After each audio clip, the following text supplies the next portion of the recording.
Good evening and welcome to the Budget and Finance FY27 hearing. Councilors, can I have a motion to resume from recess? So moved. Motion has been made by the Vice Chair, seconded by the Council President. Discussion, seeing none. All those in favor say aye. Aye. The ayes have it. I always say this even though we're continuing a meeting, but just in case, pursuant to Chapter 20 of the Acts of 2022, this meeting of the Budget and Finance Committee is being conducted both in person and via remote participation. A reminder that persons who would like to listen or view this meeting while in progress may either attend in person here in the City Council chamber or may view the meeting through our Facebook page, YouTube page, Channel 22 on Comcast, and Channel 42 on Verizon.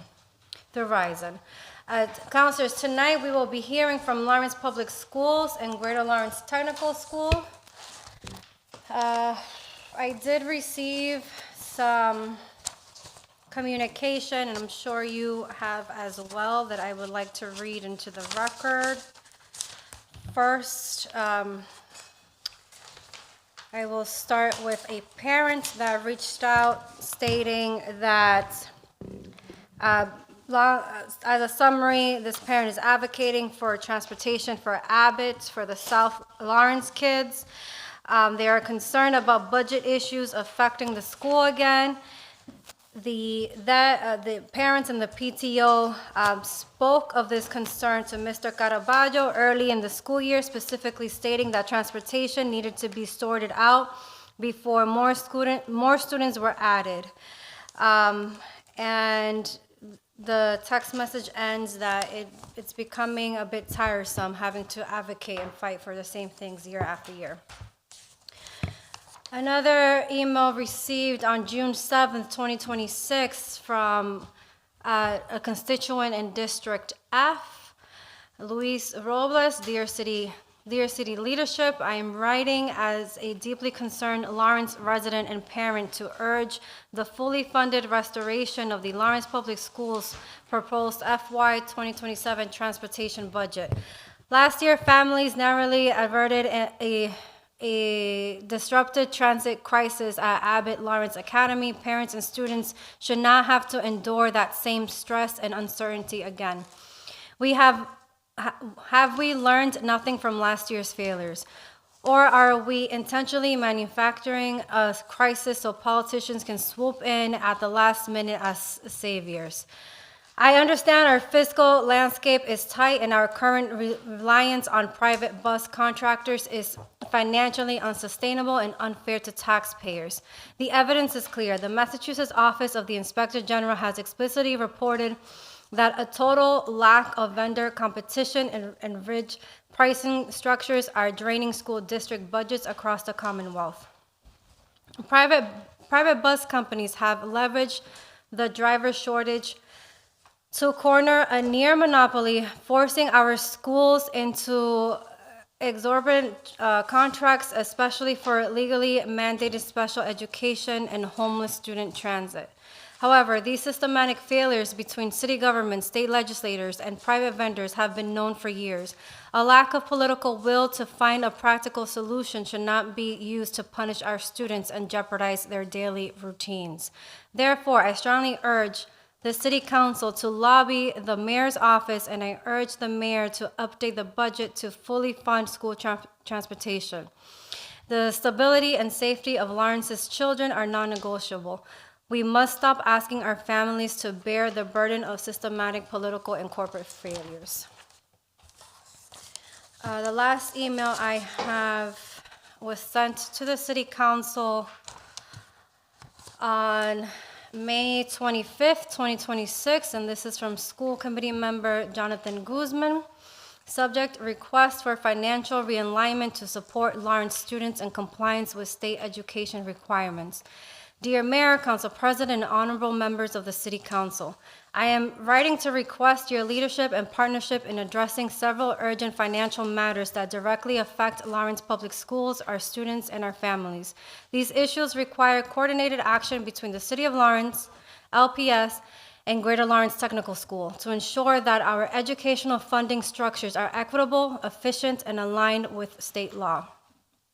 First, This fiscal year, the City of Lawrence is projected to contribute approximately $3.9 million to GLTS. Despite this significant investment, GLTS does not offer agricultural or related Chapter 74 vocational programs. Under Massachusetts vocational education law, specifically the non-duplication rule, students have the right to attend another vocational school when their home vocational district does not offer the program they seek. Because GLTS does not provide this programming, Lawrence students appropriately enroll at Access North Shore Agricultural and Technical School. However, the $927,000 in tuition costs associated with these students should not fall solely on the City of Lawrence or LPS. It is consistent with the intent of Chapter 74 that GLTS assumes this tuition obligation as they are the designed vocational district for Lawrence and receive substantial annual funding from the city for that purpose. These funds should also be returned to LPS to support transportation and other mandated costs. I respectfully request that the city formally request that GLTS assumes the $927,000 excess tech tuition obligation directly from Department 00331. In addition, since 2013, LPS has been required to pay approximately $4 million annually to the city for municipal administrative services under an existing memorandum of understanding MOU. Many of these administrative functions can now be performed directly and more efficiently by LPS, and the funds currently tied to this MOU could instead support essential student services, operational needs, and district priorities. I respectfully request that the city meet with LPS leadership to review the 2013 MOU in full to dissolve or revise this agreement to ensure it is efficient, equitable, transparent, and does not divert critical resources away from students and families. Another pressing concern is transportation funding. The city is responsible for the full cost of student transportation. This year, the transportation bill totals $13.4 million, yet only $11.7 million has been budgeted by the City of Lawrence, leaving LPS with a $1.7 million shortfall. As you know, under 603 CMR 10, transportation leases no longer than 3 years, adult education, and Chapter 74 vocational spending are not included in net school spending requirements. This gap places an unsustainable burden on LPS and must be addressed immediately. We are also entering the final year of the Student Opportunity Act, which has provided critical funding to districts like Lawrence. It is essential that the city engage with our legislative delegation now to ensure that Chapter 70 is updated so that the support provided under the Student Opportunity Act does not abruptly end. Waiting until funding expires will leave the district facing severe financial strain. Finally, by law, LPS cannot enter into leases longer than 3 years, nor can such leases be charged to Chapter 70. Yet LPS continues to carry the burden of educational facility leases that should fall under the city's responsibility. With projected lease costs reaching $3.3 million in the coming years, the current approach, relocating students, families, and staff from building to building, is not sustainable. The city must assume responsibility for these leases to ensure that students have stable, safe, and high-quality learning environments.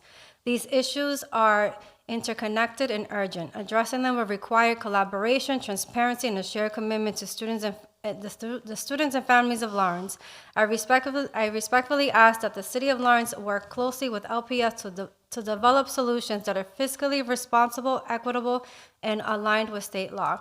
Thank you for your attention and for your continued service to our community. Respectfully, Jonathan Guzman.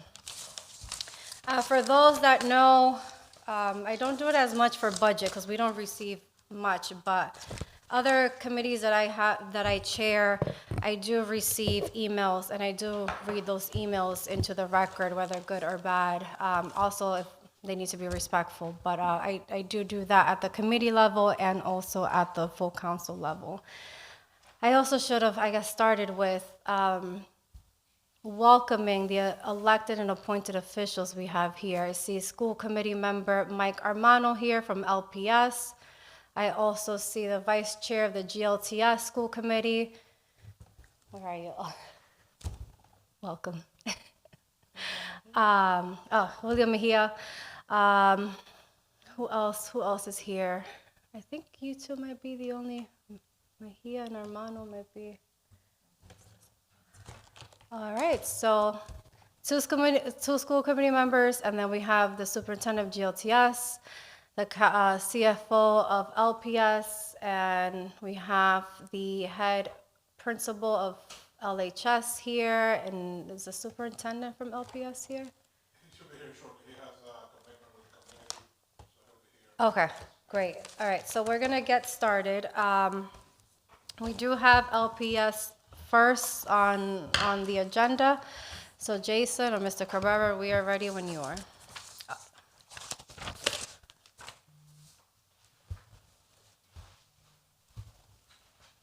you mind if I pull up a presentation of a few slides?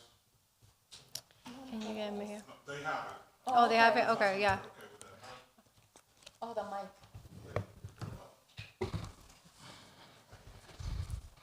Was that a yes? Yeah. Oh, okay. I think they'll pull it up in a second. First of all, good evening, honorable members of the City Council. Bear with me. I'm gonna kind of read this statement here, kind of, so we can stay on track with this meeting. Thank you for your time tonight. I would like to thank everyone who has met us on the public stage, the last two school committee meetings, as well as one-on-one with myself and Superintendent Carrero.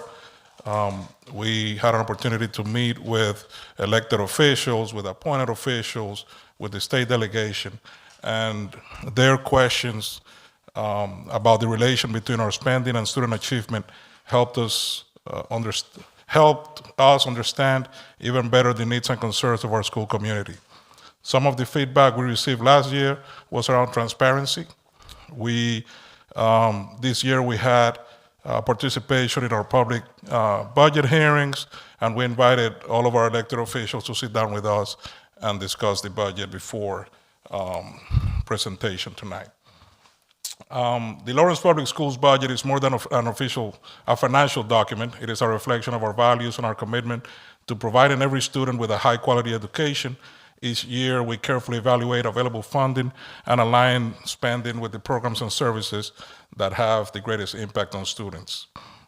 Fiscally, and I'll talk a little bit about the priorities of the district when it comes to education, and those are the priorities of our strategic plan, our 5-year plan that came out this year. Fiscally, Mr. Cabrera, just let us know too what page so we can follow along with yes, the numbers. yes, ma'am. Yes, ma'am. Thank you. Fiscally, our priorities include student-centered resource allocation, staffing and compensation, academic programs and curriculum, facilities, safety and operations, financial sustainability, and transparency. Like many school districts across the Commonwealth and the country, we face financial challenges, and we'll talk a little bit about that during the presentation, including the rise in operational costs and uncertainty in some funding sources. Our team continues to work closely with district leadership, and will continue to work closely with the school committee, the receiver, the administration, and this city council to ensure that resources are used responsibly and strategically. Since we're talking about challenges, I would like to clarify some information before we get into the budget part of this here, because I've heard the question, and the superintendent has heard the question from our elected officials and our appointed members of the school committee.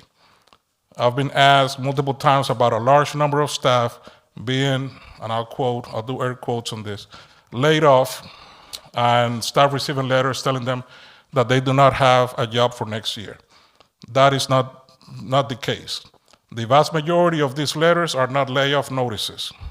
They are standard part of the district's responsibility to ensure that all educators meet the Massachusetts Department of Elementary and Education Department, DESE, licensure requirements and make progress toward the full certification.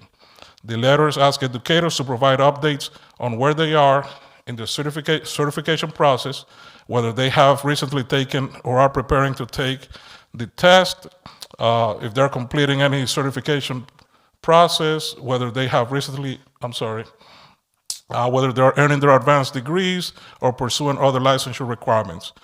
Our goal has always been to keep our teachers in our classrooms while supporting them through the licensure process. A large number of those have done so, and we're happy for that. We have done what they were required to do, but we still got work to do. This process is about accountability and maintaining a highly qualified workforce for our students. When districts hire educators on their waivers, and that is the process by which we can have a teacher come and teach in our schools without having the certification, the expectation is that they will continue progressing to our full certification, and we're committed to helping them do so.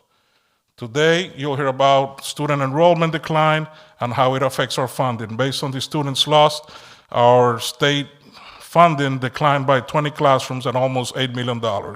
That is 20 classrooms worth of staff and materials for which we have no funding and for which we're trying to mitigate through right-sizing the district. This includes not funding some vacant positions through staff attrition and also restructuring operations so that every position aligns with our strategic plan, the goals of the district, and fiscal capacity. I saw the superintendent just walked in. Superintendent, do you want to come up? Where are you at? If you want to say something before I go into the presentation. I thought you were doing pretty good. Welcome, Superintendent. Thank you. Members of the City Council Subcommittee, Madam Chair of the Budget and Finance Committee. My apologies for coming in a little bit late. I have a date once a month with parents, whether it's through Wolf's Council or my coffee hour, which is virtual. And I didn't want to disappoint them in saying goodbye to them for the year, thanking them for their participation, and anticipating what we want to cover next year. So I had about 100 parents online, and I wanted to make sure I was with them. So my apologies, but I know that Mr. Cabrera was here and ready to go. You know, I want to start with, I heard what the CFO was saying. I like to keep things simple, okay?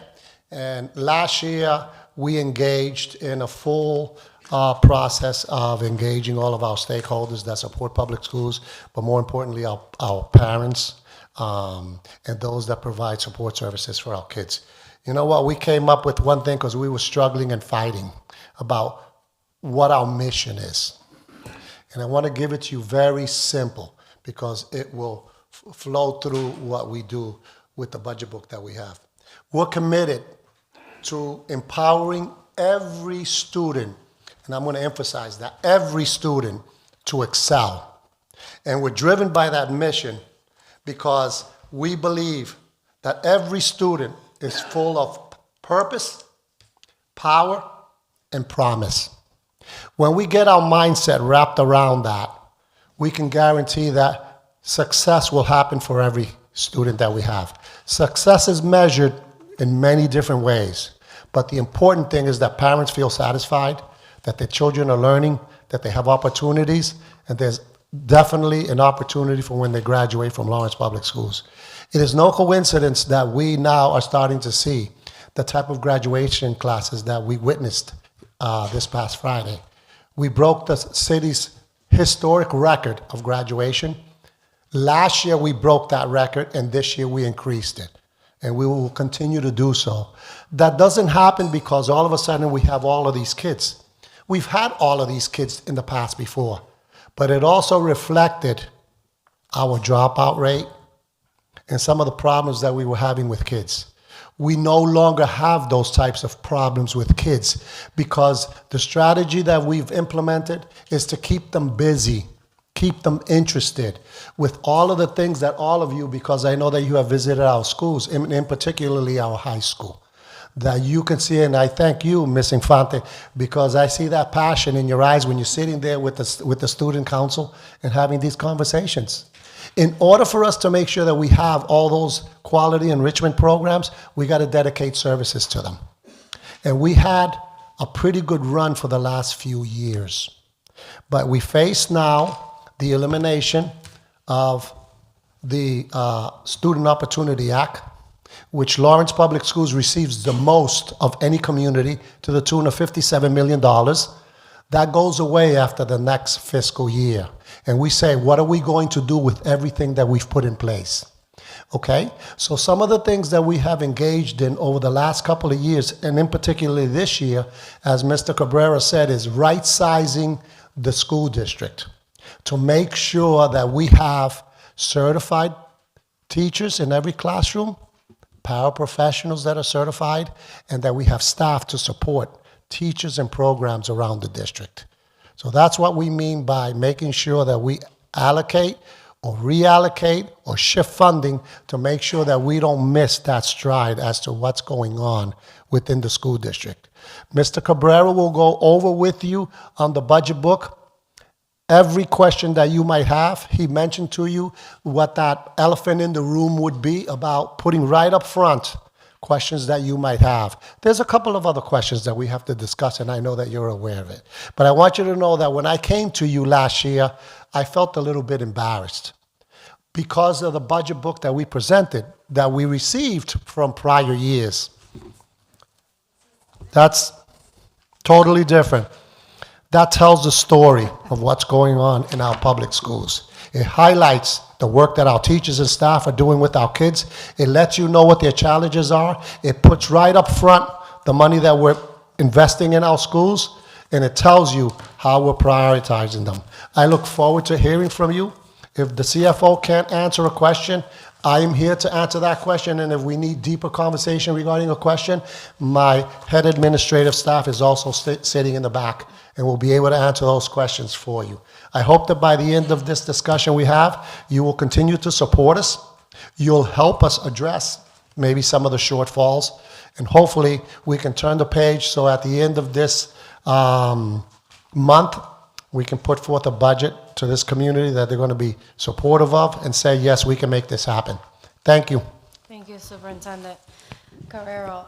Before we get into the numbers, I do want to give the opportunity, if they want, School Committee Member Mike Armano, is there anything else you would like to add to the introductory presentation or to the receiver? I don't know if the receiver is here, but the opportunity's there. You don't have to, but if you'd like to say a few words, you are. Thank you for the opportunity. I have nothing to add.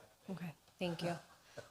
Anyone? So I think we're. The receiver is not, but I am here representing the receiver. You want to say anything on behalf of it? No. Thank you for all your support. Thank you. It's amazing how they become shy. Yeah. I want you to know that they are not shy in my office. I believe it. All right, Mr. Cabrera, we're ready for you. Thank you. I have printouts for the PowerPoint. Do you mind if I approach and give you that?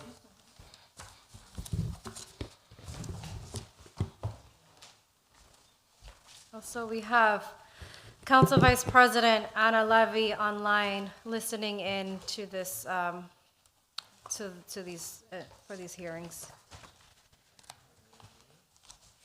You have to just listen. All right, as Superintendent Guerrero said, we have members of our administration here for the different departments in case any question comes up related to our operations and our business. Superintendent talked a little bit about our mission and vision. This is part of our strategic plan.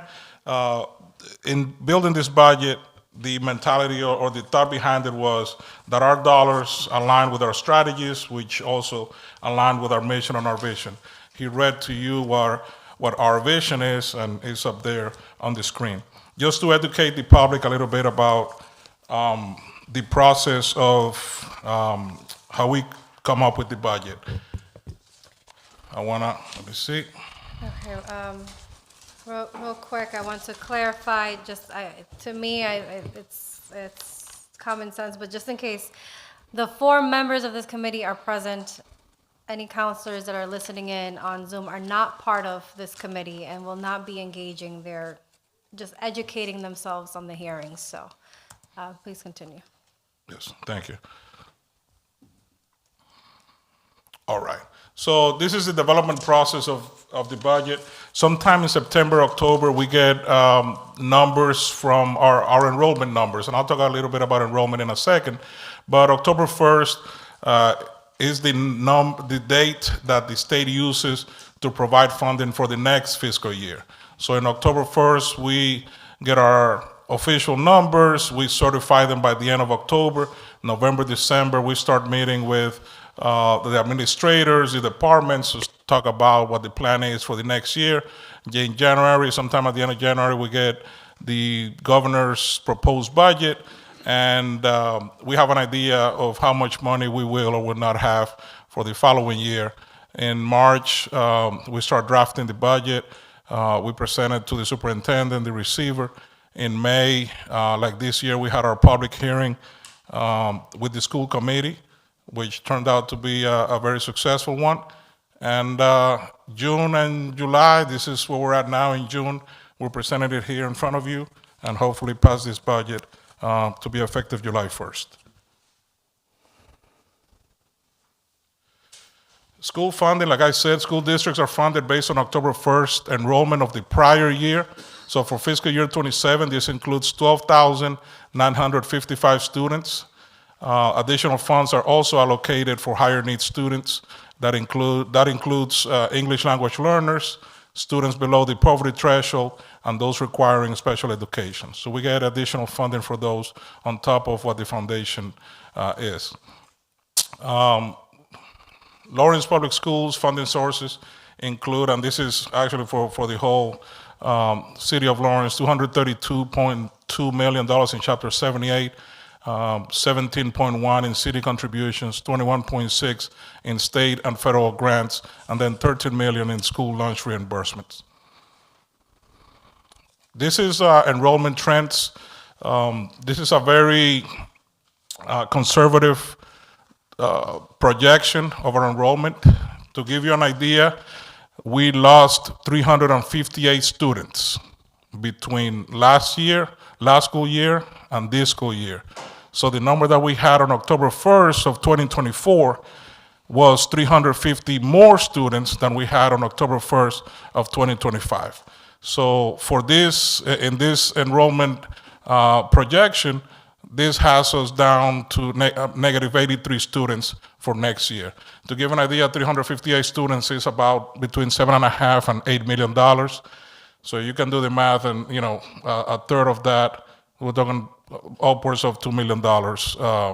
And again, this is a very conservative one. We have some projections that have us at close to 200 students lost. Again, this is not a trend just for the city of Lawrence. It's a trend for the Commonwealth, and it's a trend across the country.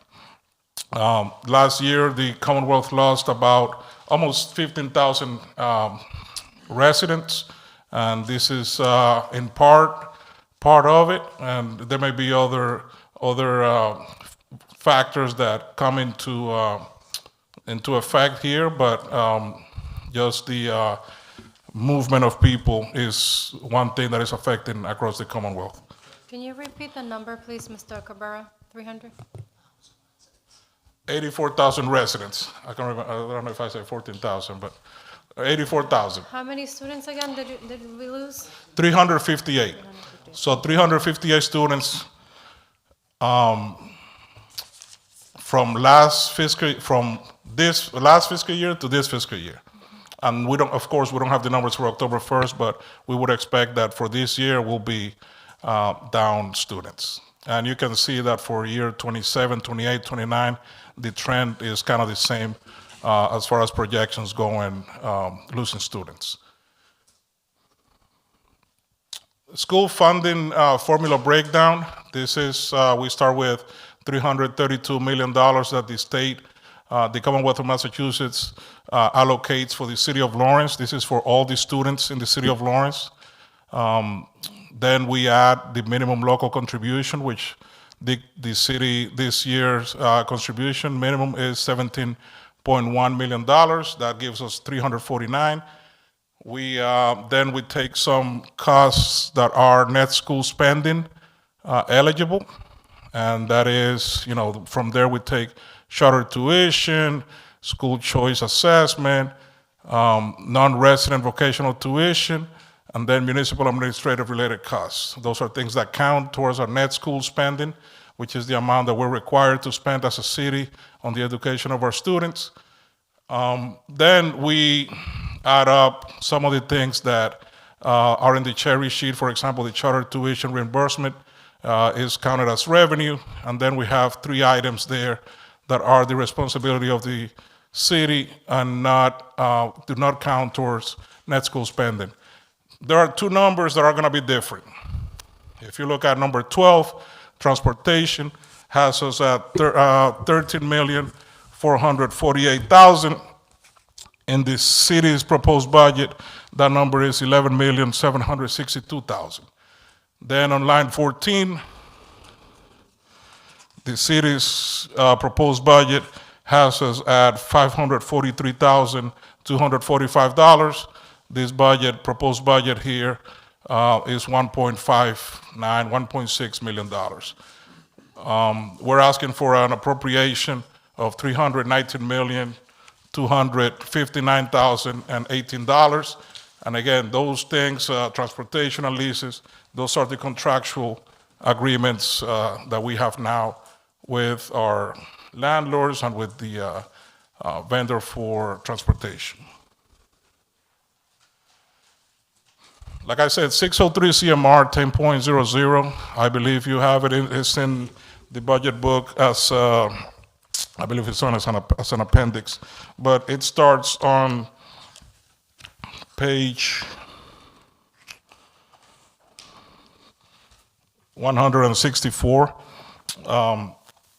It's Appendix A on the book. There are, like I said, non-net school spending expenditures that are the responsibility of the city are funding for transportation services, support for adult education programs, leases that exceed 3 years in duration, and funding for Chapter 74 education.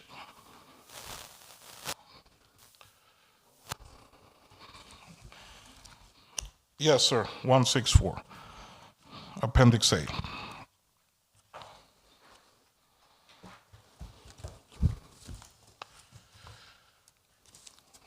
This is the projected local funds revenue for Lawrence Public Schools. So this adds up to the 319 million and change that we're requesting. The revenue, like I said, comes mostly, 95% of it comes from the Commonwealth of Massachusetts. So when you take the 245 million, I put the 57 million separate from the Chapter 70 funds, even though they are Chapter 70 funds, because that's something that after this year we do not have. I know that the legislature is working on recalculating the formula for Chapter 70, but right now it's an unknown. Those 2 make up 95% of the revenue that the schools get.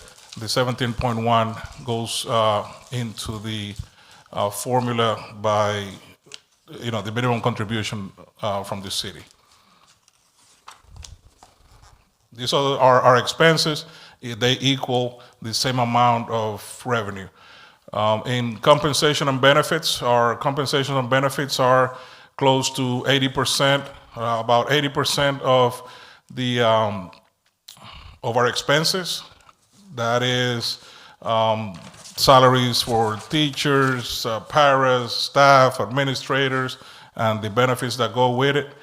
Goods and services, those are the contracts that we have for our district, and things like educational supplies, professional development, tuition for our teachers, those kind of things.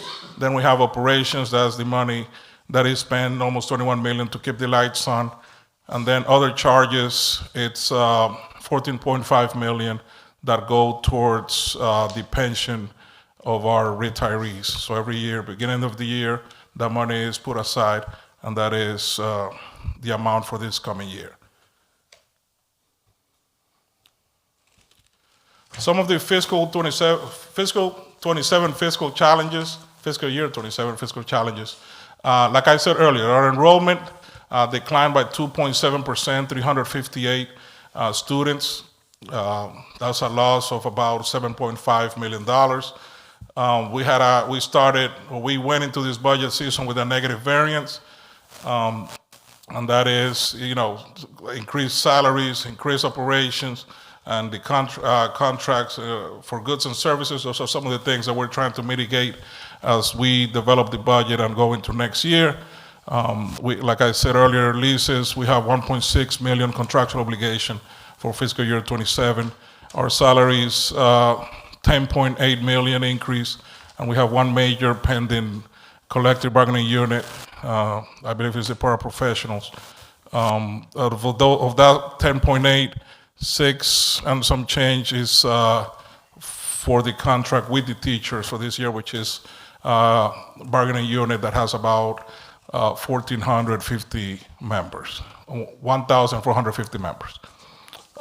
Tuition, when I say tuition, we're talking about special education. Those are the money that we pay for special education students for which we do not have services in the city and we have to send them out. That is north of $8 million for next year. Health insurance increase, transportation, 13.4 contractual obligation for fiscal year 27, and then utilities have increased dramatically to the tune of about $6.3 million budgeted for next year based on actuals and a moderate increase for next year. This is going back to the strategic priorities. Every dollar that we spend, we try to line up with this chart right here. The priorities for strategic plan and for the district, for the superintendent and the leadership and the receiver and school committee: accelerate training, staff excellence, data-informed decisions, student well-being, family partnerships, and responsive leadership. Again, every dollar that we spend, we align it to this and hopefully have outcomes for our children where all learners grow and achieve. Some key investments, despite the challenges, some of these key investments, we're investing $5.1 million direct allocation for our English language learners. That the funds that went into that in fiscal year 25 was $1.6 million. That, as you see, went from 1.6 to 5.1 million next year, so we're proud of that investment.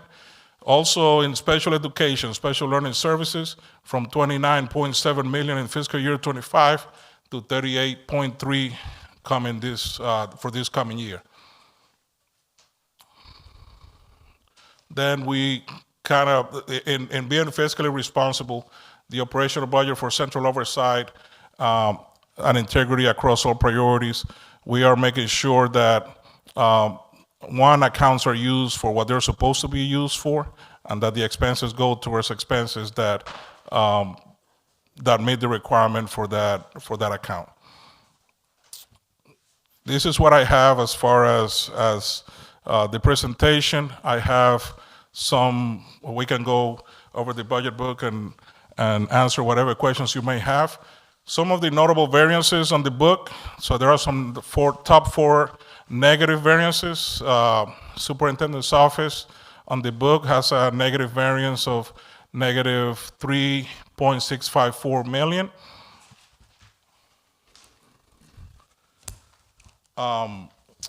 Curriculum and instruction, Lawrence High School and facilities, we have the explanation there for those, and then some of the positive variances in budget and finance, special learning services, as I said, transportation services, and then human resources.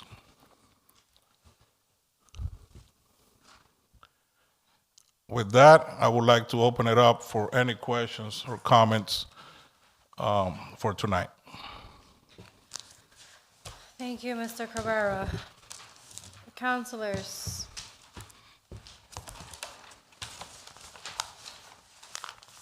Give them a second. Let me give the counselors a second. Are you ready? As ready as we can be. Okay, all right. So, counselors, questions or comments? Council President. Thank you. Thank you, Madam Chair. Well, I would like to Any questions? just say thank you to the school and this administration for putting this budget together and to point out specific things that are important to the council.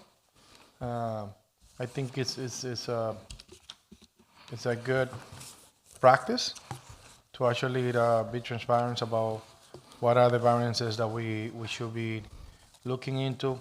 Obviously, a lot of the situation when it comes to the main issues of the city was started last year, and that was basically related to the transportation. Last year we were short, and if I remember correctly, that was about $2 million. Am I correct? That is correct, yes, sir. And this year, the city level fund the line item with a construction obligation of 13 million, and we only allocating about 11,762,755,000. So with the difference of about $2,015,917. That's according to page 103 of the City of Lawrence budget book, and the school budget, page 38. Can you talk to me from the school perspective why this is happening? Obviously, there is two sides of the situation. So let's hear them both. Yeah, so why is it happening? The contract is larger than the allocation, than the appropriation, right? That's the numeric Yeah. logic. Yeah, we have actually three contracts with NRT. One is for special education transportation, which is the bulk, the vast majority of the budget for transportation. We have general education, which is the students that we bring down to the high school. And then we have homeless student transportation. Those are the three contracts that we have. We managed to get a contract this past year. It took a while to work it out, but our budget increase or the contract only, I don't want to say only because it's significant, but increases by 2% year over year. That is, the 13.448 million is the amount that is going to require this year based on that contract and on the services that we're providing. If I believe with this 11.7, that is enough to transport. I would say, I don't know if the superintendent would talk on that, but if we were to find ourselves with 11.7, the priority would be given to the special education students to get them transported. That still leaves a gap for some of these other contracts, like the one for general education, athletics, and field trips. So essentially what you're telling me, obviously, as a chief financial officer, is that potentially if we keep this budget as it is, general education transportation will be not stay for long, for lack of a better word, or it's not longer going to be available for a long period of time. That is correct, yes, sir.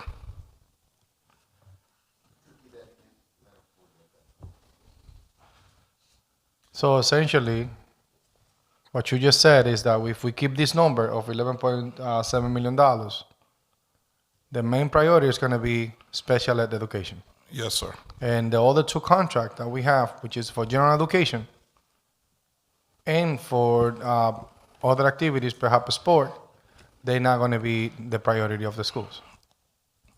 Correct? we would not be able to fund that, yes. Okay. Let's hear from the couple before we continue questioning, and that way we can have the full story. So just give us that information from the administration perspective. Of course. Good evening, councilors. Ramona Savajos. So it's my understanding that the $2 million gap pretty much covers the high school students. And correct me if I'm wrong. That was my understanding. Per the DESI's guidance, the city is required to fund transportation for special education as well as K through 6 who live more than 2 miles from their assigned school. The city is looking for alternatives. As a mother, I do understand the parents' concern. Also, as a family member that have younger children and public servant, the question here is not how important transportation is. The question is, how are we going to fund it? The city, along with the superintendent and the school, have had discussions regarding high school transportation with MEVA. MEVA is a transit authority that the Merrimack Valley uses. After the different discussions, MEVA, which serves 15 communities, including Lawrence, and offers a fare free transportation for all riders at no cost. The city At a cost. at no cost. Well, at a cost that we pay. Well, that's my next sentence. The city Sorry about does that. pay an assessment of $1.3 million currently, and it goes up by 2.5% every year. So we do pay an assessment of $1.3 million for this service. The superintendent and the administration have met with MEVA to find a solution to help our families and students. Following the review of all the high school buses routes, MEVA confirmed that all current yellow bus stops within a short walking distance of existing routes, they will be able to accommodate. The authority further noted that Lawrence, due to its density and population, benefits from some of the strongest transit coverage and service frequency in the Merrimack Valley. They went on to say that the routes 8 and 9 provide direct service to Lawrence High every 15 minutes from the McGovern, which is the main location for MEVA.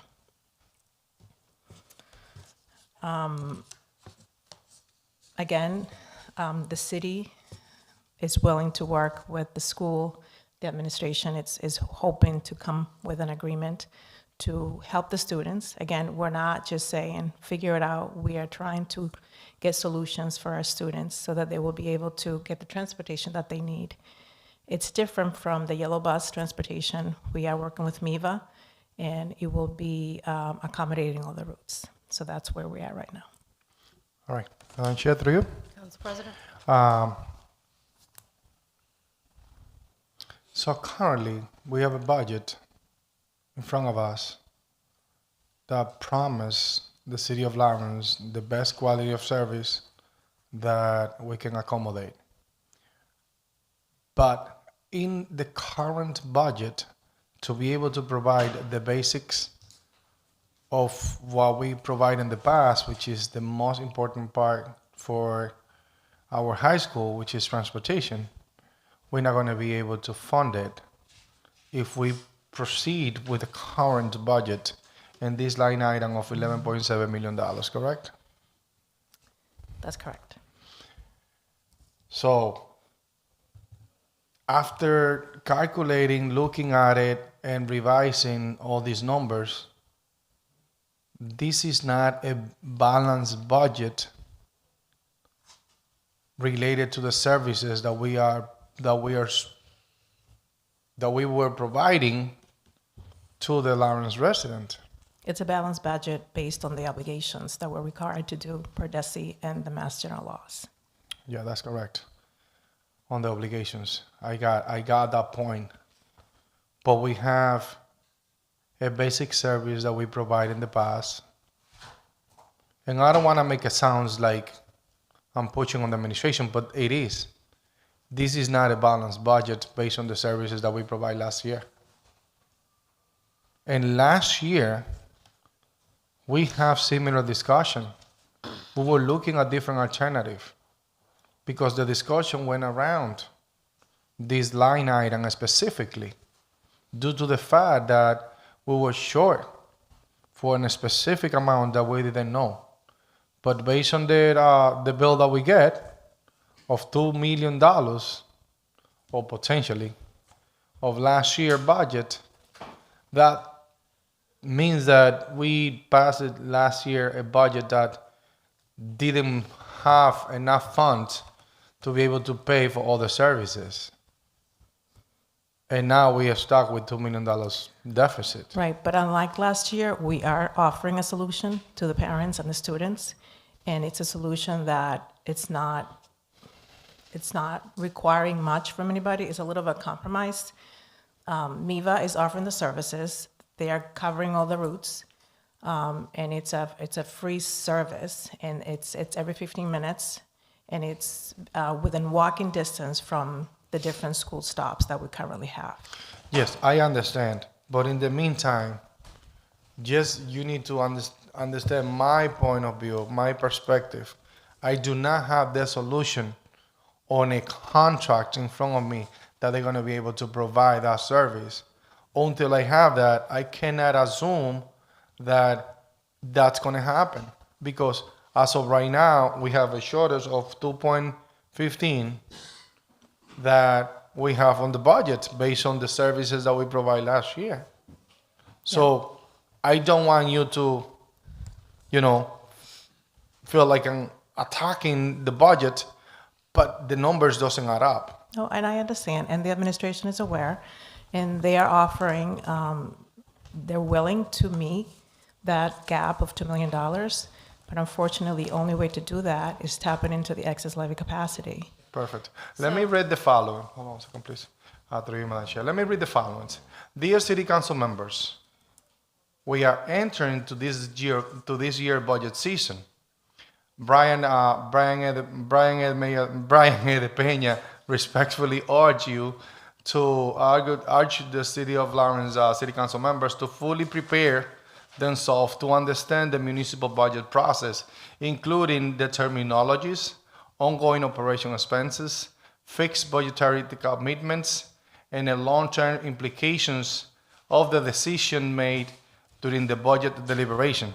We received this memo from the mayor on May 18, 2026. As far as I understand, I'm trying to understand the budget.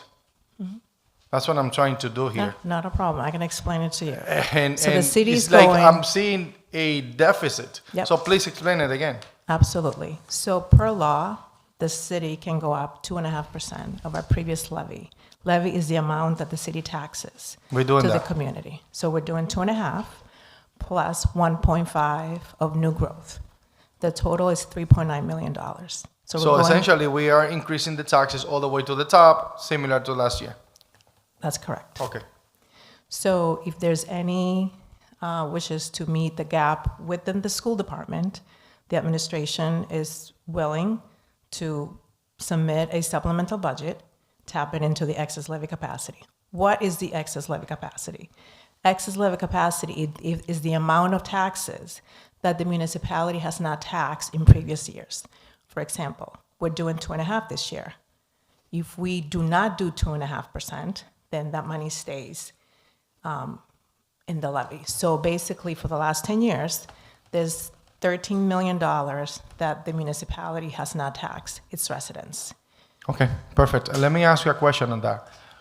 Why don't we responsibly do that now instead of doing a supplementary budget? Because this budget right now, as it is, based on the needs that is being presented to us, that the school committee already agree upon, the needs for the transportation is $13,788,000, and the city is only putting $11.7 million. Why don't we go ahead and do that and responsibly tell the city of Lawrence, we are in a deficit, we are in a shortfall, we are physically responsible to these obligations, and that's why we're increasing the taxes to this amount, instead of just, doing what we're doing right now with the school that pretend to be the main priority for many, but it's not being reflected on the finance. So why Again. don't we do that? We can.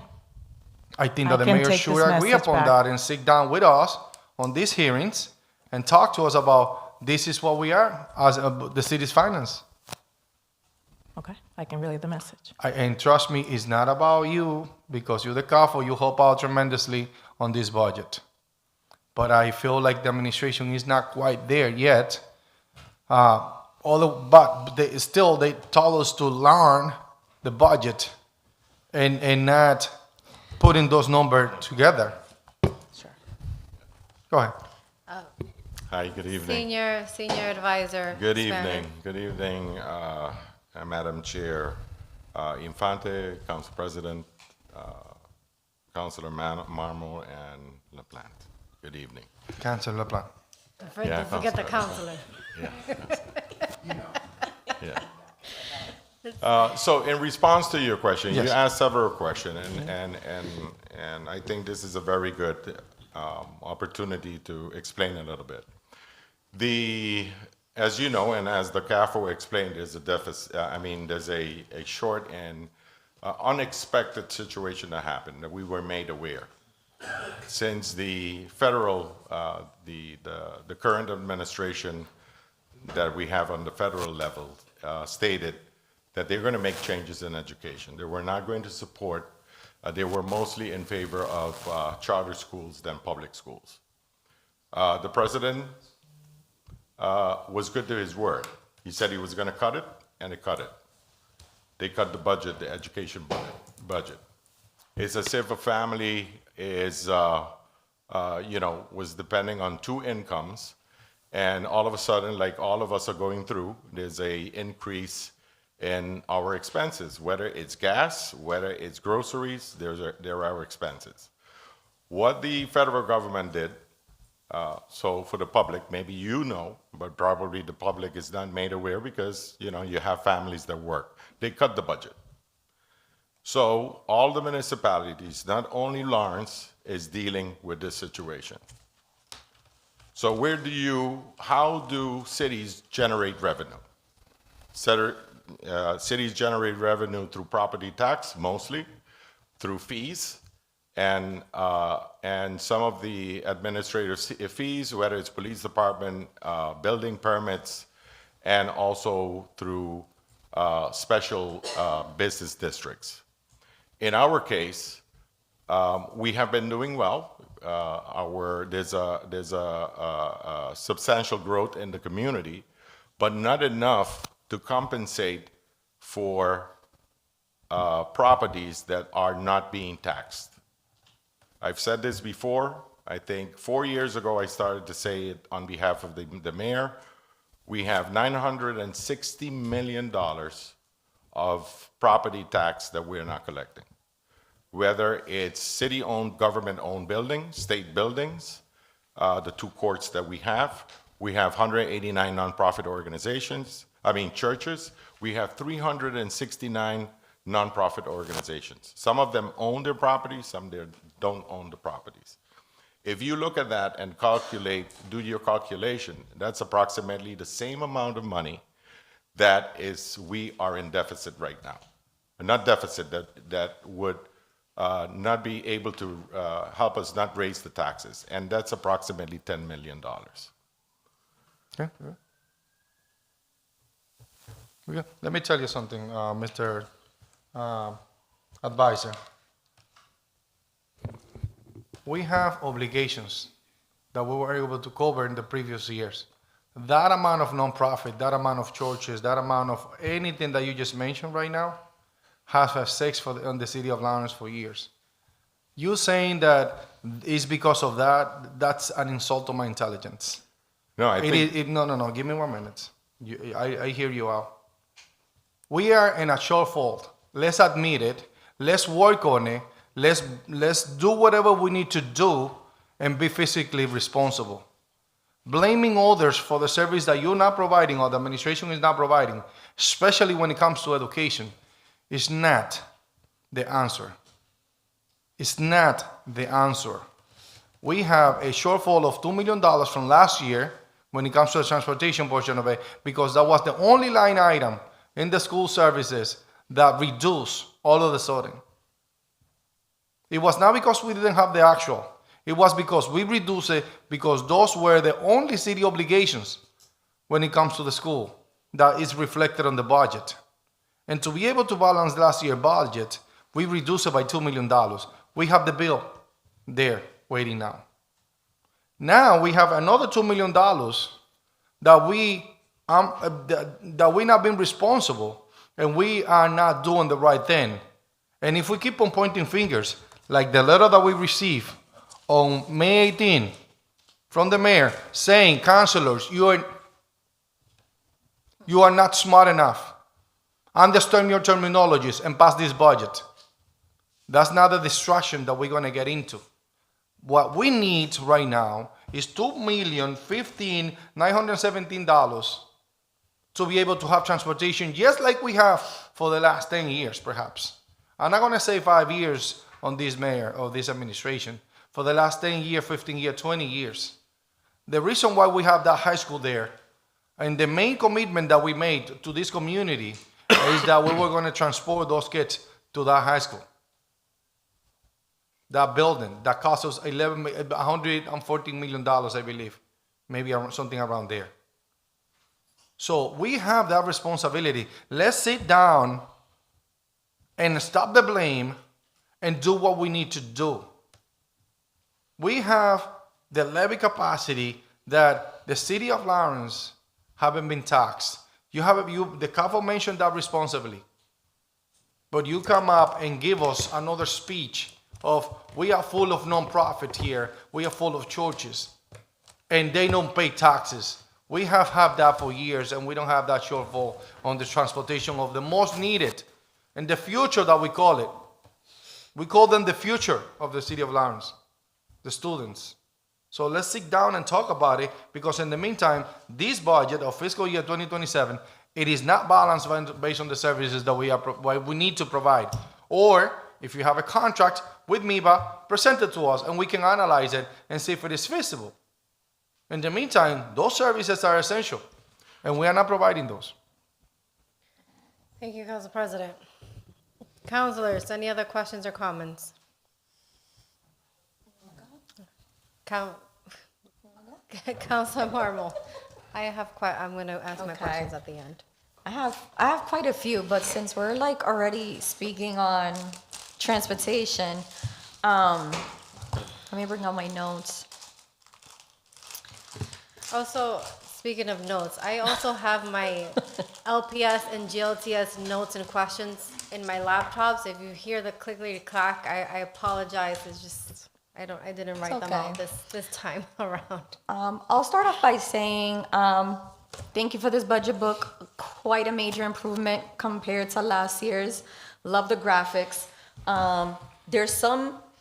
I'll commence by saying that I wished what was presented in this PowerPoint was provided in this budget book, because I feel like a lot of the essential, like the things that are worrying us, and it's supposed to be like the meats of what we're discussing, the challenges. I feel like it should have been part of this budget book. So kind of like seeing this information now on the spot, it's a little disappointing to me, because had I had it my way, I would have had this information at a minimum a week ago.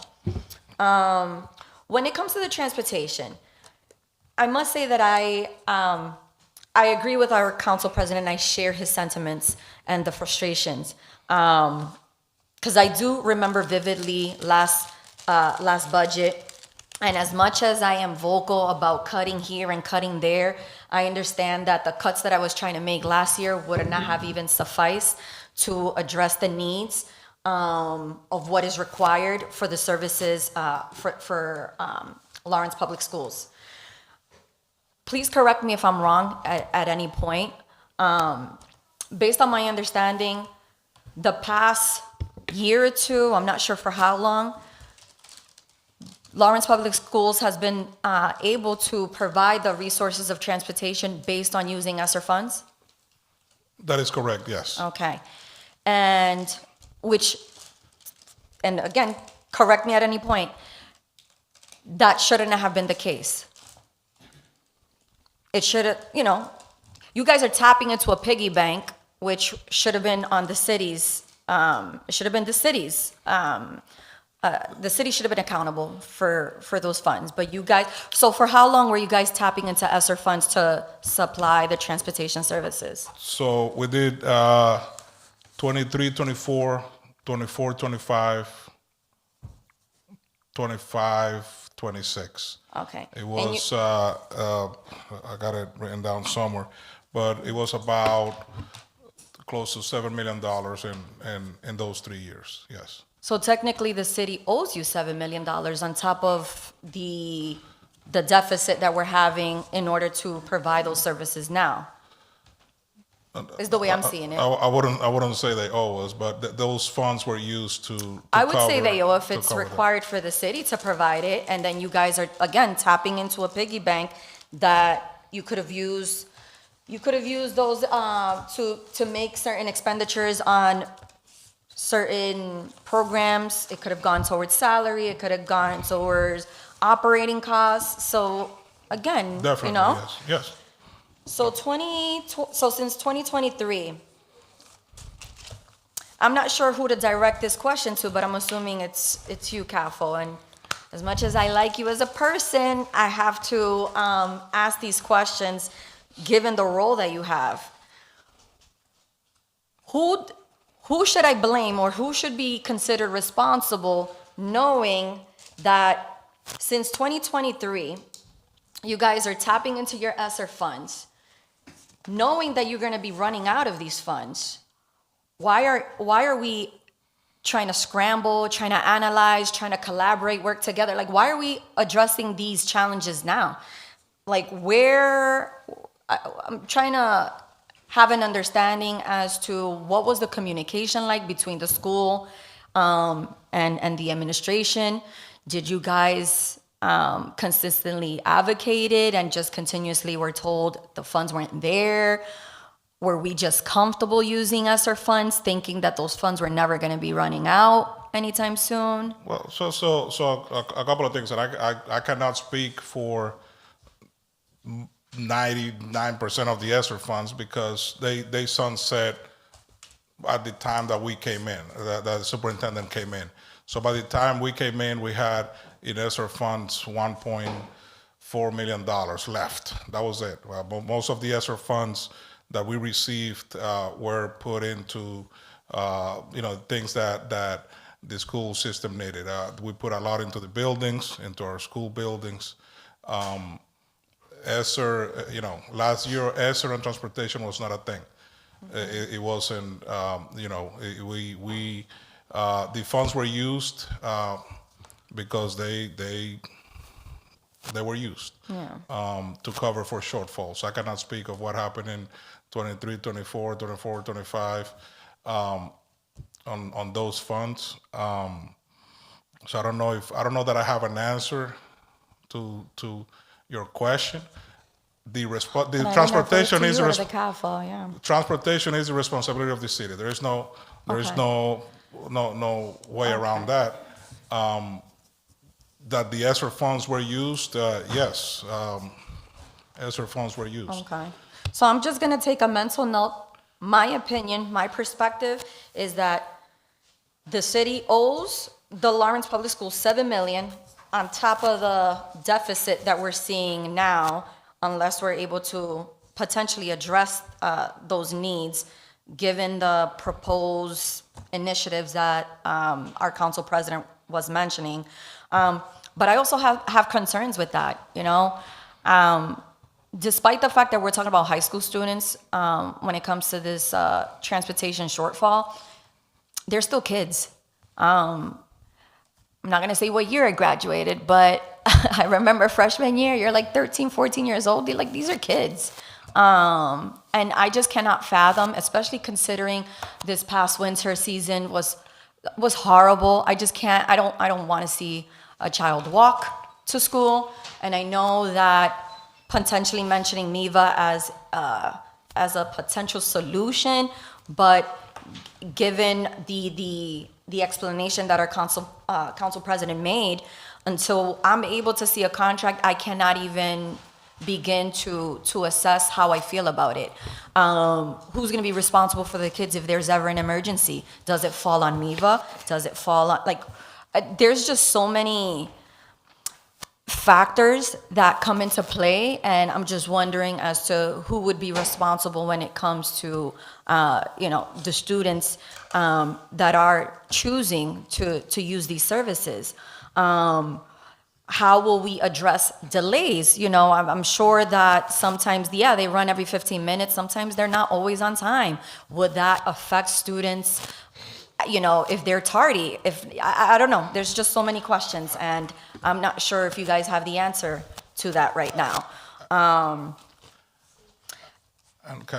Councilor- Go ahead if you have anything to say. By all means, If I cut me may off. say, after the same concern that you're bringing up is the same concern that we hear in school committee, same concerns that the superintendent hears in his office.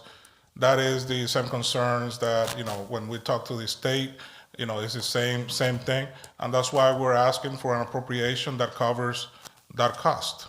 Yeah. That is our budget. Our budget is asking for the city of Lawrence to cover that cost. I'm just disappointed because, again, you're telling me since 2023, you guys have been tapping into your ESSER funds, and I feel like that should have been the point, the time frame that the administration should have looked into. Okay, you guys are tapping into your ESSER funds. That was like a freebie, like a moment to potentially reflect as to how could we work towards being able to provide them with the funding that corresponds to the city. But year after year, I feel like potentially we got comfortable, or the administration got comfortable in not having to provide those funds. And now we see ourselves with not having those funds left and pretty much trying to figure things out. And again, my disappointment is the fact that we're literally waiting now to address it. But I'm gonna put a pin on that unless you have anything further to say regarding transportation, because there are other things regarding the budget that I want to tap into. But if there's, Councilor LaPlante, if we want to stick with the same subject, if by all means, I wanna pass the microphone Do you have to anything to add to transportation, Councilor LaPlante? Sure, yeah, Councilor so, LaPlante, you have the floor. thanks. I got a lot to say as well. I'll focus strictly on just on the transportation portion, and thank you. First of all, we've already heard, that this is an unbalanced budget. It's an unbalanced budget, and I realize that there's a caveat, but when we say the words, this is an unbalanced budget, that means that this is an unlawful budget. We as a community, any municipality, including the state, only the federal government can offer an unbalanced budget. They print their money, we don't. We have to provide a balanced budget. So, or it's unlawful and we should be voting against an unbalanced budget, but this is not. The bottom line number is $489,903.32. Revenues equal expenditures. That's number one. Number two, when we say about the excess levy capacity, and there's $13 million, and if we could rewind me talking about the budget for the last, I don't know how many years, regarding the excess levy capacity, that if you came here from Mars and you're listening to excess levy capacity, like, I have no idea what that is. Well, all that means is that we have not been taxing to the levy every year. That's all that means. We could do that, but we haven't been doing that. As a matter of fact, I would like to get from the capo for the last 10 years, the years that we have not taxed up to the levy. If you can, I don't expect that tonight, but I would like that, because this goes to the nut of the argument regarding transportation, which is we don't have enough money. So one of this committee has recommended that, well, what we should do is tap into the excess levy capacity. And in my brain, all that means is tax increase. That's what that means. I've sat around saying, at some point, there's going to be a mayor and a city council without any vote of the populace can go ahead, reach into the excess tax levy, pull that out and say, we're increasing. We have a $13 million. We can increase that to $13 million without a 2.5 override, without going to residents, without a vote. I don't like that. I don't think we should do that. I think that when we have that 13 million, we should be very, very judicious.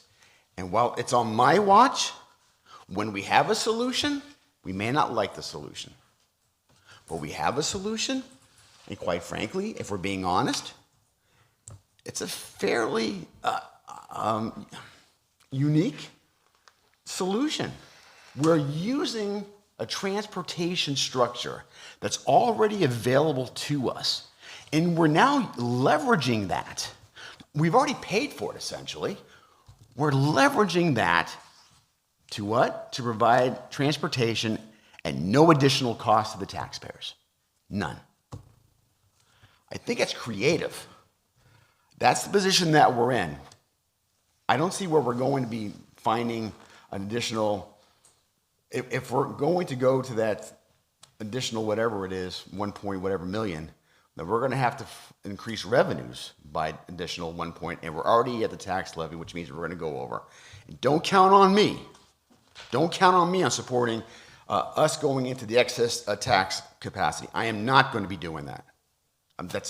That to me is the red line. We don't need to. I won't be supporting that. So that's my comment on the transportation issue. So I'll give you back your floor, and I'll talk So later. you also with the transportation? Okay, I have one thing to add for transportation. As the chair of the budget, I've been in constant communication regarding LPS as budget, specifically the transportation portion and city outcomes and what would be feasible and what would be not, and the worries, etc. I wasn't going to comment on transportation because I believe my colleagues asked majority of the questions or made comments that I would have made, but one thing is popping up in mind that I can't seem to shake off. Us as a city, as a municipality, we were so quick to be merry and jolly when we renovated 2 schools, when we increased also the seating capacity of those schools. And although this transportation issue is subject to one area of the overall Lawrence Public Schools, to me, this opens a can of worms for the entire district for the future. And I have to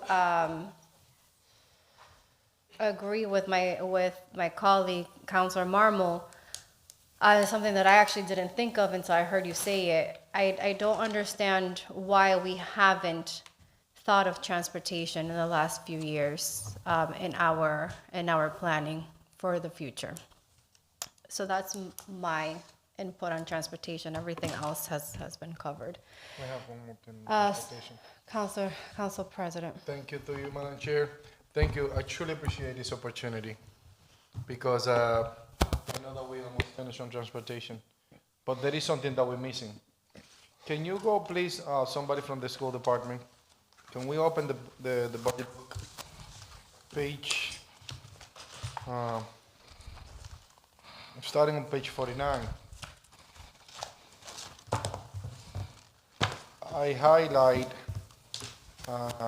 line item 5330 in most of the schools, which is basically the pulpit transportation.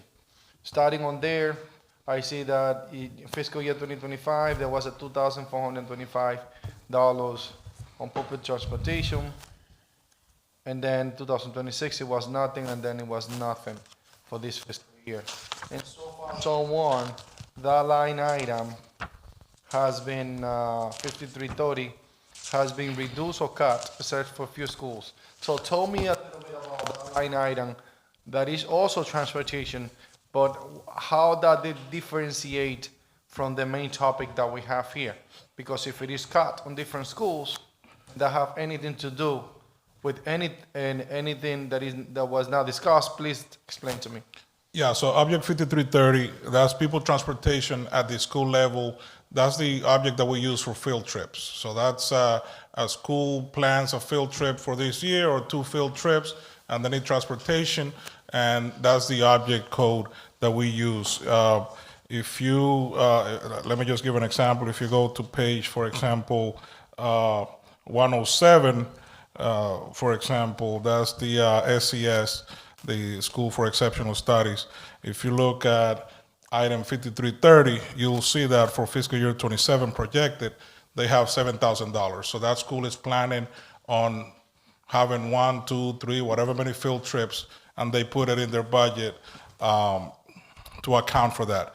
Some of these schools, let me see if there's another one. If you go to page 105, right before that, that school is putting 4,000.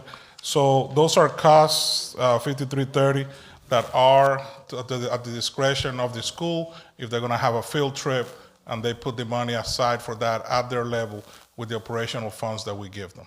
So essentially, the school have the discretion whether or not they want to spend that money on field trip or anything else.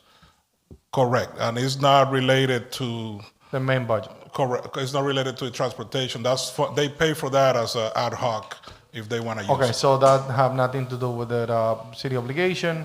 Perhaps it's just the operational budget that they use for something else. Correct. Yes, sir.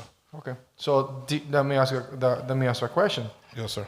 Did the administration of the school, perhaps the current administration, push into that line item to be reduced? No. So what we have done since we got here, we distribute funds. We say equitable, and it is equitable. So if you have 500 students, you get money for 500 students, right? So each school, that doesn't matter if they're in Mount Vernon or Tower Hill or Prospect Hill, depending on the number of students, they get an allocation for their operations. And if they so choose, decide to spend it on people transportation, they spend it on that. Some folks spend it on extra duty for their teachers and extra duty for paraprofessionals and educational supplies. That's their money with the autonomy that they have to use the money in whatever area they want to use it in. So, and let me ask you my final question when it comes to that. Yes, sir. Don't we have like unionized requirements for the student to learn? Like perhaps if we know that the student at 7th grade actually learn more by doing this type of trips, why don't we recommend it all throughout?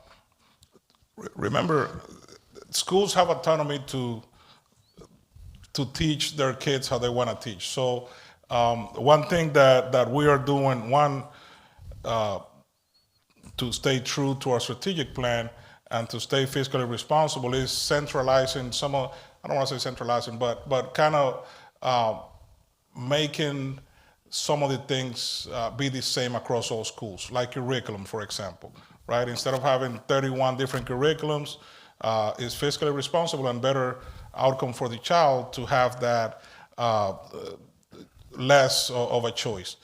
Some of these things, the principals teach their school the best way that they feel they can teach. And if field trips is one thing that they feel strong about, they put money towards it. If it's not, they don't.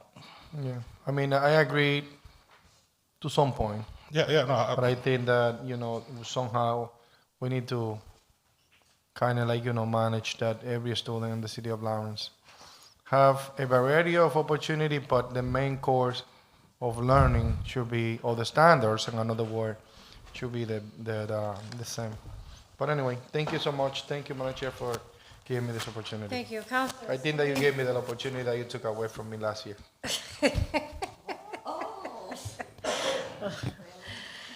I don't forget about this. Councilors, any other questions or comments pertaining to the LPS budget, moving on from transportation? Councilor Marmo.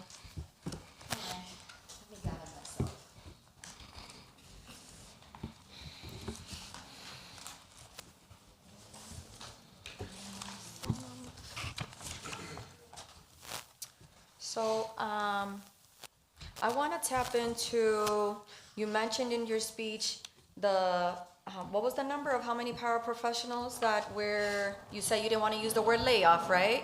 Correct, This is technically not a layoff. correct, It's that you're waiting for them to obtain their certification. correct. So if they don't obtain certification, are these positions remaining open? Is there a deadline for them to meet these certifications in order for potentially you guys having these job postings up and active in order to fill those positions? Yes, and I don't want to speak for our HR director who happens to be here, but there is a timeline. I don't know if you want to, I'm sorry. but there is a timeline for our folks, for our staff to get their proof of whatever it is. It depends on the union, depends on the contractual language.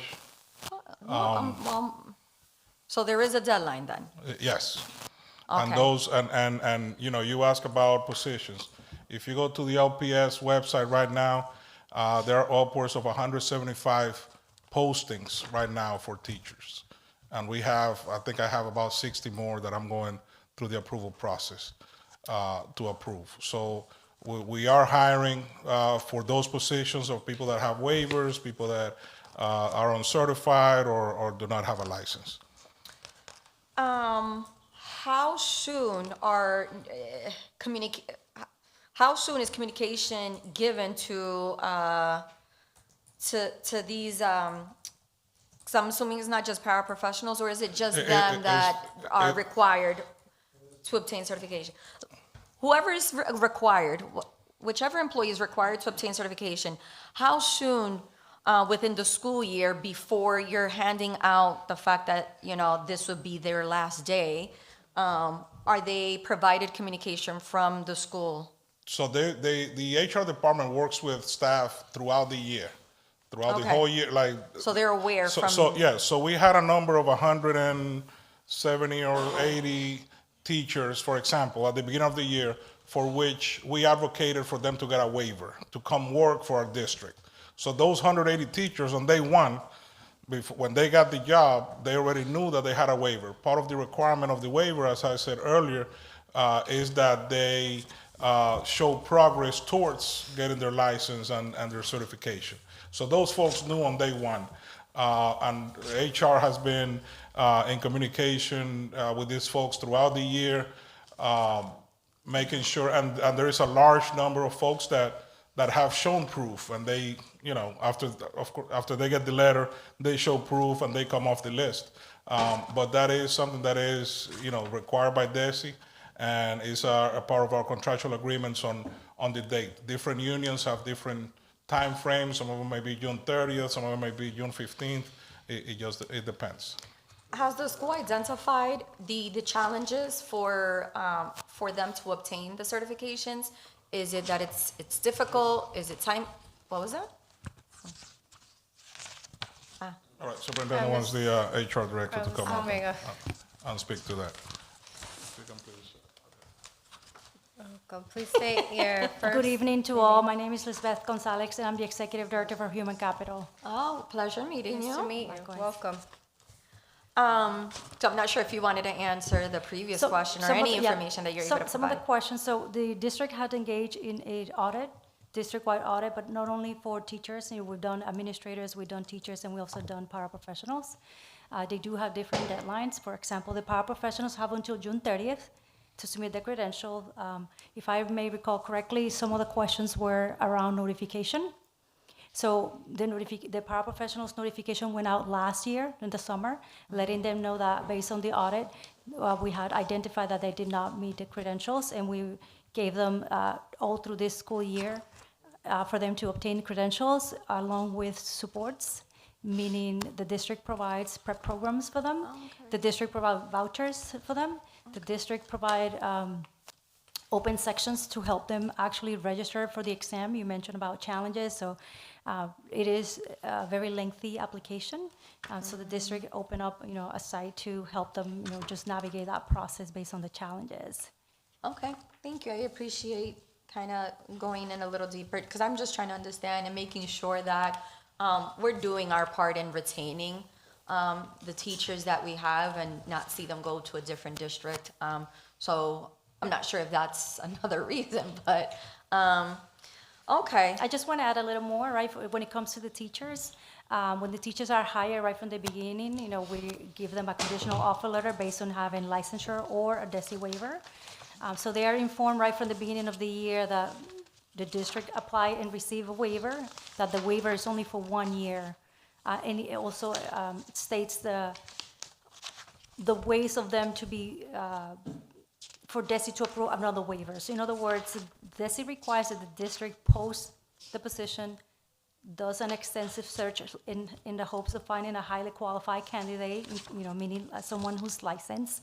And so because of the nature of the requirements from DESI, the district is not able just to continue, say, oh, you're in a waiver, you're making continuous progress. The district is required to go out and do a search for looking for a qualified candidate before requesting a secondary waiver, which also requires that the employee is making continuous progress. So we engage in a process of, one, notifying the employees that you are in this position, you're in a waiver, your waiver will expire at the end of the year. Two, this is what the district is required to do, meaning posting for a minimum number of days, and in the hopes of finding someone who's highly qualified.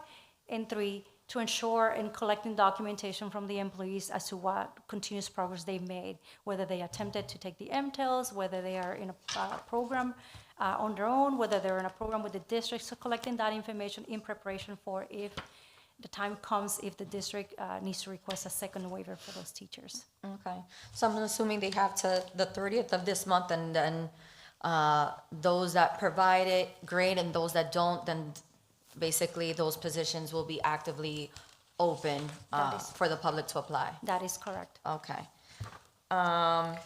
It's also about timing, right? So it all depends on when they get the exam and the last step. So we also encourage them to, even if they get to after the deadline and they haven't met those requirements, they're more than welcome to come back and reapply to, be rehired for the district once they have the Okay. credentials. So I would like to know, because what I'm hearing is very informational, and it appears that the school district is being as helpful as they can. However, there seems to still be some type of miscommunication, because the paraprofessionals or teachers, employees, they reach out to us or other school committee, community members, and they say that they're going to get laid off. But what I'm hearing is they have until June 30th, there's constant communication. So where is that disconnect in communication? Yeah, I mean, it could be the understanding, right? The communication that we provide right from the beginning, there's at least minimum of 2 communications in writing. For example, the group of teachers that clearly said, you're on a waiver, this ends, you have to be licensed by the end of the year in order to be considered for a job. So when you read a language that said in order to be considered for a job for next year, they can interpret that as a layoff. But I can't speak for the individuals that you're hearing from. I can only assume that the communication that is provided is interpreted in different ways. Right. Thank you. We have been in contact with the unions, as providing the list, providing them updates as to where the individuals are at. Happy to report that a lot of teachers have become licensed, so the numbers continue to go down, and the same thing goes with paraprofessionals. Council Marmo? I believe our budget sessions should be over by the 27th. Are you guys able to provide communication to us as to, out of the 30, how many were able to obtain certification? I mean, If You know, it's minor. This is probably one of God knows how many other things. By the time we're done with your portion of the budget, I'm not sure what other my colleagues would request from you guys. And this is just coming from a place of curiosity. Nothing major when it comes to the budget itself, but I'm curious as to, like, out of the 30, how many were able to obtain the certification and how many. Are you referring to the paraprofessionals? Correct. Okay, so the district started with 117, around there. Say that again? The district started with about 117 paraprofessionals that did not have credentials. Oh, why do I have 30? Because as we have been able to help them, get credentials, and the numbers continue to go down, yes. And that's so every day the numbers changes. I want to just get a quick number back here from one of my staff, because Yeah, we're down in the 20s now. So as of today, 29. So it's just 29. Yep. Okay, all right. Okay. My questions is done when it comes to that portion of the budget. I'm going to segue into Mr. Cabrera. Page 35, I'm seeing a cut on education supplies and a cut on operating supplies. If you could touch on that. Which page again? Oh, 835? Yes, so let me start with the most obvious, operational supplies. When we talk, and I wanna, let me just rewind just a little bit when we talk about staffing. Like I said earlier, we lost 20 classrooms worth of children. So please understand that there are positions that are equivalent to that. So when we talk about balancing our budget, right, we cannot keep every position that we had this year for next year. So some of those positions will be, call it cut, repurposed, realigned. Something's going to happen with them. Same thing when we talk about operational supplies. One thing that in operational supplies, we didn't have operational supplies that were centralized in a lot of the departments. So now, in order for us to manage our fiscal responsibilities better, we have places where departments that are responsible to watching over the operational supplies that we put out, and there is not the number of people that, or departments or schools that put operational supplies orders out there is more, a little bit more accountable in the way that we do business. So that is one of the ways that we mitigated some of the negative variances that we have. Operational supplies, educational supplies, we do a lot based on our actuals, right? One thing that, and we have our department heads here, and educational supplies, in the last couple of years, one thing that Superintendent Guerrero and this leadership team has tried to do is I don't want to say normalizing, making sure that the curriculum that we teach our students is the same. So an 8th grader going to the high school from any middle school in the district has the same level of understanding of the material. In the past, that was not the case. In the past, you have whatever many middle schools, 6 middle schools, and they may have 6 different curriculums in those schools, and kids get to the high school with different levels of understanding based on the curriculum. So we've kind of honed that in, closed that loop, and that is ways that we save money because we don't have that many curriculums. So we stick to one curriculum. I mean, we have more than one, but we have 2 specific curriculums and save money that way by making sure that everyone is on the same curriculum and not spending on 6, 7, 8 different curriculums per middle school. Okay. Segueing into page 37. Yes.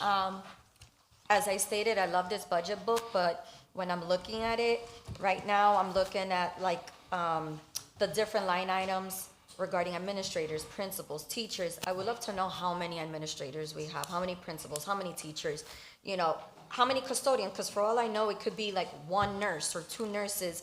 So given the variance, I would like to more or less potentially be able to calculate what that is. And they do break it down by school, but as you can imagine, we look at multiple budgets. yes, So yes. sometimes we're looking at the overview and getting into the details during these sessions.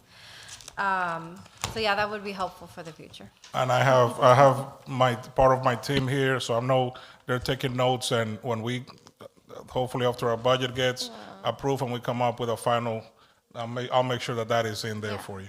And again, each counselor is different, and No, I understand. so when it comes to the custodian, I'm seeing a decrease. Is it because we cut custodians? And the reason why I'm asking this is because of the new schools. So I'm wondering, like, why the decrease? Is it because we cut custodians? If or- there's one thing we're not cutting, it's custodians.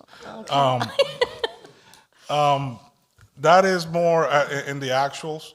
That's just, we had. Or are there positions that are actively open that we have to fill? We have 100 and, when I arrived here, we had, I got our director here too, but we had about 92 custodians. We're up to 108, 109. So that is based on actuals and adjusting the budget so that it reflects a true number of what we're spending on salaries based on what we have paid out this year. So we're cutting their salary? No. So then I'm trying to make So, sure. so in the past, I'm seeing a variance of 156,000. Yeah, So yeah. where is that? Break it down to we me. are, in the past, that was over budgeted. And one thing that we did with that department for custodians, we brought them all under one department. Before, you would see, and if you look at the schools, you would see that they don't have money allocated for custodians this year because we brought them all under the department. So before we had 2 custodians at Arlington Elementary and 3 at the middle school and 18 at the high school, and it was hard to keep track of all those accounts. And when they were budgeted, they were not being budgeted to the specific. Now we centralized that, so we know that the money that we're budgeting is the money that we actually pay these folks, minus, the 156 was over budgeted for different positions across the district. Okay. Yeah. Safety officers. What I see them. I see 46 on page 122. Again, it could be that you guys did provide that information in sectors depending on. Let me see. Did you guys do it? I'm looking at the Breen real quick. You see, I wouldn't know. Give me 1 second. I want to make sure I'm not incorrectly saying you didn't do something. I just happen to fall on page 44. So I'm seeing on page 122 a total of 46 safety officers, but then when I'm looking at page 44, the Breen, as an example, how do I know how many safety officers are in each school? The department assigns that. So now they're under the departments. So the department assigns the safety for each. Say that again? Okay, I understand. So, It's 46 in total? Okay, and then my question was, how do I'm looking at this budget, how would I know how many safety officers are in each school? It's not given, right? correct. Okay, The staffing is centralized, so they are all under the department. We can put in here just, I see that we have on that particular school, you're talking about the Breen, I see that we have custodians in there, even though it says 0 for next year. We can get that in there, even if it says 0 for fiscal year 27. But they are centralized based on, we have now the ability to assign folks. If someone is out, for example, we can grab, our floaters and people and put them in different spots rather than having them at a school and they're needed somewhere else. yeah, okay. I cannot take. Oh, through you? I'm not done, but fine. Yeah, I give you the floor. I'm not done. Yes. Just piggybacking on the safety, we have the safety of the person in charge.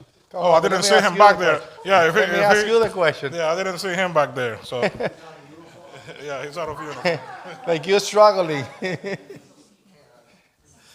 I didn't know he was here. Yeah, let me say something about Flete before he. Yes, of course. Could you please introduce yourself? Hi, my name is Juan Flete. Juan Flete. Flete, the let me acting say safety something about director. Flete before. He was the safety officer for the Guildmed, and he was the father figure. I of knew I those recognized him from somewhere. I just didn't know. So, yes. So that's why I like him so much, and that's why I put him on the spot.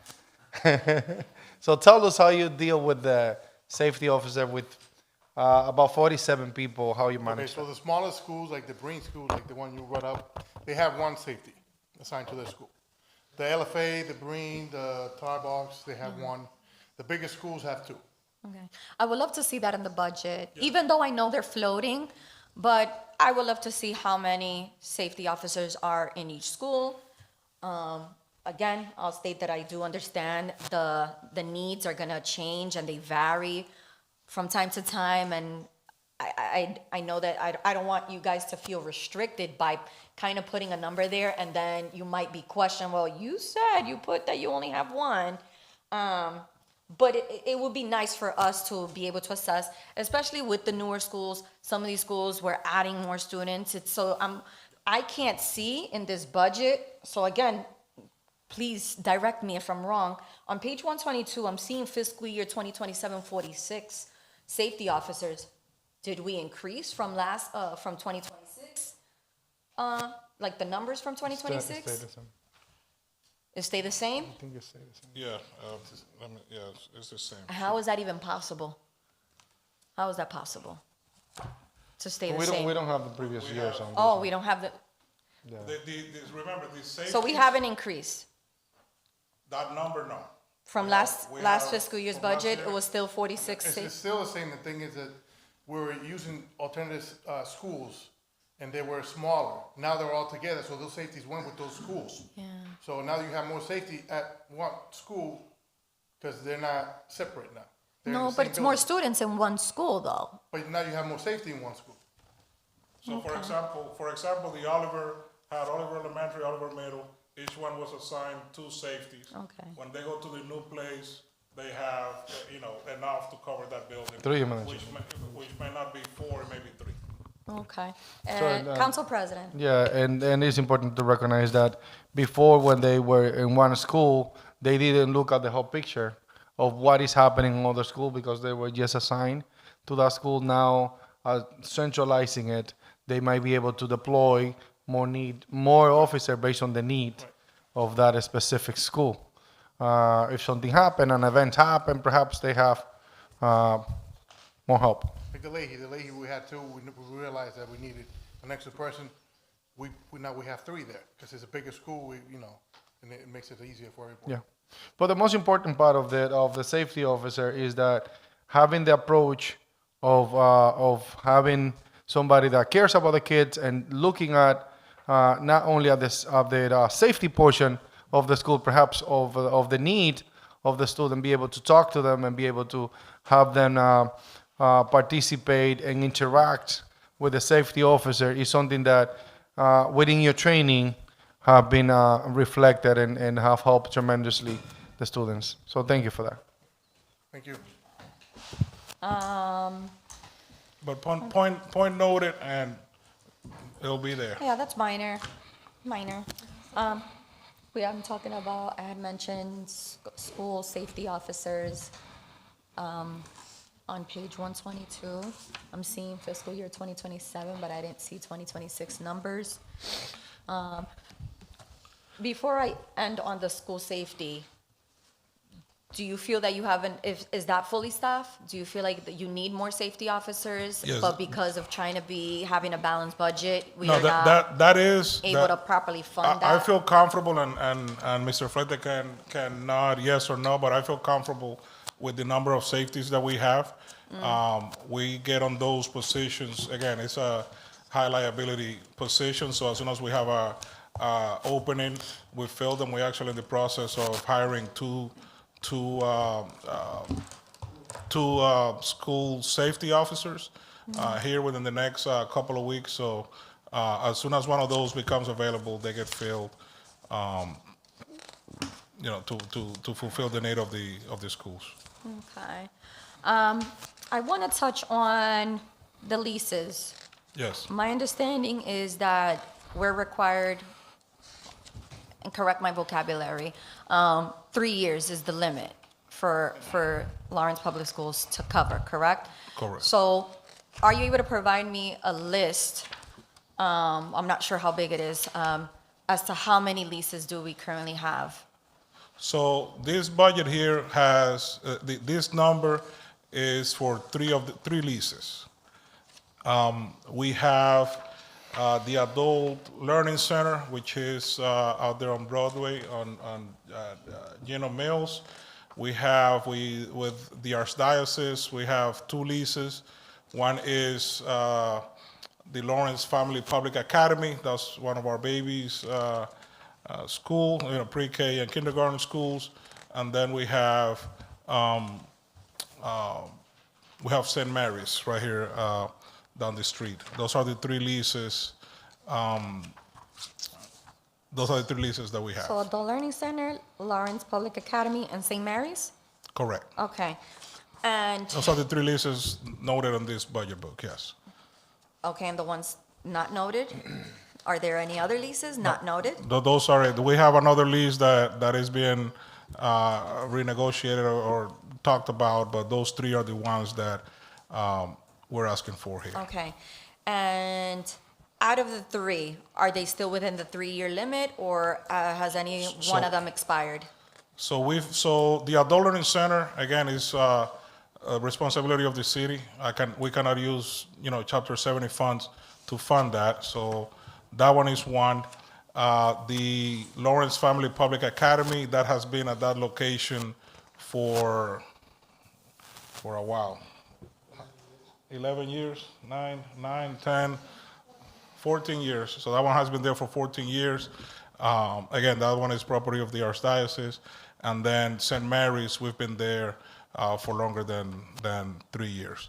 So those are the, and at St. Mary's, we have the Lawrence Early Childhood Center at this time. Are all three of these leases are at a point where now the city needs to fund it? Or are any of the three that you just mentioned still under the purview of Lawrence Public Schools? The two for the pre-K and the two with the Archdiocese, those are, yes, they have been there longer than 3 years and is with students. The Adult Learning Center would be the city's responsibility regardless. If it's 1 year, 2 year, 3 year, 10 years. Okay. In this budget, is it being reflected that the city is actually taking on those expenditures? So that is one of the variances in between the proposed budget by the city and the proposed budget by the schools. The city in the proposed budget is allocating or appropriating 543. What was that? 543,000, which would be enough to cover the Adult Learning Center. The other two leases are not reflected in the proposed budget by the city, but they are reflected on the budget that the school is presenting. Okay, I don't know if it's just me, but I feel like I'm left confused. Is the city taking on their responsibility when it comes to any of the leases that already are past the 3 years?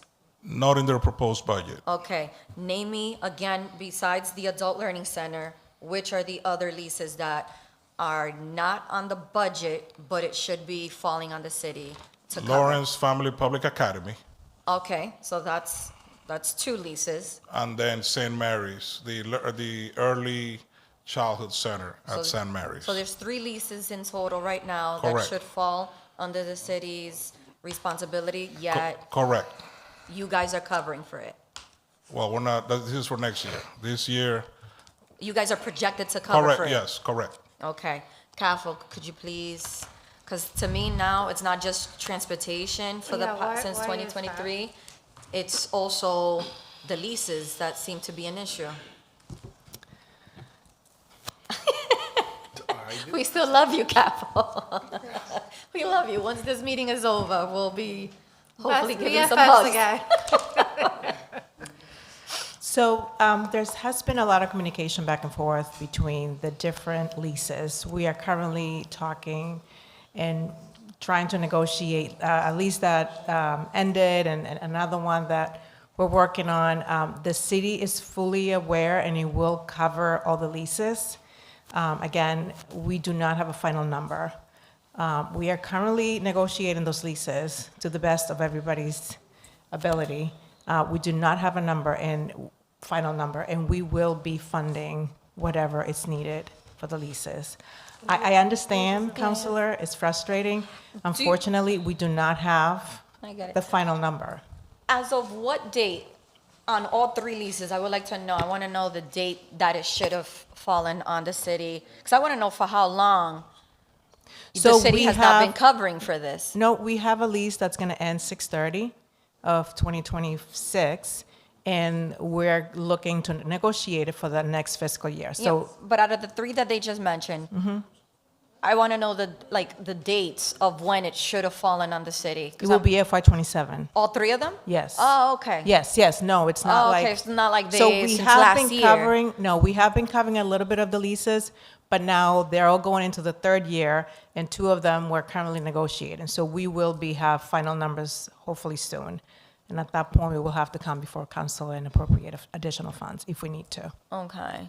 Yeah, I'm intrigued in terms of how, because this is part of the budget. And to discuss budget Yeah, and I'm- not have certain things where it's a necessity to gain Yeah, clarity. Unfortunately, this is No, I know. beyond I our know. I'm just control. saying, on my end, No, I know. it's hard for No, me but to we are move working with the forward. school, and we're working with the landlords to renew those leases, so we don't have a final number yet. Okay. It brings me to ask, Mr. Cabrera. Let me see. How do I word this? Has the school spent any money besides the transportation that we've already discussed?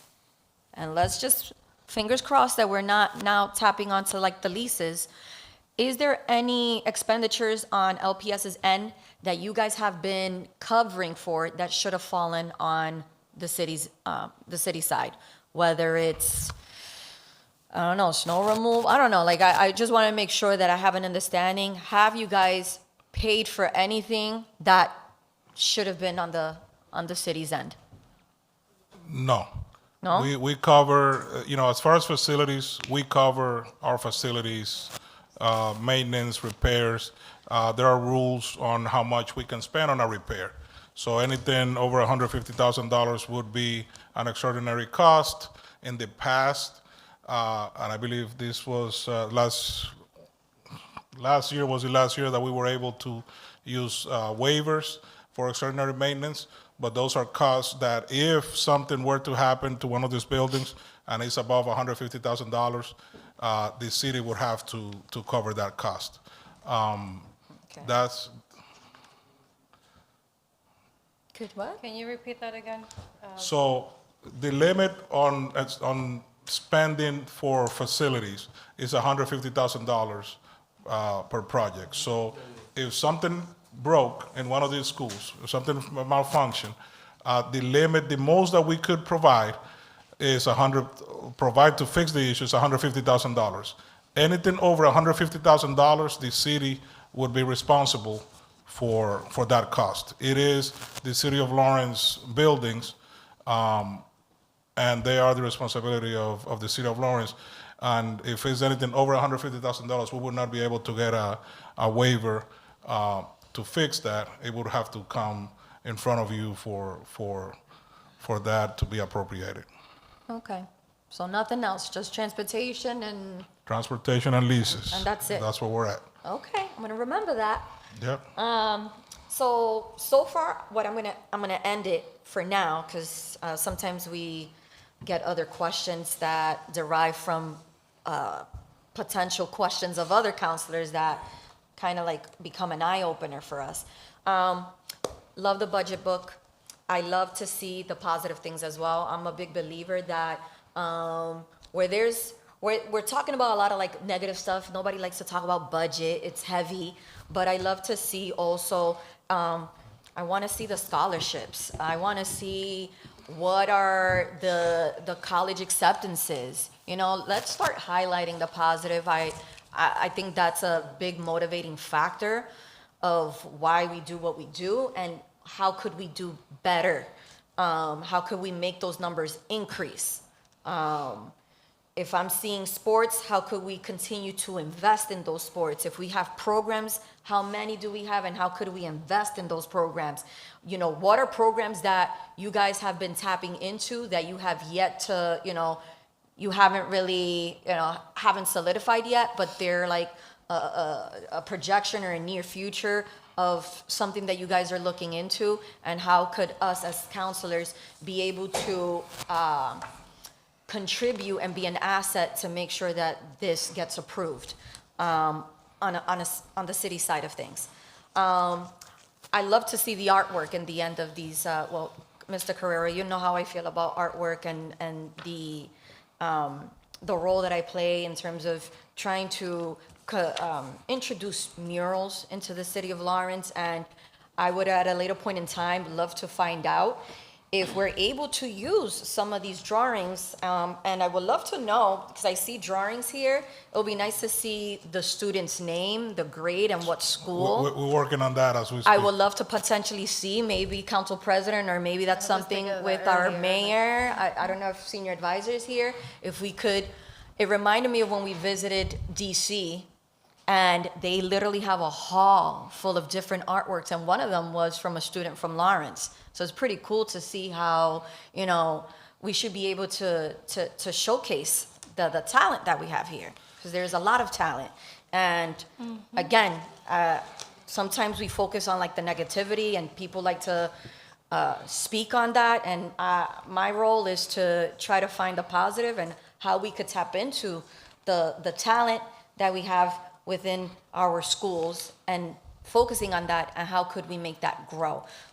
So yeah, I would love to see how we could maybe potentially do some sort of gallery and showcase the students' artwork. And if I may say, just on behalf of everyone who's worked on this here, we appreciate the input. We'll continue to gather input and adding more things to this thing. I agree with you. I mean, I think, and superintendent talks about it all the time, in taking pride and on our, you know, on our city and on our kids. Talented. For those that can't see it, this is amazing. Look at that. If you know, All right, I do need to keep it moving, because I do have also Greater Lawrence Tech here. I'm gonna jump in and add about the artwork.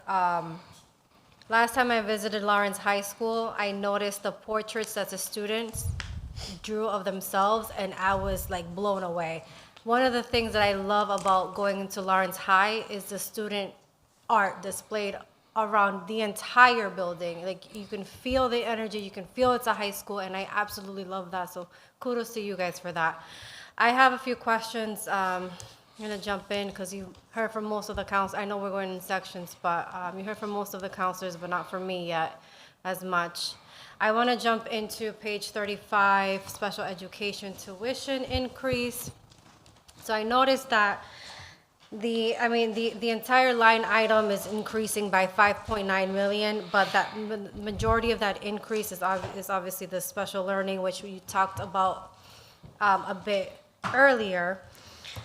But what I would like to know, in addition to what was discussed earlier, are there any projected additional out-of-state placements?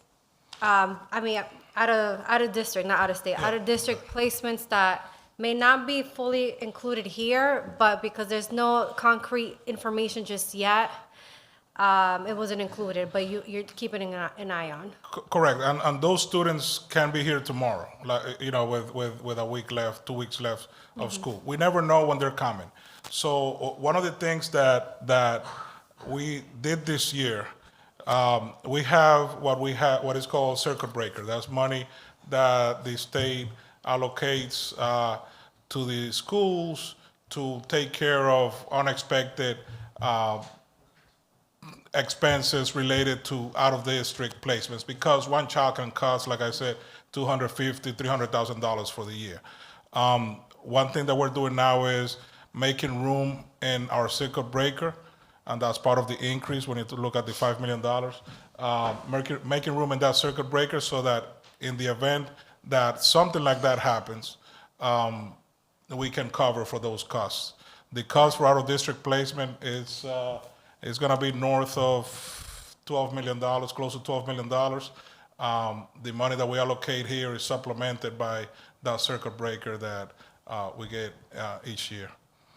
And what is the school district doing to perhaps, I mean, we have the increase in tuition costs for special education because we don't have the services. So what are we doing to alleviate some of that to reduce costs in the future?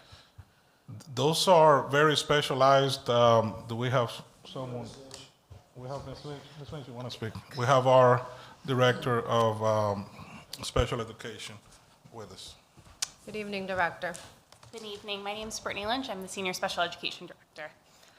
So in the district, we have multiple specialized programs as well as our therapeutic day schools. We have seen an increase of students who have come in with some significant health concerns. Because of their significant needs, we are not able to safely educate them here in the district. Some things that we are trying to expand upon is our supports for our students who have visual impairments, and we're working on getting those students back into the schools by creating a bigger department. Okay, thank you. That is it for me, for that portion, thank you. I also saw on page 33 that there is an increase, and I'm hearing this across the board. I heard it from the CAFL in the beginning of budget hearing, but increase in health insurance. Yes. Talk to us a little bit about that. What is driving it from the school's perspective? I just want to see if it's similar to what we're seeing the trend citywide. That is just straight up cost of health insurance increase. We are hopefully we'll be fully staffed. We have more people today than we did 2-3 years ago.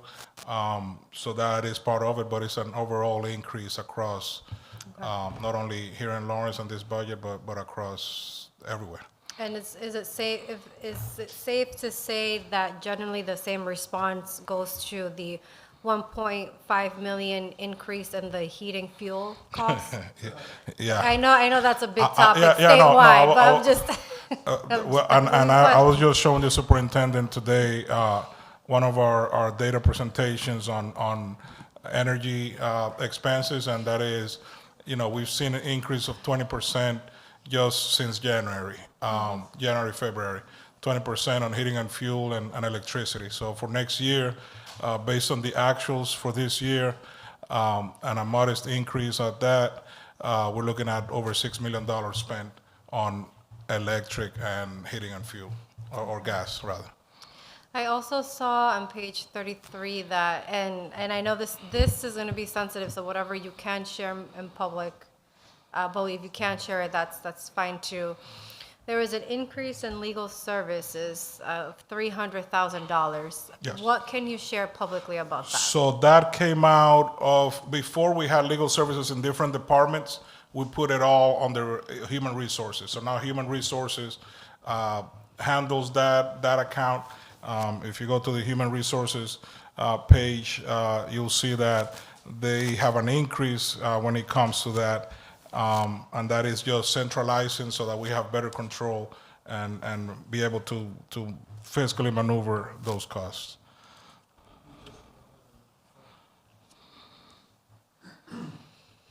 Okay. On page 31, there is a decrease in federal grants of 2.2 million.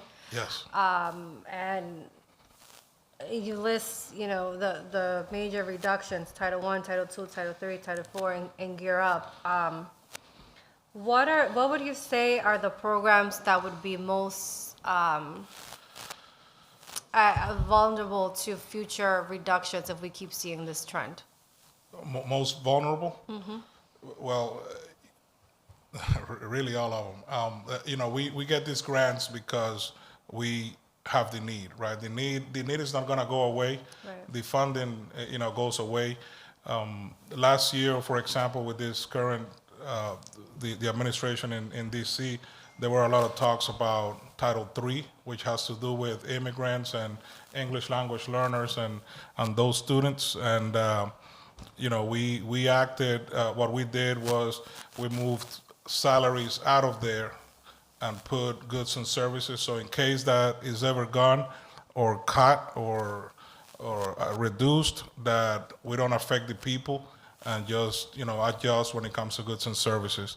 Title I is, you know, we have positions that get paid out of that. All those positions were moved into our local budgets at the schools, so we don't lose the teachers. The teachers are there, but the funds are not there. Those are, you know, those IDEA, that's our special education. Again, we're still waiting on numbers for the next cycle of federal grants, and we'll see what happens. We're hoping for the best, and hopefully we get what we're expecting so we can continue the services that we're providing. Okay, my last question for now, at least. Do we have any individual school that's operating, I just lost my question, that is operating significantly below capacity? No.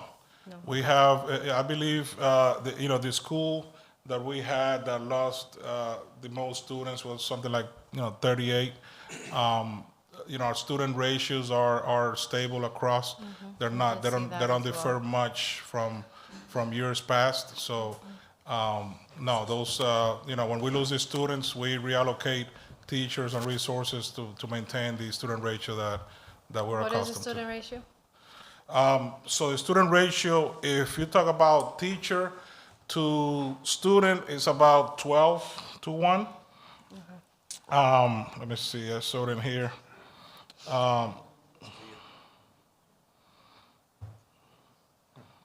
Yeah, 12 to 1, 21 average class size, K through 12.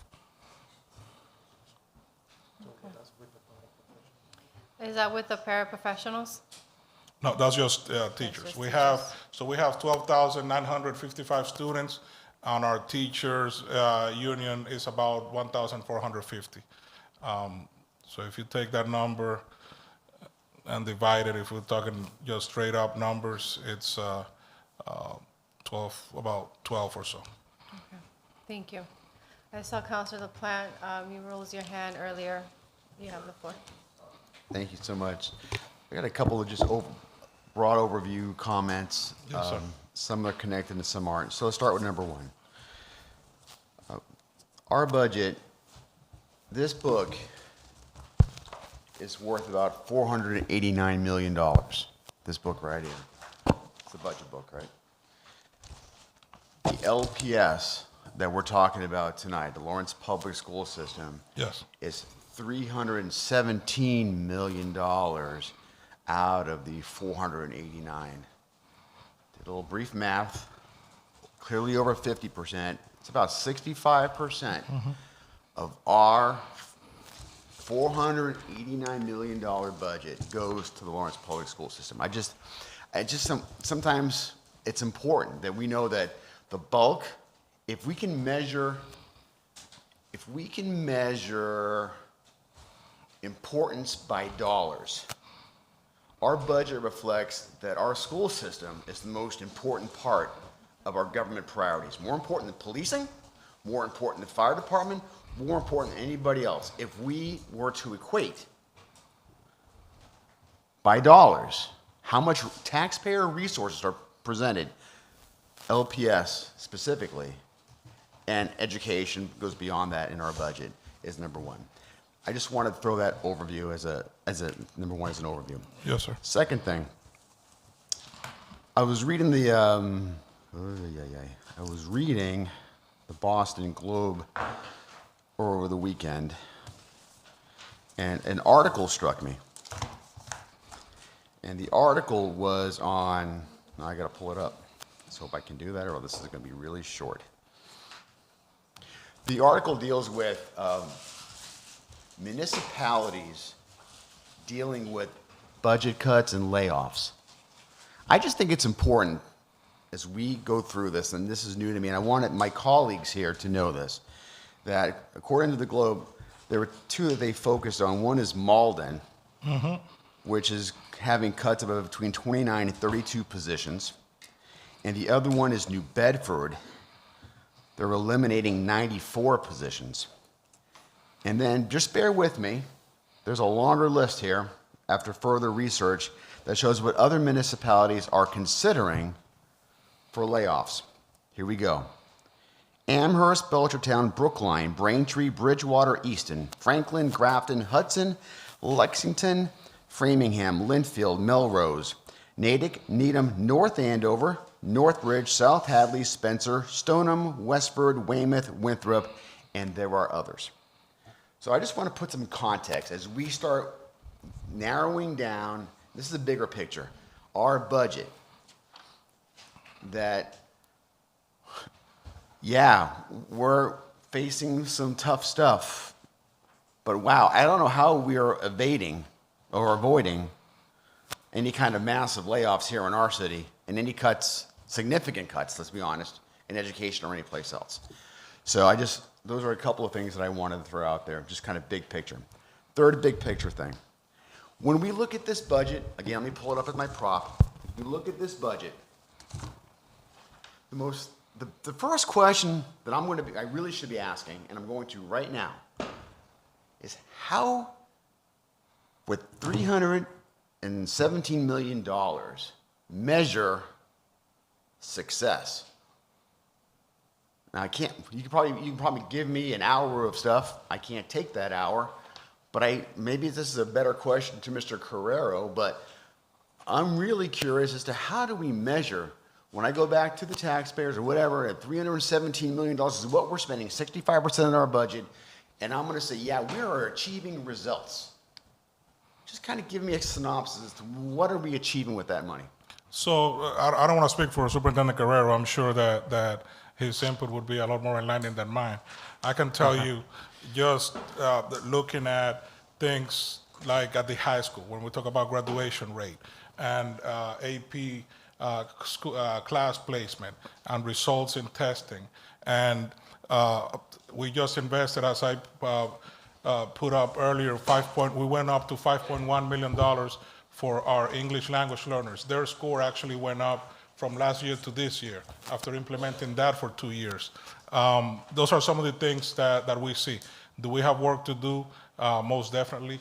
Our special needs population, we have 1% of them that meet the state standard or the average in math, and 2% in English language arts. So those are the things that we continue to look at and find ways to get achievement when we talk about achievement.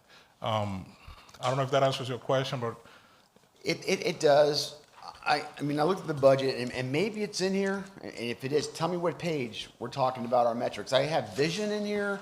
I've got, kind of like a mission statement and Yes. the 5 steps of priorities of focus. I see strategies and align with missions and visions. What I didn't pull up, at least easily, I didn't pull up in here the real important thing, which is, are our kids getting educated? And how can we show they're getting educated? We used to have MCAS. I'm not even sure that's still around. But how do we show that they're being educated and they're either going to a higher education through a college or they're getting a job? Those are the metrics, right? As far as I'm concerned. Yes. We want when they get out of this school, those are the 2 paths that I want them to succeed in and do well in. And that's what this book should be about. And this should just be the methodology by which we get there. But I don't know where the end line is, where the goal line is. I know what the vision, but I don't know what the goal line is. So perhaps, if it's not in here, perhaps, if you're looking for suggestions, Throw that in there because sir. someone like myself wants to know, are we meeting expectations? Are we meeting these things? Yes, sir. I agree. All right. Council President. Through you, Madam Chair. Thank you, Councilor LaPlante. I just want to excuse myself. I have all the responsibilities at work that I need to take care of. Thank you, everybody, for showing up.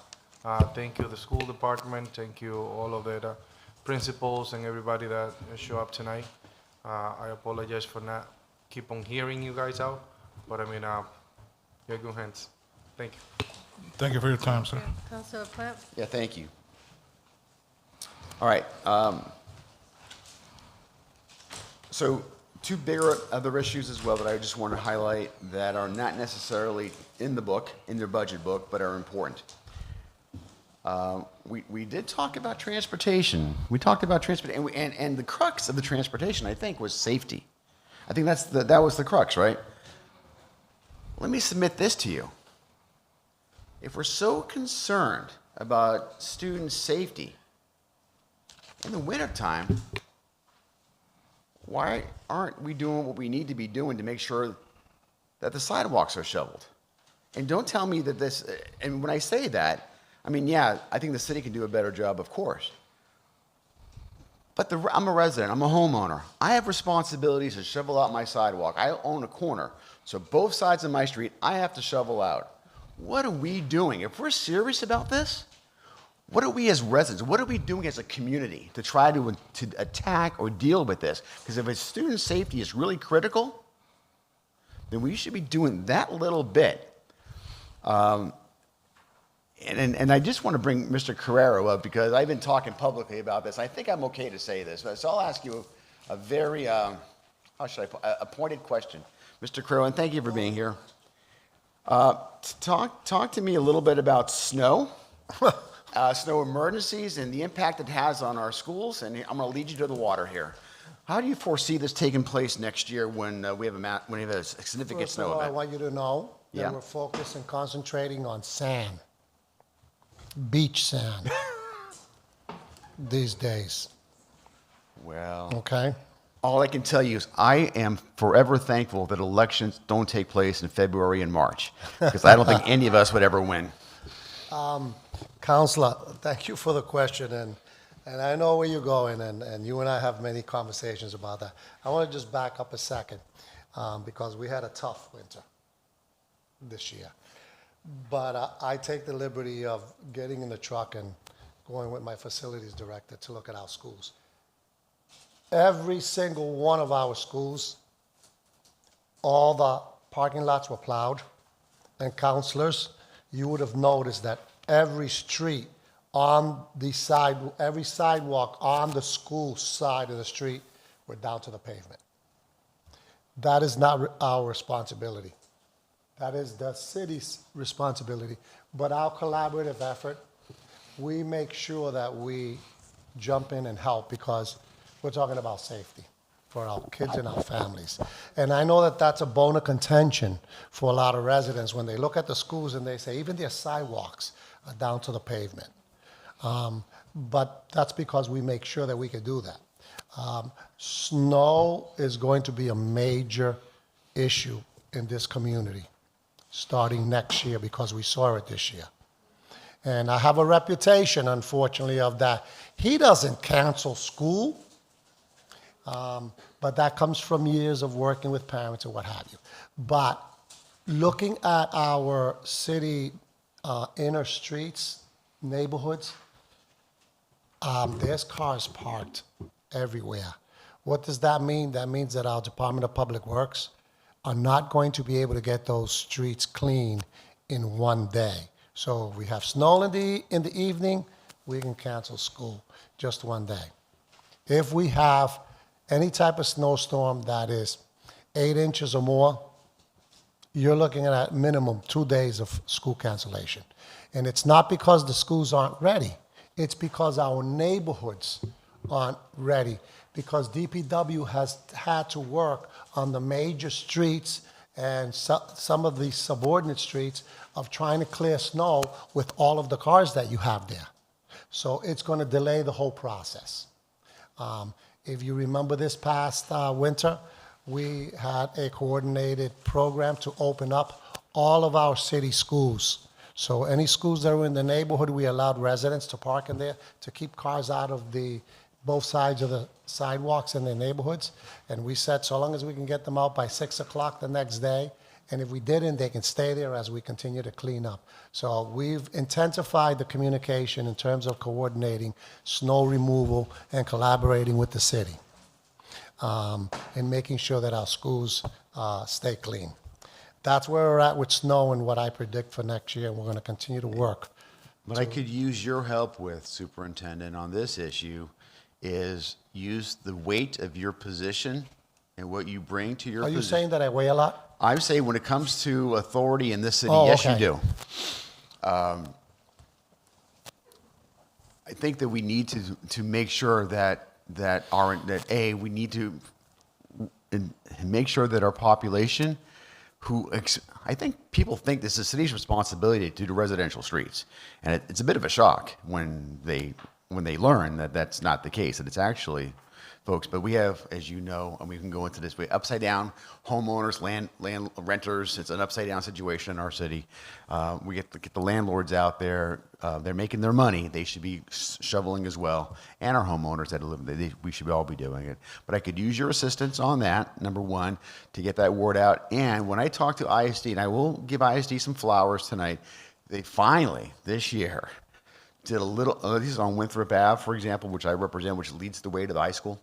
They did some ticketing this year and some enforcement, so it was a little bit better this year than years past, but we can't take our foot off the accelerator. So everybody who's really interested about safety and making sure our kids get to school safely, we got to make sure the sidewalks are cleared, because that is a critical component of safety, or else they're walking in the middle of the street. Yeah. So I could use your help with that. Let me go to the next point, and then I'm done with this. You may have heard that I have a reputation now as being someone concerned about the housing growth in our city. I was a little surprised to see that the trends a little bit have started to level out and maybe go down a little bit. So we've just lost, I think it was 385 in this past year. I don't know if those... 379, I think, Mr. Okay, Cabrera. I'm sorry. Yeah. Sure. So it's leveling off. There was a huge spike in 2000, I think 16. I think is when the spike took place, went upwards. Yeah. But I'm going to comment, and I don't think I need a reaction. You can.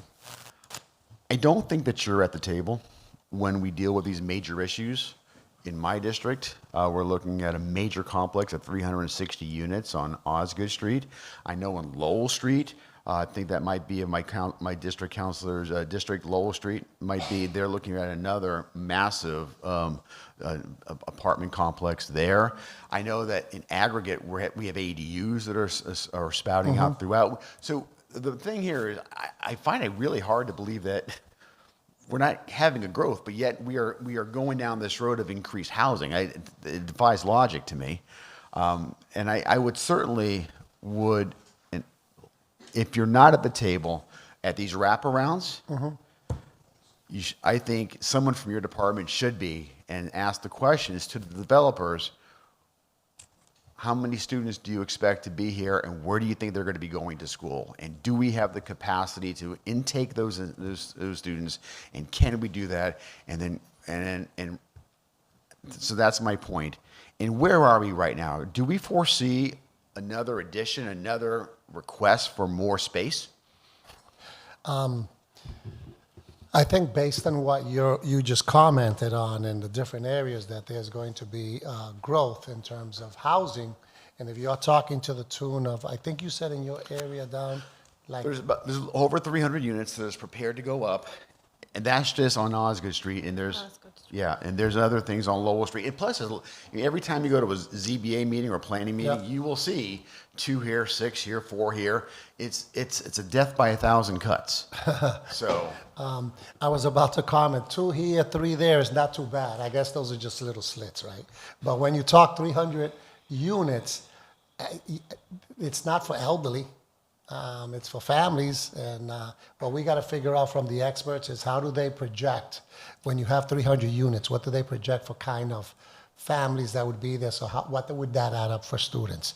Obviously, whenever you talk about in a complex that's going to have 50 or more students, 50 students disrupt the culture of within the school. And I'm not talking about ethnic culture. I'm talking about programming culture, school culture. For an educator, 50 students is a lot of students. So I am more than happy to make sure that as these wraparound meetings that we're discussing, building, there is someone from my office to represent me to provide the subcommittee with numbers, at least locations of schools, how many students are in those schools. And obviously, as I stay in tune to that, what I have to do is manipulate and look to see if we have to shift schools or we have to change busing routes for where students go to school. We can do a little bit of that. We have some wiggle room, that I know, but not to the tune of putting 300 units up. That wherever you put a 300-unit complex, if that's what you're talking about, Yeah, I'm talking about. we got to plan. We have to plan, because if we're going to absorb those students, we have to plan where to do that. So I wish I could invite you to the wraparounds, but that is a function of the mayor's office. Okay. The mayor brings them in, so it would have to be a mayoral invite, not a city. I can't invite you to the party. I'm not the guest. Not the host, excuse me. So I can't invite you. But I am interested in knowing the impacts, and I just think it's important.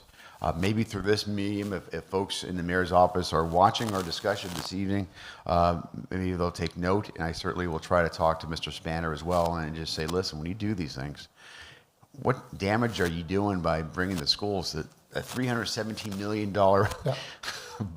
department into the table and with X number of employees, et cetera, anyway, so that I just wanted to talk about that, and you did. So thank you, and let's see what we can do to bring some common sense to our housing growth in the city. Thank you. I want to bring Mr. Cabrera back, if that's all right with you. Absolutely.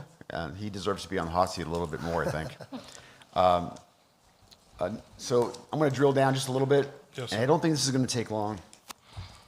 I say that now. Page 38. So what I did was when I went through the budget book, I just really looked for, we could spend more than the time we're spending here tonight. And this is a function, frankly, of the school committee and their deal, right? So I just want to touch on a few things. Anything over $5 million, I want to know about. So those are the big ones, right? So on page 38, I see object number 5241, repair and maintenance, buildings and grounds. There was a reduction of $6.1 million. Explain that to me. Why All is right, that? so if you look at so you're talking about 5241 is the object. If you look at 5240, Yeah. Also says repairs and maintenance. So one is repairs and maintenance of equipment, other is repairs and maintenance of grounds of buildings.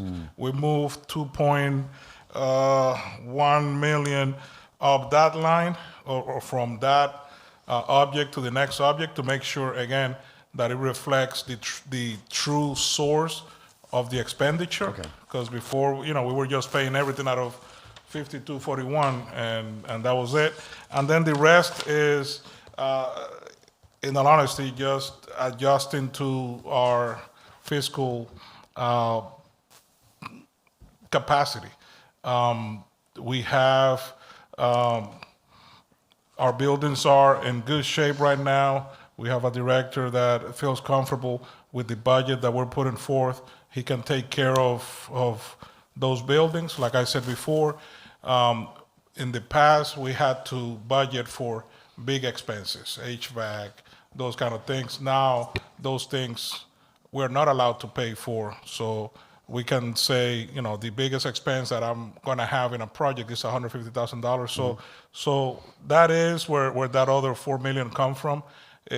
We gotta adjust our budget somewhere, and that is one of the places where we are adjusted, but not without taking into consideration our director of facilities and making sure that he's comfortable in maintaining the buildings that we have, the way that we have them, with the money that is being allocated to All right, that, sir. let's go quickly. I think on 5320, tuition and special learning service, I think you touched on that already this evening. That's a $5.9 million increase. Yes, and yes, that is conservative. That was the busing. That is the out-of-district tuition. Tuition, So out-of-district tuition is the children that we have placed outside of our district. Okay. Next page, so, okay, yeah, we talked about that. 0072, budget and finance, that is increased by $11 million. Correct. So $11 million on that. We added to that line $1.9 million for after-school activities. That's one. I mentioned energy costs when it comes to electricity and oil and gas. Increase in health insurance. Of the money in budget and finance, $28.5 million go towards health insurance, and 14 million go towards the pension. So that's the big bulk of it. The increases are, like I said earlier, health insurance, after-school programming, now we have it under that department, and the energy costs for us. Next one is 0043, special learning services, that's $5.6 million increase. Yes, that's the same, that's special education. So that goes hand in hand with what you talked about, the tuition, the 5320 in page 38. Right. That department That's runs. $11.5 million we're spending on special ed. We spend a lot more than that. You say 11 million. On both of those two items, I'm adding Well, those two it's up. inclusive. So the department is inclusive of that, sir. Okay. So that 5.6 includes the 5.9 Okay. for tuition. Okay. There's on page 114, Yes, sir. we are spending 1.4, almost $1.5 million in DEIB. Correct. Can you explain what that's being spent on? So diversity, equity, and inclusion and belonging, that is SOA money that we received, Student Opportunity Act funds that we received, year after year for that topic, DEIB. Let me just give an example of what that professional services is for. That's for diversification of our workforce, of our teacher force. So for example, we have teachers and paraprofessionals that are going to UMass Lowell, Marymount College, Northern Essex, is there a school called Leslie? Yeah.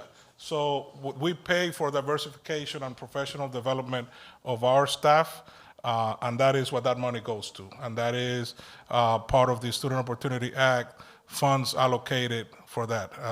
We actually graduating, we're graduating 13, I believe, paraprofessionals, for example, from Marymount College that are going to go into teaching. We graduated some folks with a master's in public administration. So those type of things are the things that are paid with those funds. So if you will qualify under this DEI, it's almost like a scholarship you're able to get to go to any one of these institutions for a specific, whether it's master's degree in public education, whatever it is that you just mentioned. Is that what that's being used for?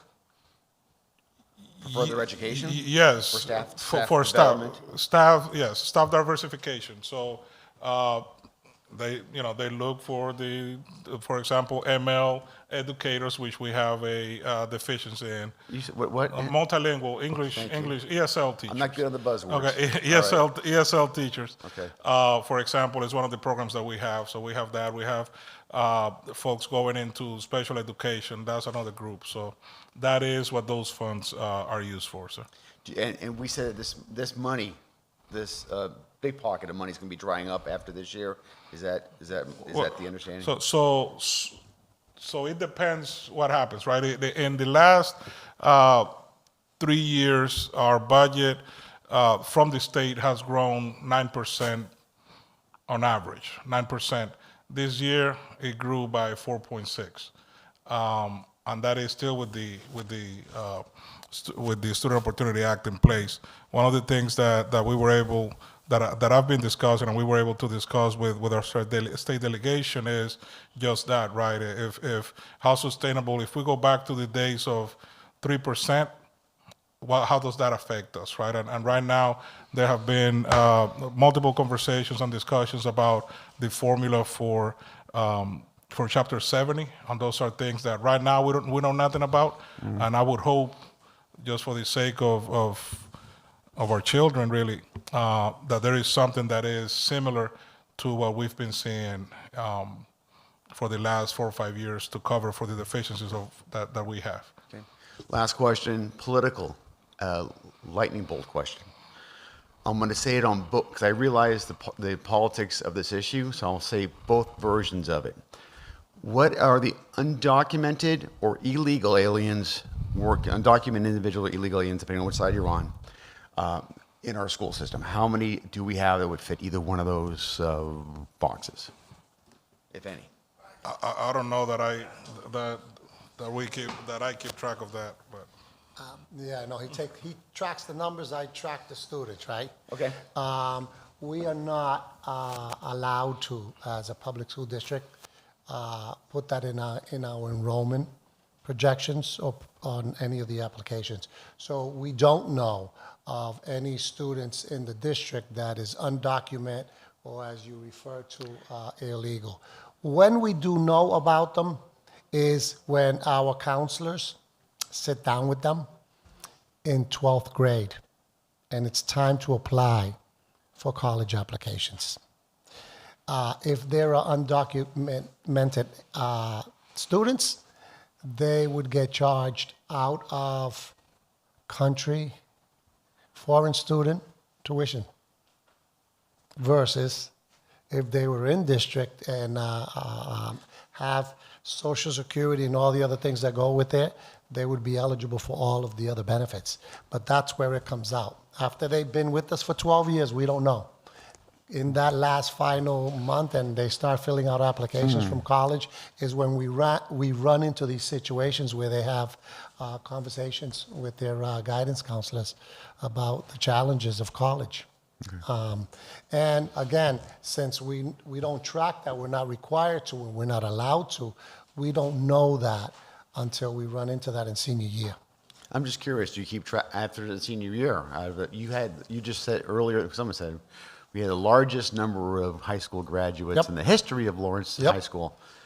How many of those got tripped up, if you will, in that application process? Our data points is that they've graduated from Lawrence Public Schools. As to where they're going, we have to take that at face value when they tell us what their plans for after high school is. Well, I'm going to go on to college. That's a data point. I'm going to go work. I'm going into the service. Okay? I do appreciate the counselor's comments and yours about, and I know that our team has been taking notes. I like the idea of putting on, it'll be tricky because we just graduated them last Friday, but to get them in the budget books, scholarships, how much, where the students are going, all of those points I think it's important. You mentioned, Mr. LaPlante, about this is a budget book, but this has to reflect something. What are the successes? Why? Why Lawrence Public Schools? And we're going to work very hard to tell that story because there is a story to tell here, and it's been going on for several years now. I can tell you that we have a lot of families outside of Lawrence Public Schools that will do anything possible to get their kids enrolled in our public schools to take advantage of our special education program. Our special education programs are probably better than any special education program in the entire Merrimack Valley. Our budget reflects that. We have a tremendous program. Our ML population, the work that's being done in our classrooms, the fact that 2 years in a row we've exceeded the state average on our access testing tells you that our kids are learning English at a faster pace than the others that we have. That should be in this book. The fact that we now have expanded our exam school to soon have 800 high school students and 200 7th and 8th grade students for a total of 1,000. that are going to go to bigger and better places than anybody. That project got off just last year. The fact that we're expanding now, we're taking and incorporating a full academy of arts and performing arts, okay, is reflective of what's going on in our middle schools and what our high school students are doing, including one that just won 2 major national awards for presentation, and our award-winning program that we just finished with Avida, okay? These are not accidents. These are things that are happening, but we are a victim of our own circumstances, of our own self-fulfilling prophecy, that if you tell them enough that they're no good, they won't come. Their self-esteem falls. That doesn't happen anymore.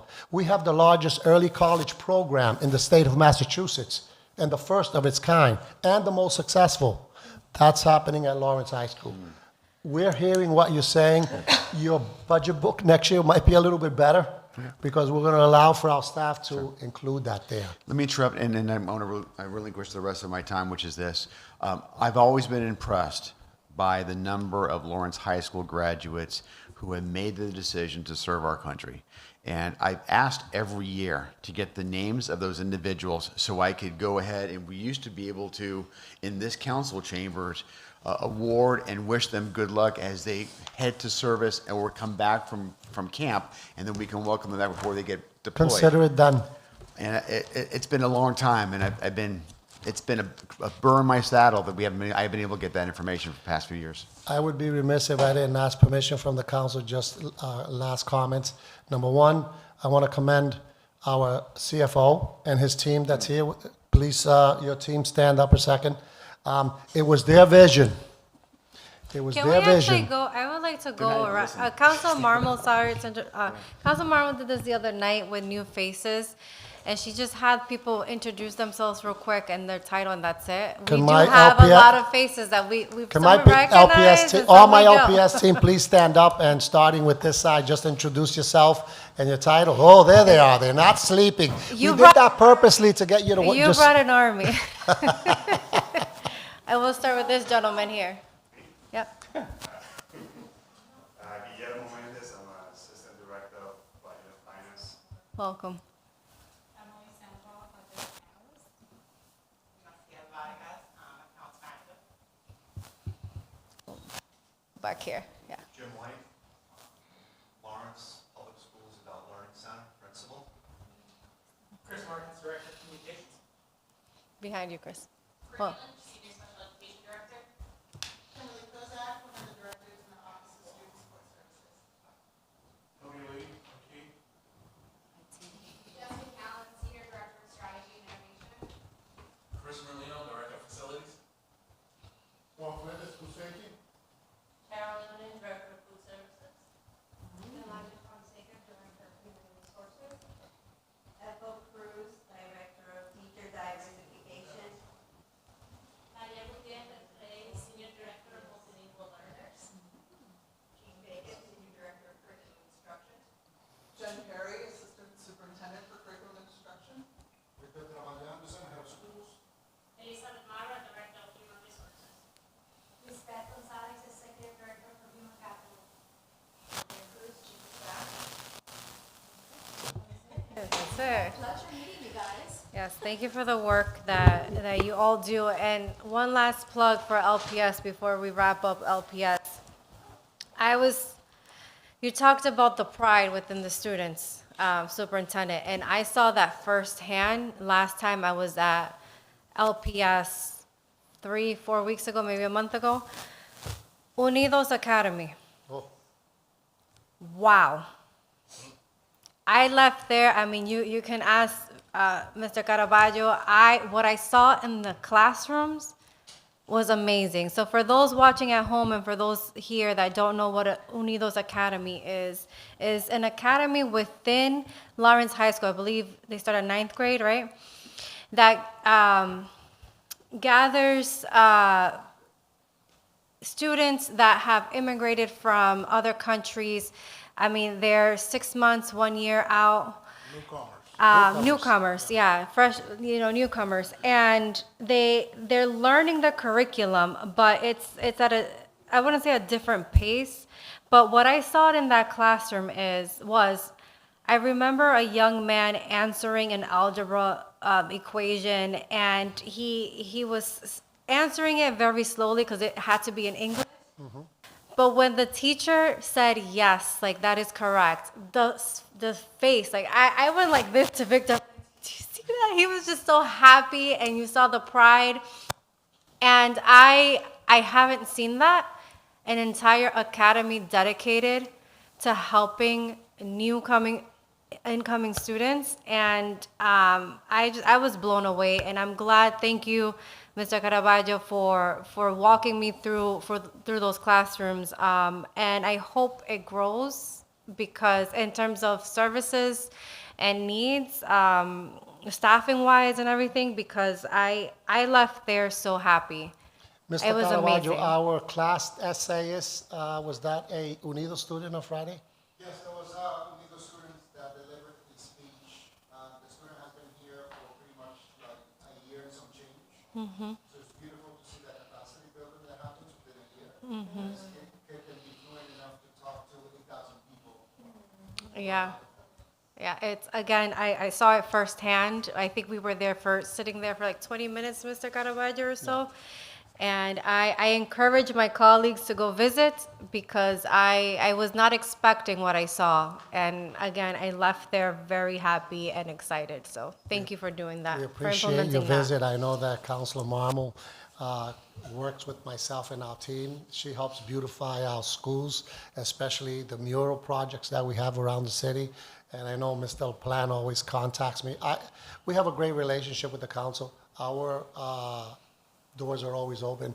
If there's one thing that I think that upsets me is when we constantly hear that we shy away from transparency. And that's something that I want to eradicate and take that out. We're public schools, we're open to the public. Parents need to be able to come in. Stakeholders, supporters need to be able to see what's going on in our schools. I think the more that happens, the more opportunities get created for our students. So I appreciate the support and obviously your visits and collaboration on projects. So thank you so much. On Thank you, behalf of Lawrence Superintendent. Public Schools, we thank you for the opportunity to present the budget. We hope that we've done a thorough job. There's always room for improvement. We have those, and we're going to continue to strive and work to make sure that we provide the services necessary for our students to succeed. So thank you, Madam Thank you. Chair, Budget and Thank you. Finance. Thank you, Ms. Marble. Councilor Platt, thank you. Okay? Thank you, Lawrence Public Schools. Thank you for holding in there. Also, thank you for GLTS for your patience. Nothing further? Nothing further. Thank you very LPS is much. all set. Thank you so much. Thank you.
All righty.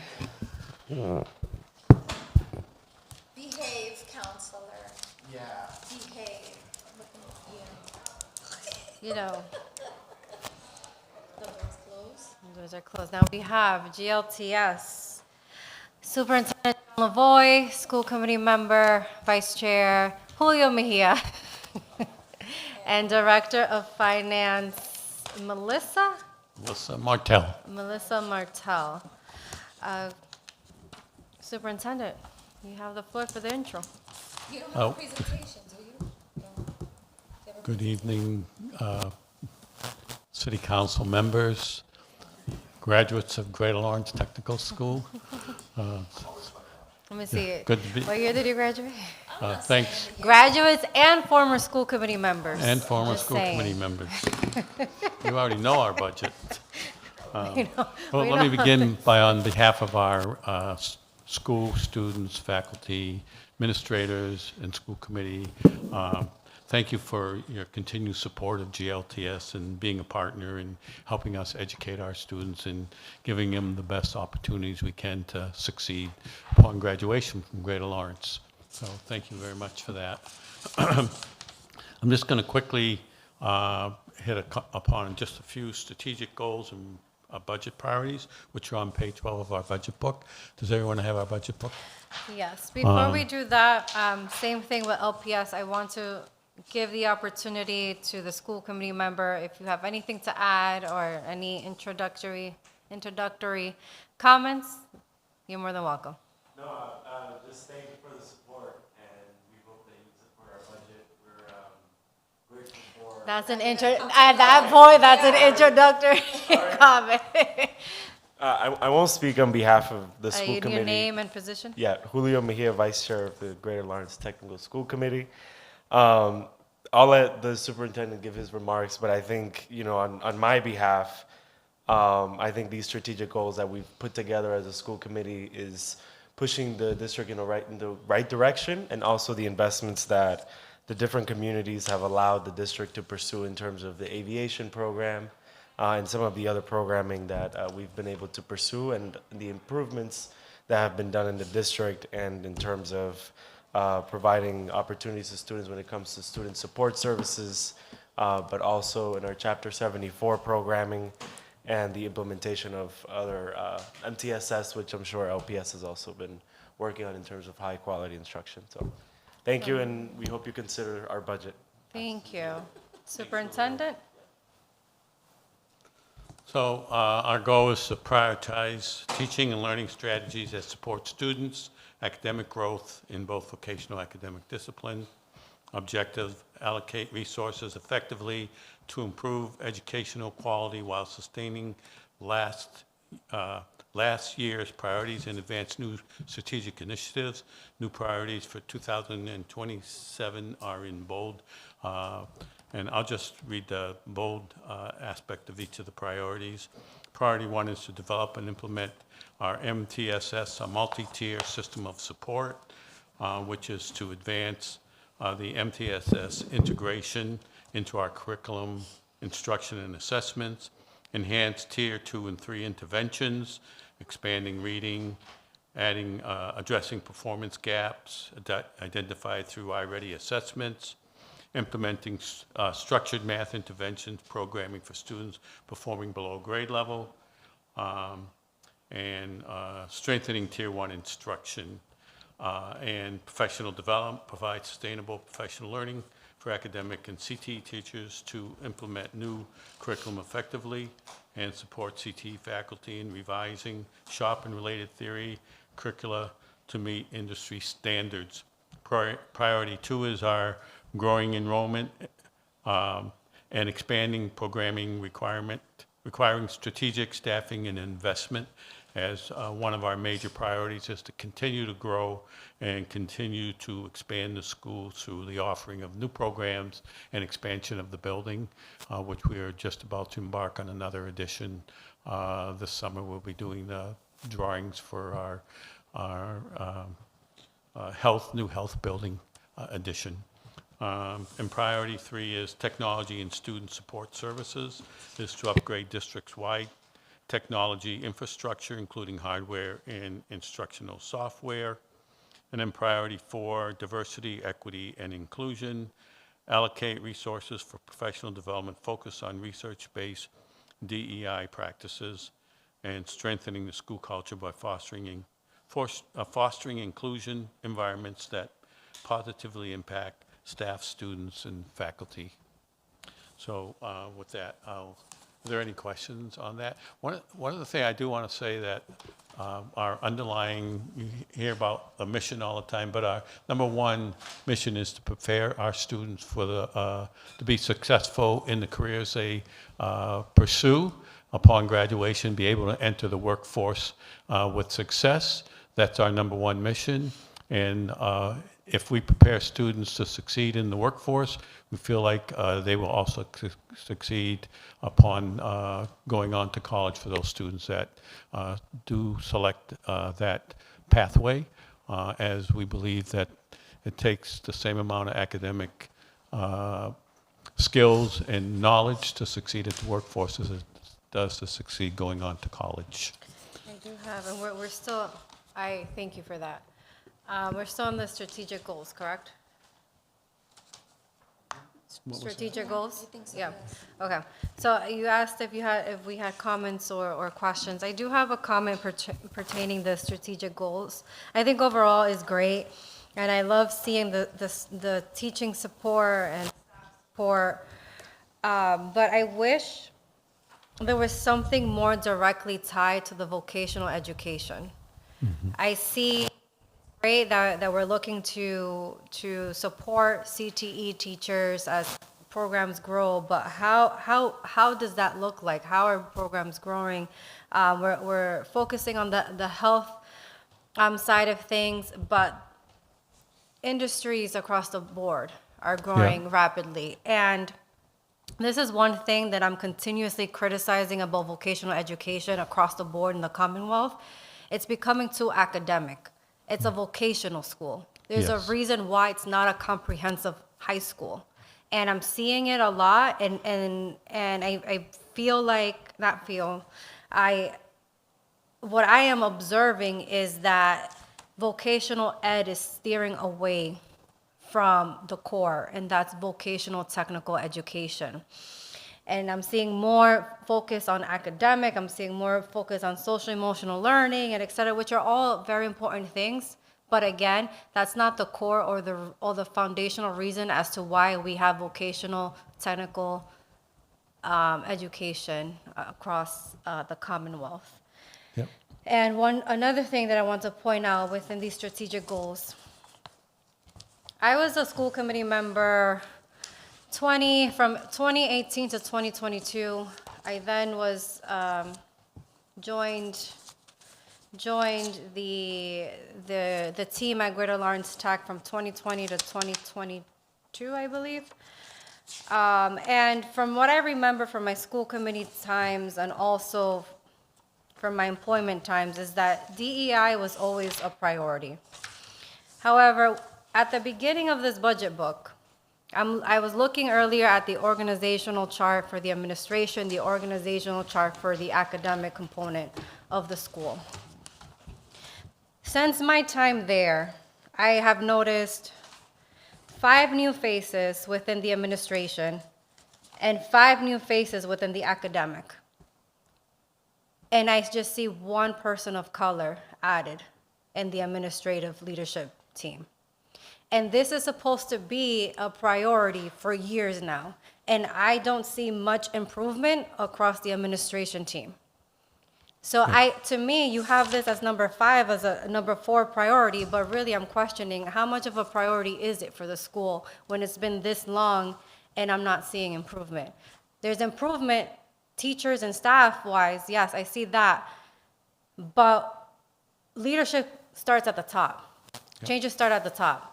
So what's the message that the school is trying to give to the rest of the school and to the rest of the community when they're saying this is a priority, but really their leadership doesn't reflect that? Yeah.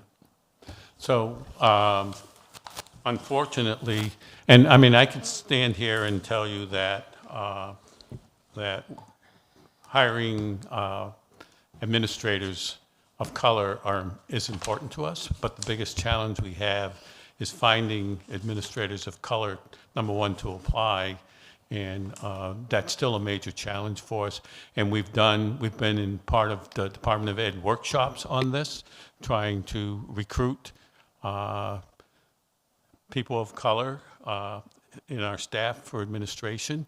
What we found is there's a small pool that fits or that even applies. Never mind people of color, people in general, we are having a difficult time finding as vocational teachers and in leadership in vocational education. In the past, we've tried to hire within our at least within our staff, for those who are talented and are skilled and prepared to enter the administrative level. But I can show you application after application, and we have very few of people of color that apply. I've gone on and done workshops. We belong to some organizations that are supportive, are supposed to be helping us in finding people of color, and we still struggle with that. So it's not like it's not important to us. It is important to us. Our hopes is to continue to train staff within the ranks that are teachers of color that can become administrators at JLTS.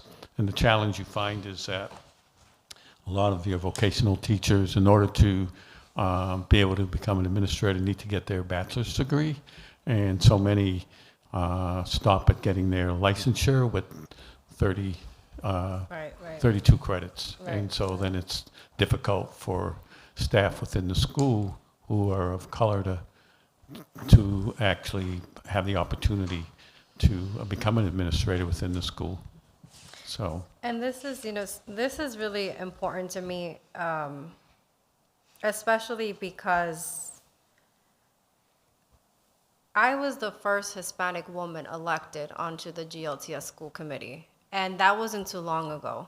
Mm-hmm. And aside from being a graduate, when I am at GLTS, I see majority of kids of color, and even now, even when I visit Lawrence High, students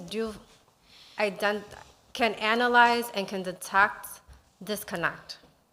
As great as a teacher is, as great as a guidance counselor can be, they do detect when they're not fully being heard, or when educators are trying to be understanding or trying to be sympathetic, empathetic, but they really don't know deep down what the student is going through.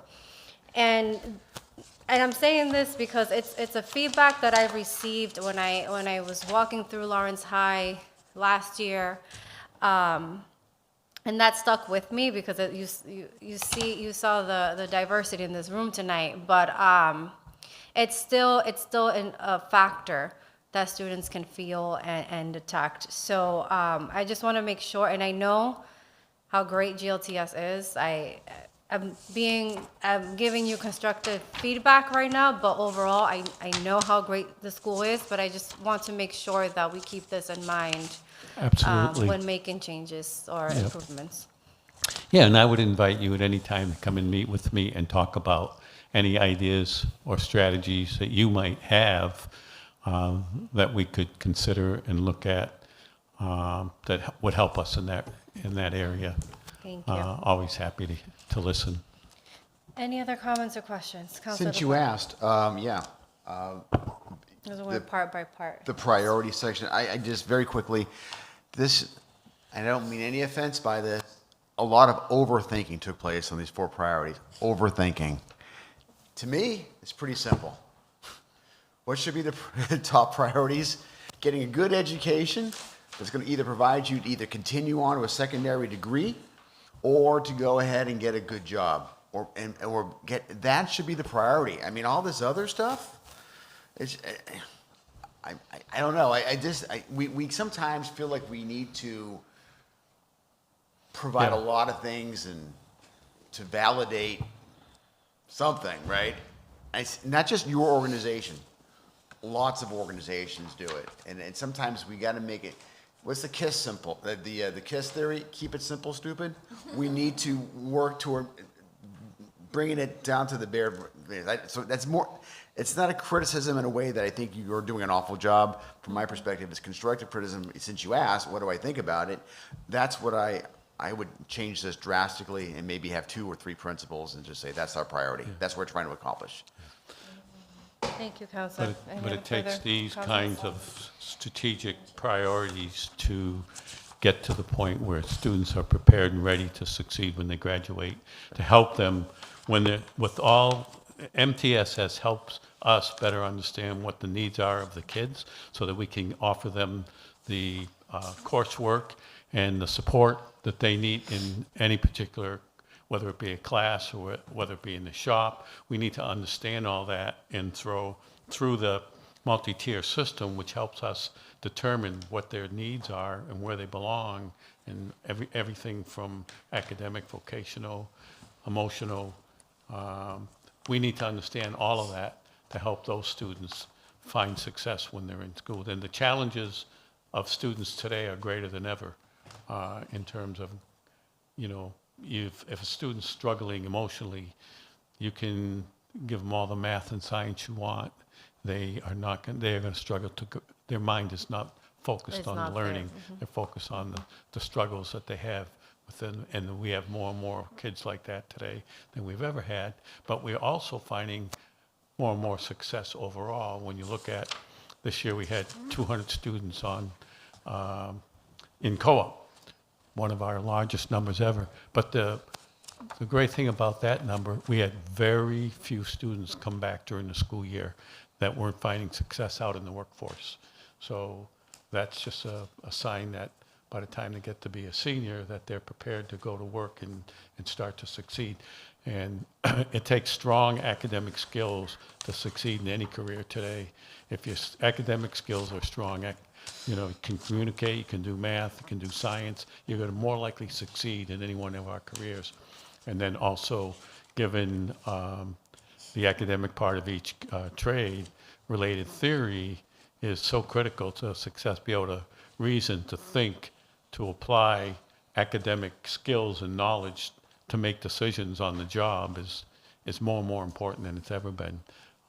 Kids will learn the hands-on skills very quickly. If I'm sending a student out to work for a contractor, a carpenter, a general contractor, the thinking skills and the ability to reason and make good decisions will drive them up the ladder very quickly because they develop the hands-ons 8 hours a day really quickly. But it's the thinking skills and the academic skills that are going to drive them to really succeed in any one of our careers. So it is important. And we found that once, you know, because of the MCAS, that's what drove us to do better academically.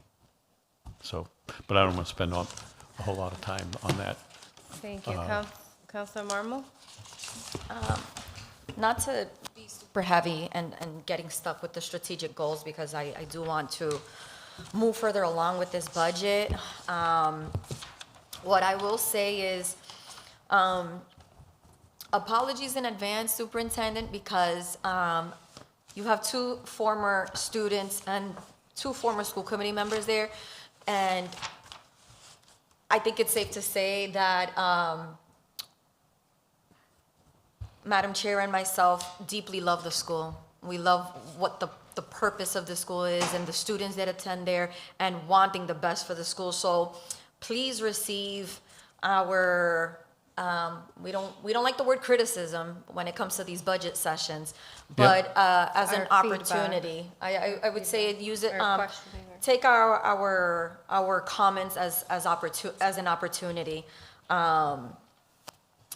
And diving into a little bit of that opportunity of my sentiments when I see your strategic goals is that, to me, the perspective that I get as a former school committee member is that they tend to remain the same. Again, I don't want to get stuck with the DEI, but I share the same sentiments as my colleague here, because I remember that this was a common strategic goal, and it's already been a few years. So to me, I'm looking to you to provide me as to what have you done, what has your team done to improve in that, because this is not the first time that this is listed as a goal and as a priority. So we're talking about, if, Madam Chair, you said you were there since what year? And then I came right after. 2018. This to has been a 20 priority. 21? 2018. 2018. So I don't want to say that I'm hearing excuses, but sometimes it comes across that way when you're saying that you're not getting the candidates that are applying for it. I understand that there's challenges across the board, but at the same time, I'm made to feel when I hear that as it's excuses. And again, I'm gonna hold you guys to it, to provide me as to what the school has done. You know, what have been your action plan and the initiatives that you guys have taken to improve, at least in that, because the reason why I'm bringing the DEI up is because I've seen it already for several years, and it just continues to be numbered as a strategic goal. And at this point, I would love to, for you guys to make improvements in that, and then let's focus on another strategic goal that the school needs. Which brings me to, you made a comment that the mission of the school is to prepare students for the workforce. And I know I'm getting ahead of myself, but this is tying into the strategic goals. When I'm looking at your co-ops, the numbers are low. And, page 21. And I'm sorry that I'm jumping the gun, but the only reason why I'm jumping the gun is because I feel that this should be a strategic goal. If it's within your mission statement to prepare students for the workforce, then your co-op is not reflecting that. These numbers are low, and some of the programs, there's some that none of the students are working. So to me, that should be a priority. If that's your mission, that should be your priority. And again, I know that I'm getting ahead of myself, so when we move to this section, I'm going to ask questions as to what are we doing to improve those numbers. Some of the shops, I'm actually in shock at the fact that there are either no students in co-op or the numbers are very low, so I'm intrigued as to what's happening, what are the challenges. But yeah, that's something I felt that I have to get it off my chest. And again, I hope that you don't take this commentary in a negative way, but looking at it as a room for opportunity and growth. And if you have two former school committee members that are bringing this up as an issue, I hope that you understand that this is something that you should be focusing on, and that way we're able to move on to some other goals and priorities that I feel that the school desperately needs to shift their focus on. And then going back to your comment about the co-op, is again what I mentioned. This is a vocational technical school, and we're still seeing, I don't know if that happened when you were there, but a huge emphasis on academics, which is equally important, but again, not the core or the foundation of what vocational technical education is and should be about. So let's find out. Let's hear more. Continue, Superintendent. So we had 400. We love you so much, and we want to make sure that you're the best in the state. So Yeah, so we had 420 graduates this year and 200 on co-op. That's the best probably one of the best years we've ever had. We've got a new co-op director that's really amazing and terrific. We have certain programs that are struggling, and for various reasons, and then we have other programs that are excelling, we have programs where like electrical, every student in electrical ends up on co-op, every student in medical system, HVAC system, automotive. So we have certain programs that are doing very well and are strong programs. And then we have other programs that are need to improve in terms of their curriculum, in terms of their instruction, and those programs we're working with. We know what those programs are, and we'll continue to work with those programs and improve the quality of instruction and improve the opportunities for those particular programs. Also, in terms of if you look at our construction programs, let's say, so this year we are invested in our construction program this year with building a passive house. So we're training kids in all the latest and newest designs and equipment in the Clean Energy Center. We've gotten over 1.5 million in clean energy grants. We have more than any other school in the Commonwealth when it comes to clean energy, research work that we're doing around that we're teaching our kids in the construction field. There is no vocational school that's doing as much as we are in that area in terms of technology for HVAC, for carpentry, plumbing.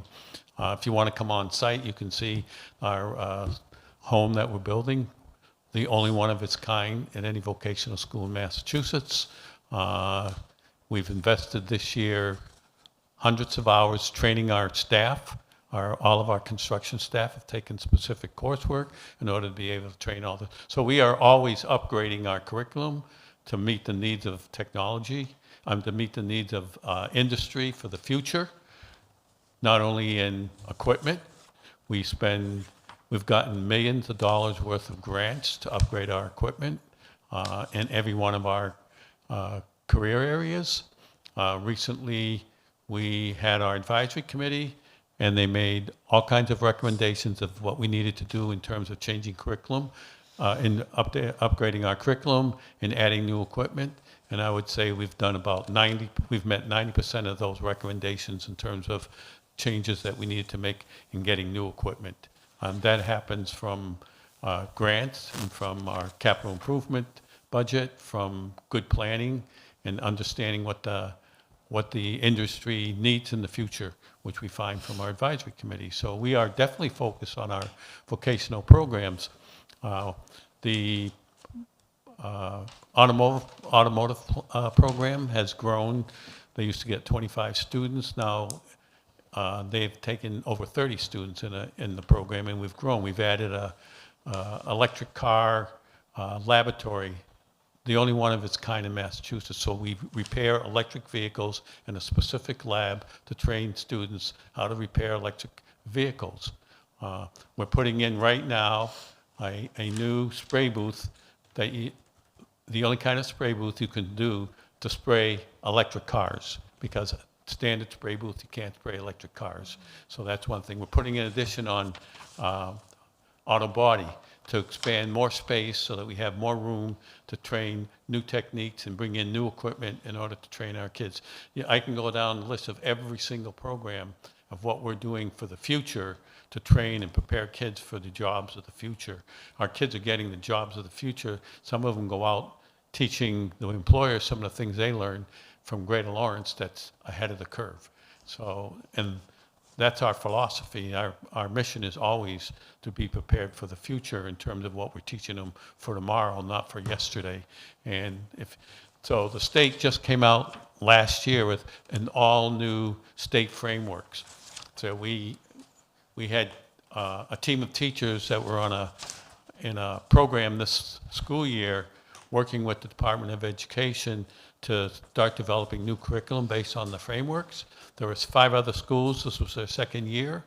At the end of this year, it was just reported, we were ahead of those other 5 schools in the curriculum we were doing. You know why? Because we utilize AI in the development of our curriculum.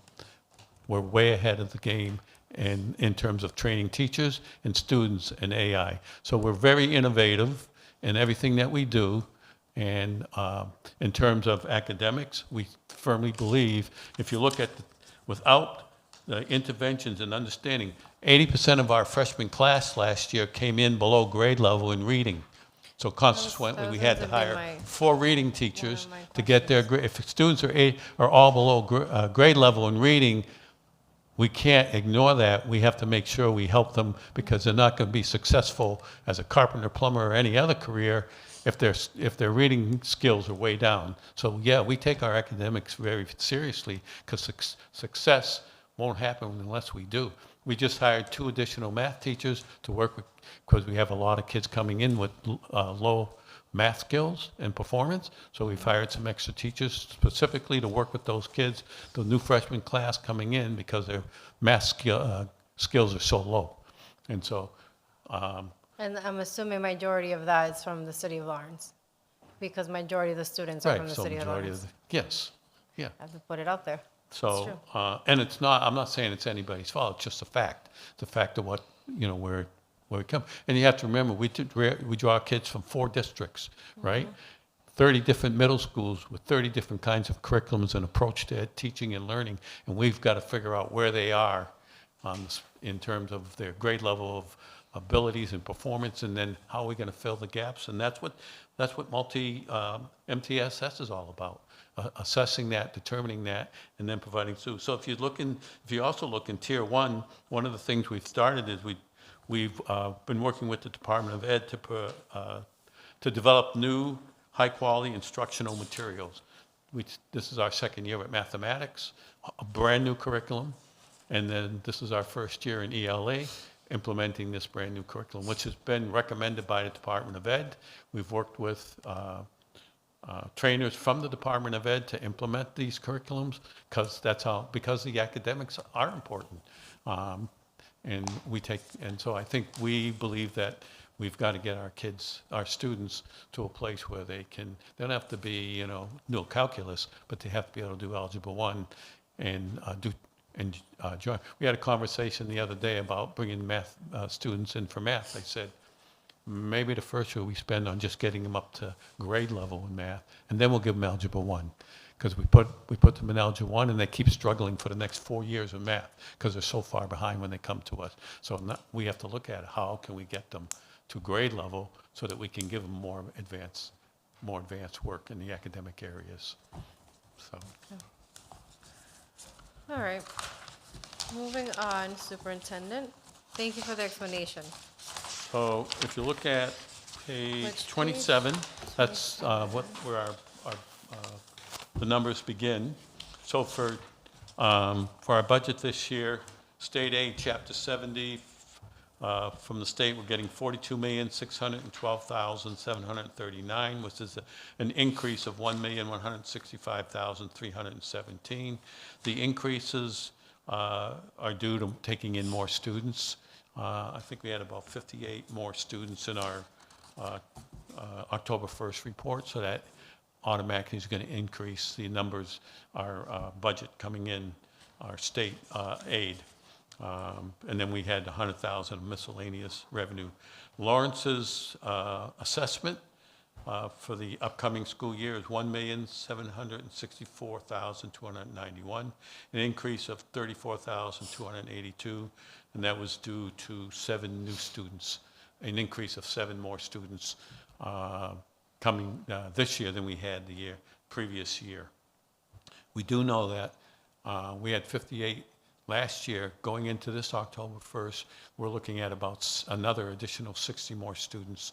Our intent is to keep growing, so that's why we're expanding our health and medical programs to almost 60% more students in those programs because of the demand and need in our community. And so that means we'll be bringing in probably somewhere between close to another 200 students over the next 3 to 4 years. So which will help Lawrence a little bit, because we'll take more students from Lawrence and increase our student enrollment.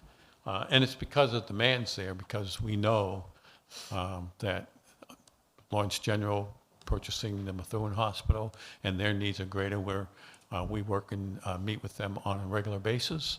And so we understand what the needs are in the health programs. We're expanding pathways in that area to include 3 new pathways, because there's a need in radiology is one of them, because there's a need in there.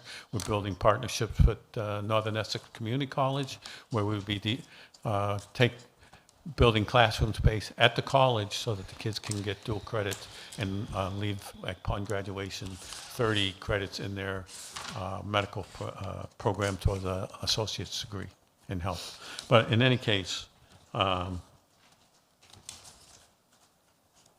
so in non-foundation, regional transportation is 1,743,965 for transportation, which is an increase of 39,788 from the state.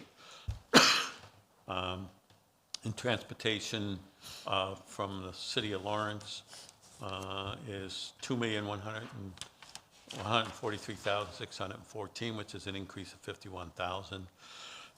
And when it comes to non-foundation, that's based on the percentage of students we have from the city of Lawrence, given what the total budget is. So we have 69, I think it was about 69% of our enrollment on October 1st was from students from the city of Lawrence. So when it comes to our busing, they pay 69% of the additional cost for busing, which is how we come up with that particular assessment. And then in E&D, our E&D, we're moving $2 million in our. Can you remind us what District E and D is? It's excess and deficiency. Our excess, and it's basically a savings account that we have to put towards anything that we might need for unexpected things because we can't raise revenue. It's one way of basically having a savings account. So we took $2 million of that account, moved it into our budget this year. One, to purchase the hangar for $975,000, and then to put towards the addition for the architectural fees and other things. Thank you. Other fees that might be coming up for the planning and growth of the school. Thank you. Council Marmo. You just mentioned the aviation. Just going back to page 21, is there a reason, because I know freshmen, you had your first class. Like, why aren't they a part of this budget? They're not part of they're not part of the chart. I can't see how many students from this freshman class chose that program as an option. The 101 program? Say that again? No, aviation? Oh, the aviation program? Yeah, it's This is not our part- first year. So the students in aviation, there are, I believe, 20 students. They just selected the program 2 months ago. That's our first class. Yeah, but it's not part of the book. So how many students? 20. 20. So they wouldn't reflect they wouldn't reflect on the. I don't think they're reflected in this number because this was. So yeah, because I'm noticing ninth grade, they're all X'd out. But if the ninth graders chose the program, did we not have those numbers in time to prepare this book? Because Right, not when we did this book, we back didn't. in March. This book was put together in March. That's what I'm saying. Okay, so Yeah. and the choices are made In April. in April. So we Towards didn't the have the end of April. numbers. Middle of April. Can you email us those numbers, the freshman Sure, numbers? I can send you the numbers. Yeah, and Yeah. include aviation in it. Yeah, yeah. Okay. I was wondering why it was all X'd out. I was like, what? Yeah. They already chose their shops. Yeah. Okay. Before we could, Council apply any questions pertaining to this section of the foundation numbers? Okay, continue, Superintendent. They were in the E and D. What was that? You can continue, yeah, you can continue. We're still on page 27? Page 7, 27. 27? That's where you were at. Oh, yeah. I'm mumbling too at this point. I like how you think. So our total estimated revenue is $59,375,465, which is a per student cost of $27,644.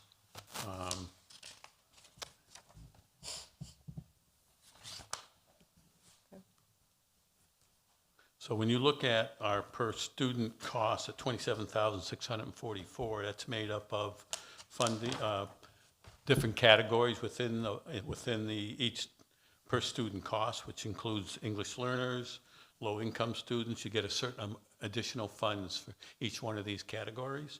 So for English learners, you get a certain amount of money, low income, special ed, vocational student, and then our Student Opportunity Act funds that we get make up the total per student costs of $27,641, and that makes up our total budget of $59,375,465 for a difference of increase of $4,339,599, which is a result of the increase in students population that we have, and which helps to keep us a solid budget that we can continue to fund our programs at a high level.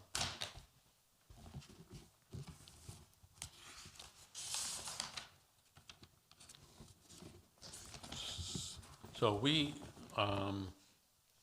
also get we get a lot of additional funds besides, Chapter 70 and our assessments, both from the state and our communities. We have funds that come in from our After Dark program. We bring in a lot of funds for the workforce development, close to $1.5 to $2 million, depending on how many programs we work, our evening programs, which doesn't cost the community any money. That all comes from the state. We trained about 420 evening program students this year. Next September, we have 12 new programs starting up for the adult workforce development programs. We place a high percentage of those in jobs upon finishing their programs. We also have an apprenticeship program that brings in funds, our federal grants, state grants, and we also get corporate foundation grants. So just to give an example, we're working with a foundation corporation now that's going to give us between $1 and $2 million to put towards our new building for the health programs. So we go out and look for grants, and that helps to reduce the pressure on buying equipment, making sure that we have the latest and meet the needs of all our programs in terms of both what the curriculum calls for, in terms of materials, and in terms of equipment and tools. So if we run an evening program, let's say, and we right now we're awarded $1.2 million to run our next fall programs. There might be $200,000 or $300,000 in there for equipment and materials that we can help not only support the evening programs, but also help support our day programs, so that continues to keep us strong and not put the burden on our communities. And the most important thing with all of that is that we're strengthening the city's economy by training both day students and evening students for the workforce and get good paying jobs and strengthen their future. And many of our students, about 40% of them, depending on each year, 40 to 50% go on to post-secondary education. Most of them 2-year post-secondary, and many of them into apprenticeships.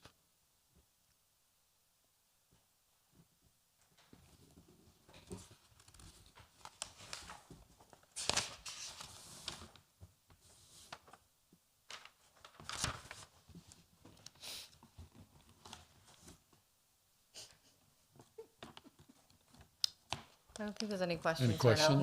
No. They would have. You can continue. If I don't stop you, Superintendent, just keep Just going. keep going. But I appreciate the consideration.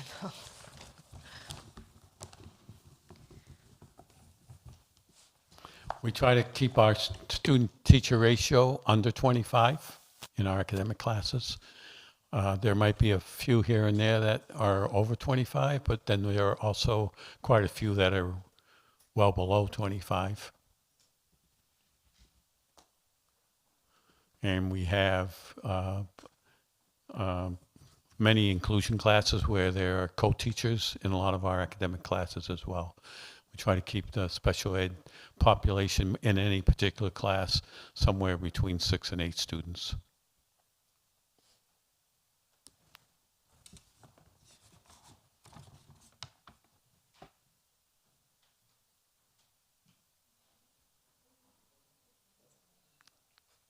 So, Yeah, just keep, if we're not stopping you, just keep going.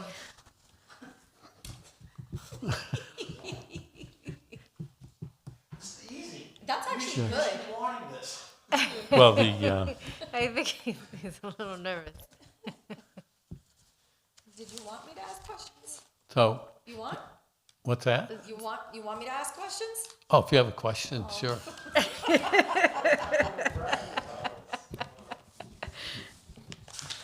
All right, Superintendent. Walk us through,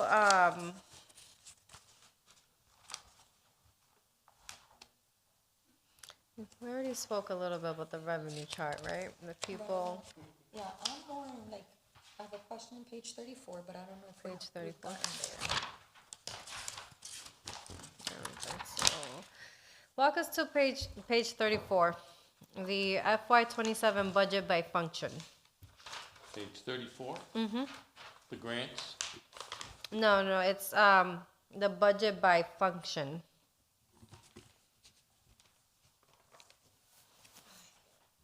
Oh, by function. All right, so the budget by function, it's just a breakdown of where the funds are targeted. So you can see instruction is over 50% of our budget, 51.44%. And then administration is 48%. Programs in other school districts, 17%. Capital is, our capital budget, 5.6. Debt and retirement services, 0.60. Fixed charges, 20%. Maintenance, 8.2%. And pupil services, 9.82, which pupil services really, a lot of that supports instruction in a lot of ways. So that's close to another 10% of our budget. So, so you have to remember that in a vocational or a regional district, we're taking care of our building, our facilities. It's like a budget you'd have for a city, a municipality, all the different departments we have in order to maintain our building, everything from, I'll give you an example. This winter, a large section of our roof sheathing tore off. We had about maybe 400 square feet of roofing blow off the roof, and so we had to repair that in the middle of the winter. That's just an example. So we have to take care of our own building. So that was, I don't remember, somewhere around $100,000, $125,000 to repair that. So we go to a capital improvement budget to get the funds for that. So all I'm saying is that we have a lot of costs that we have to pay for our snow plowing, we have to pay for all our utilities, all of that. So there are a lot of costs beyond just instruction and teaching and learning to maintain almost 500,000 square feet of building. Councilor LaPlante. Thank you. So I'll just, since I had some comments at the end, I'll just do them now. So just two overarching questions or comments, or actually questions. No, comments. I just came late. What struck me really kind of shocking was your comment earlier regarding our students from Lawrence are going to your school and they're not measuring up and you got to bring them up. That just struck me, especially, we just finished an LPS for like 3 hours. And I walked out and thinking, this is fantastic. We're doing great jobs. We're doing really well. And then when the rubber hits the road and go to your school, our students aren't measuring up. And I'm guessing most of those are from our public school. There may be some parochial school students. But they're not all your students. I know, I get that. Methuen, Andover, North Andover. I get that. So I can't say that those are all Lawrence students. they They're never just said a that. percentage of kids Right. that were from Lawrence. All right, so But that's not unusual.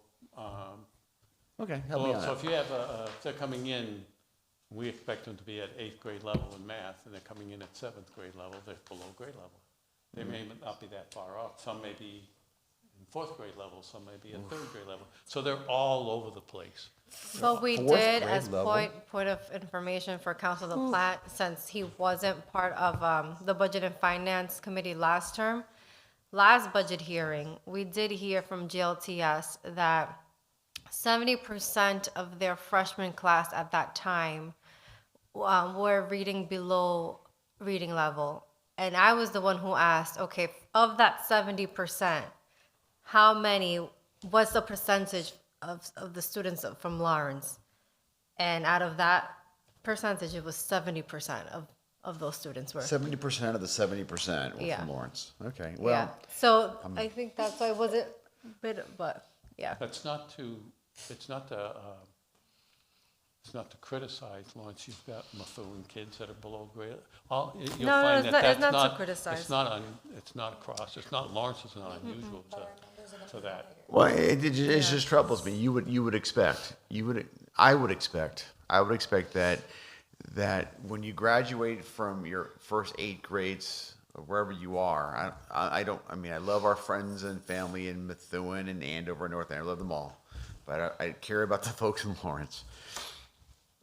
But our kids aren't quite measuring up, and we need to reach back to bring them up to speed. And then what's shocking to me is this: you got a wait list, and I'm guessing the wait list is based on aptitude, correct? You take a test, right?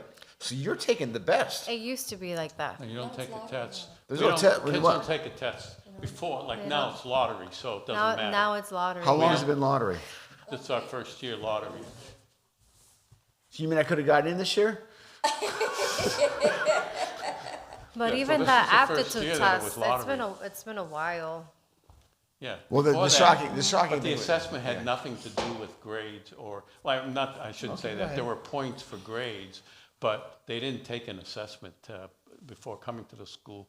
They took assessments after they were accepted, so we know what level we needed to start them in math or. All right. Well, I guess the real answer to this question is before the lottery.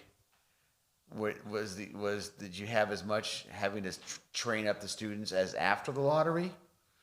If the answer is it's the Well, same. we don't know yet because we don't know what level, reading levels and the math levels of the kids coming in this year under the lottery. Typically we had more information before because we had to get their grades and their MCAS scores Yeah. and their assessments before they got to us, because they were getting points for that. Now, none of that counts, so we don't get any of that information until they arrive. I'm out on the GLTS. It's a fight for others, not for me. But my last point was the chair. You graduated from there, right? What year? 2012. Did you graduate from there? Oh wow. Please don't make me say the year. Listen, be proud of your year. 05.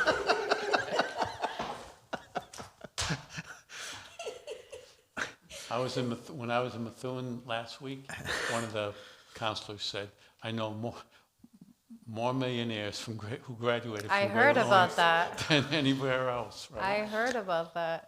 So the chair was saying this. She was saying that she had just the kind of a reaction that there seems to be a shift from vocational to a shift toward more, college-based or academic-based stuff. And Who said there was a shift that way? Pardon me? Who said there was a shift? I don't want to point fingers, but the chair did. I said it. Oh. I said it. So I mean, in terms of what we do in school. Yeah. At GLTS. So it's not just a vocational school. It's like she's. Yeah, I there said are it's more across the, because remember, I also Over the worked at years. Access Tech for a bit, and and socialize with other vocational schools as well, and it's a shift that I've noticed common It's statewide. consistent across all vocational schools. So my point is, here's my point or question,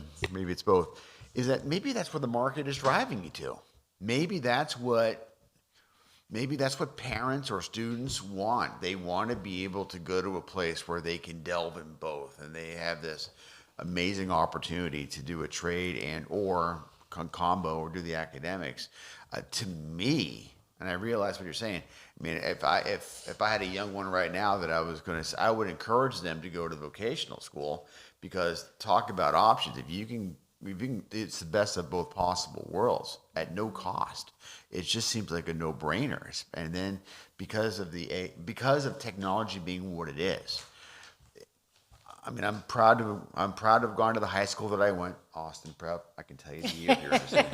What year, counselor? 84. I'm 84. proud graduate. Proud graduate. Prepared me well for college, which is what that school was designed to do, and did well in college, prepared well. But I just think we're shifting now. The college education model seems to be, dare I say, cheapened now, because these things and the ability to get information and to be able to do some of the academic things that you needed a person for is seemingly lessened. And so, and we're going to need people to go inside and fix that HVAC system, and people who are going to that plumbing. There's no AI going to fix the plumbing. Yeah, great That's going retirement. to be. You need a person to do that, and so the vocational schools, I think, are going to continue to go in this direction. So we need to put the resources on there. So I mean, I'm glad we're going through the budget. Don't get me wrong, but I also sense that's the idea. I don't want to. I don't know everything, and I just speculate that part of the answer for the shift is because of because people want to have. We want to have options. And I think you're the only school in town that really has those kinds of options. Every other school is just you're going down Academicville, and that's the difference. So anyway, So actually, motion to pass 10.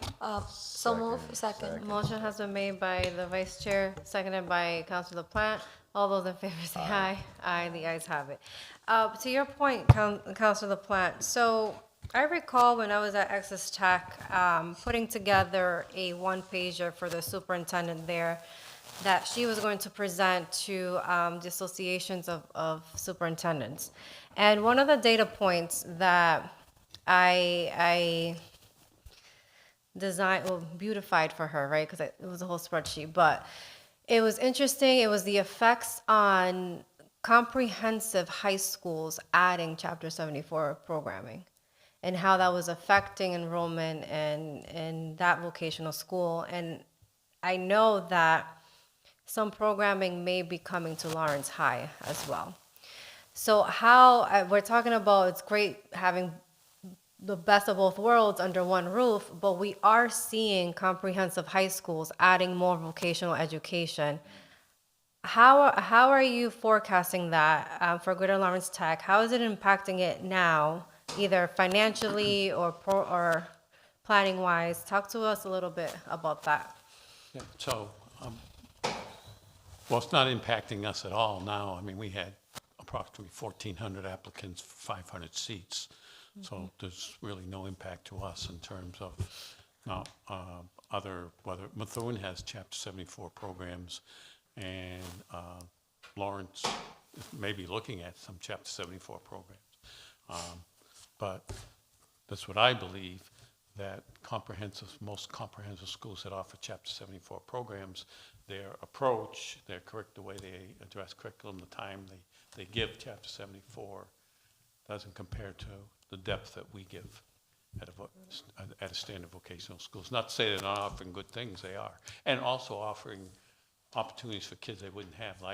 I think it's a good thing, actually, that they have that opportunity, because if you want to be an electrician, if you get 500 hours as opposed to 1,200 hours, you know enough to get a job and get into an apprenticeship program. You know that's what you want to do with your life. Right. You've got some basic knowledge and skills.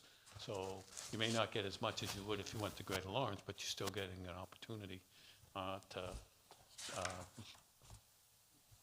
get your foot in the door of a particular career. Right. So, no, I think it's a good thing. There's enough need that I'm not really concerned. As long as, the important thing for us is to be the best program we can be. So if we get the best electrical program in the Merrimack Valley, where's everybody going to want to go? They'll want to go to Greater Lawrence, get their electrical, get their electrical training at Greater Lawrence. Understood. It's up to us to be the best we can be. So some of our programs are the best in the state, some are not the best in the state. If you can look at a vocational program, I can tell you, our electrical program is probably one of the best in the state. Then I can look at another program and say, maybe that's not one of the best yet in the state. There's a lot that goes into it. And some schools do better at certain things than others. But we always strive to be the best we can be, and a lot of it depends on getting the best instructors. Success starts with your instructor more than anything. You have the best equipment, best space, best thing in the world, but if you don't have the best teachers, it starts with high-quality teachers more than anything. And those are the hardest thing to find. Understood. So I have to ask this because this has been a hot topic. Superintendent, your salary. Yeah, my salary is not right in the book. Let's talk about that for a bit. Sure. And I understand that, this is a budget that was already approved by your school committee. However, I don't know about my colleagues, but I have received phone calls pertaining to that. And I do want to give you the opportunity to at least explain and walk us through that a little bit so that we can understand it from Yeah, so this municipality. my salary next year is $350. It shows $370, right? Because I took no increases any longer. As long as I continue to work, I have anywhere from a 2 to 3 year addition of my contract goes for another 2 to 3 years, depending on a few things. But yeah, and so it won't change. It'll stay that same number till I retire.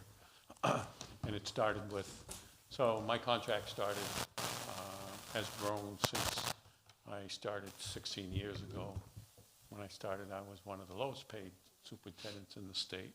And I was a sophomore when you started. yeah, and so then, and so I negotiated my contracts with certain clauses in it, and my contract continued to grow. And so the question is, what makes me different than any other superintendent in terms of, what's the value to the school, what's the value to the community based on what I do, right?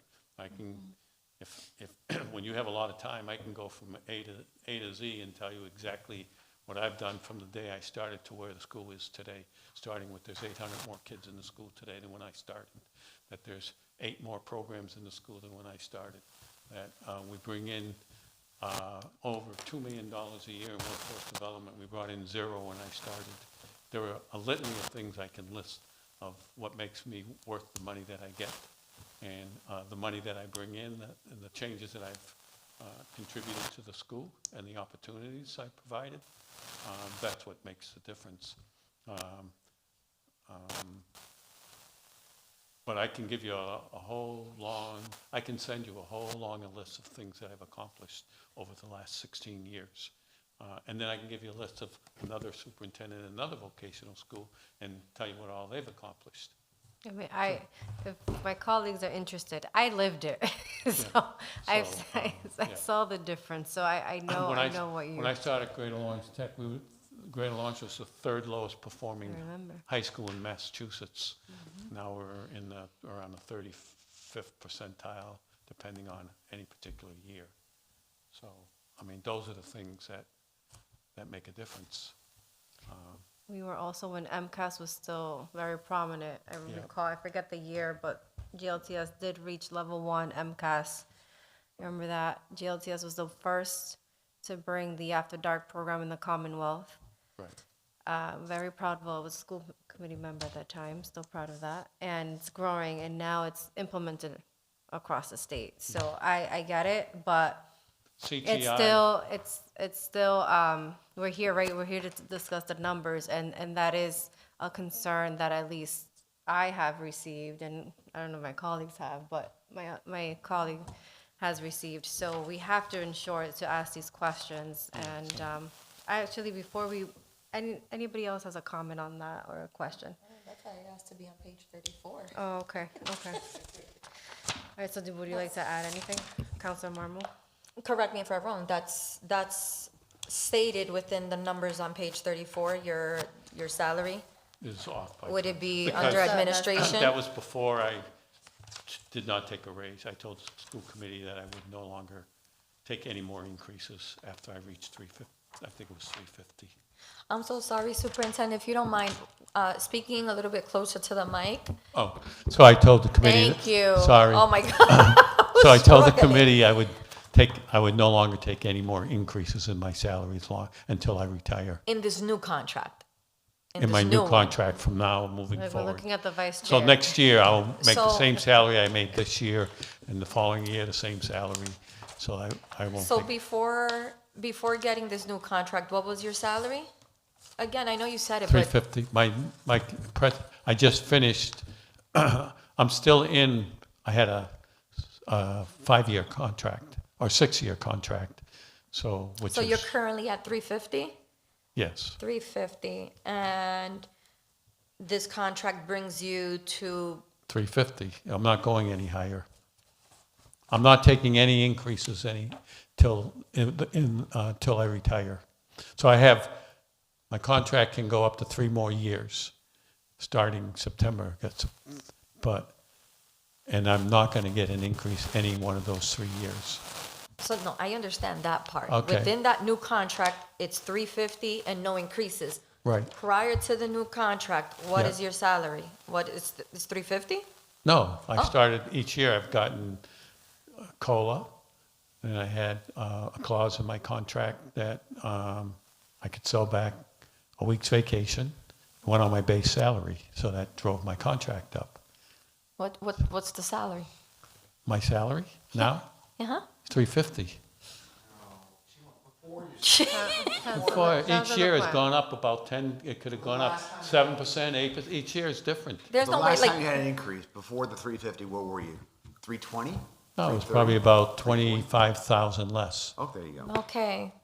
I Yeah. was trying to find that number. Okay. Yeah, yeah. So you negotiated a new Yeah. contract that So brought if you you to say, 350. if you look at if I'm at 300,000 and I get a COLA of 3%, let's say around that, I think it might have been 3%. And then I have performance clause in my contract. I have to meet a certain performance, and if I meet that performance, I get another 1%. So it makes it 4%. Then I can sell back a week's vacation. It's written into my contract and was agreed to, right? So that's probably another 2%. So that's total 6%. 6% of 300,000 is $18,000 raise. Like, I in 1 understand- year. I understand how, like, when it comes That's to how I negotiations. got to where I'm at. and- Yeah. I Over time, understand- it goes up quickly when you have those clauses in your contract, when you negotiate your contract. So I understand contracts and the COLA, but I also understand that, again, I'm going to rewind back when I was a school committee member there, and I think at that point, your contract was being renegotiated, and even then, that was a hot topic. So it just continuously seems to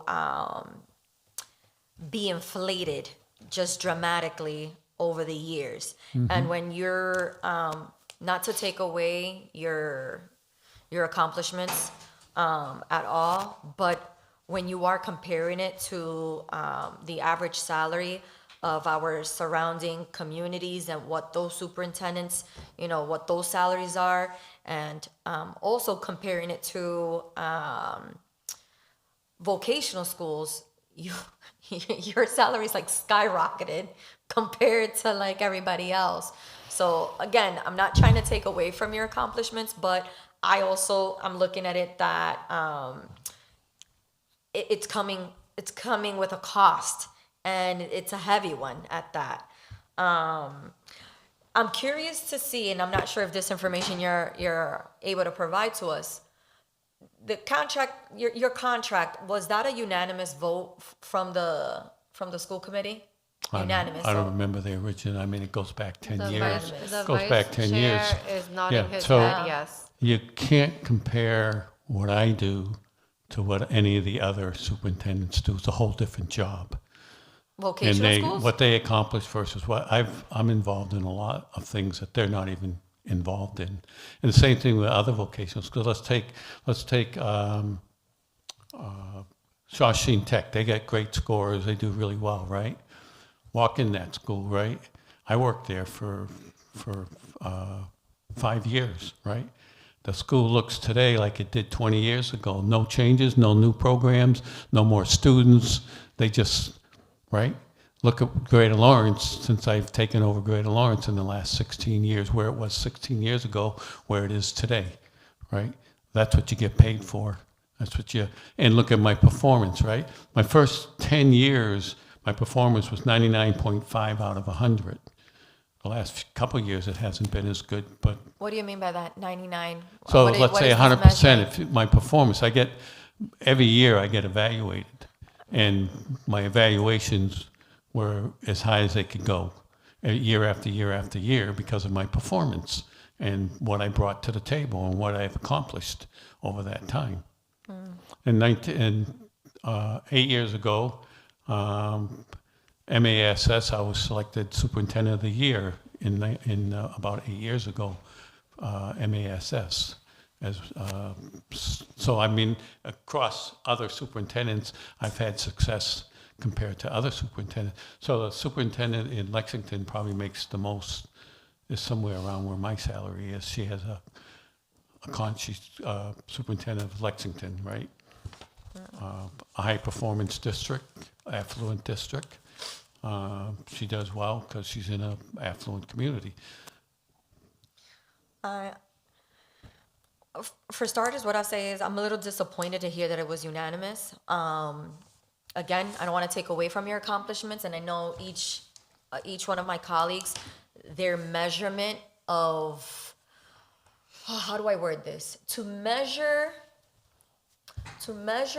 the justification of your salary, I'll say for me, because I'm pretty sure each one of us would have different type of barometers that they would have in place. My barometer would be, what I would be measuring is graduation rates, how many students are graduating already, again, because that's what our main mission is the workforce development side of things. So how many of our students are graduating and working? How many of our students are not at a below grade reading level? How many of them are not below a math grade level? So to me, that's what I would measure to justify the increase of your salary. Again, not to take away how, the facility is beautiful. The programs that we have there are awesome. And all those areas that you just said have been better, much better than when I took over the school in every single one of those measures that you just said. But here's the thing that you don't understand, right? This is the thing you don't understand. When I started, there were 0 workforce development programs. Now we train 400 to 500 unemployed and underemployed citizens that have better jobs today, that are contributing to our community in a way that no other superintendent at JLTS ever did, right? That's important. That's very important. We have more kids on co-op now than we've ever had in the history of the school. We have more kids succeeding on the job. I would love to better see trained. those numbers, Superintendent. What's that? I would love to see those numbers. Again, I would love to take your word for it, but I would like to Well, see. how many people, there was no the workforce numbers. development programs in the school when I started. There was 0. There was no after dark program in the school. I started it in the state. There was CTI programs that are providing all technical high schools with way more money for workforce development. How do you think that came about? That came about because of the work that I did with a consortium of other superintendents to put pressure on the state to give it back in the day.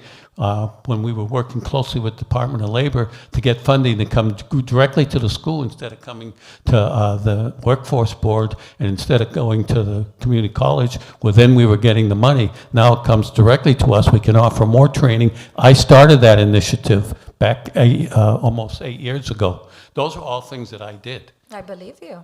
I believe you. Well, You- that's what justifies those are, Yeah. well, how do you justify Well, I anybody's want to salary? see it in the budget. I want What's to that? see it in the budget, though. These are we're talking about numbers here, and if you're going to be referencing how these numbers have increased under your leadership, I want to be able to see that. So again, just I want to use this as a moment, as an opportunity for maybe this budget book to be improved in terms of the type of information that is necessary for us to see. Your salary, again, it wouldn't be a major topic of discussion, and requesting information, detailed information at that, to make sure that it feels justified. But at this point, I feel like I have no authority to change that. So I feel like I'm speaking to kind of gain an understanding, but not to be able to change what's already been done, because I have no authority to do so. But at the end of the day, I feel like if I'm asking questions as to what justifies these your salary increase, as it would be the salary increase of any administrator or any instructor that kind of calls attention, we're gonna ask those questions. Yeah, And that's fine. You can ask, and I'm explaining to you why. That's all I'm doing. Councilor I'm not upset or angry or anything, but I'm just trying to explain to you why. Councilor Platt. I think that the very final portion of my colleague from District C's comments hit it on the head. This is a GLTS commission or education commission decision over time. It's not here. Fine to ask the questions, fine to see where we are, but ultimately, at the end of the day, it's we have a budget. I think we have one number to vote on. Is that one number or two numbers for this one? Just one number for the assessments. That's all we're voting on at the end of the day. It's good. I'm not criticizing. Ask the questions, but there's nothing we can do about it. So anyway, you have done something remarkable to make sure that your board keeps voting in favor of these things. So you were able to convince. Over how many years? You said you've been on this? 16 Over years. 16 years, you've been able to convince board member after board member after board member that you needed that the work that you've done justifies an increase to where you are today. So I don't see your day-to-day stuff. That's what the board's for. That's what the board's for when they're in. So they know. I have no idea. So.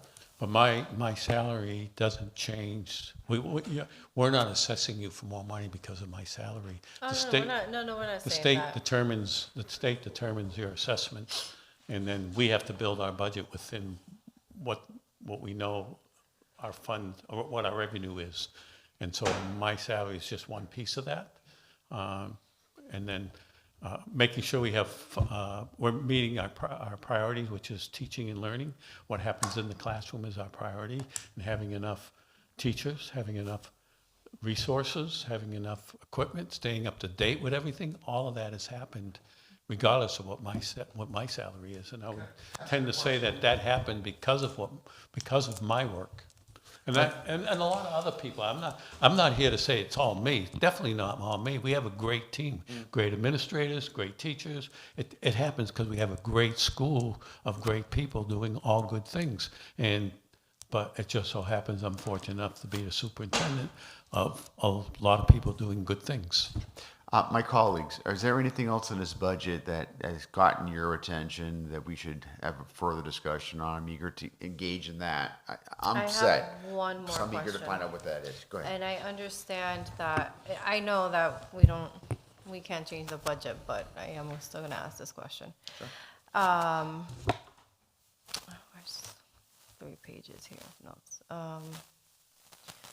So throughout the budget, instructional spending there's a decrease in that. A little over 200,000. But what we did see is a trend of the school increasing staff and teachers. So I'm trying to understand the disconnect of that, where we're adding more instructional staff, but there's a decrease in instructional spending. Where is that? How did that come about? Well, well, you might be losing some funds from instructionals. We have a lot more social workers in the school, way more social workers, so we have more support staff in the school. That money goes towards. So that's where you may be seeing more money going towards materials and resources because of the cost of materials going up so drastically. So that might be having an impact on where the number's shifting a little bit. But in terms of our teachers have gotten good raises. So if you look, they got 4% this year.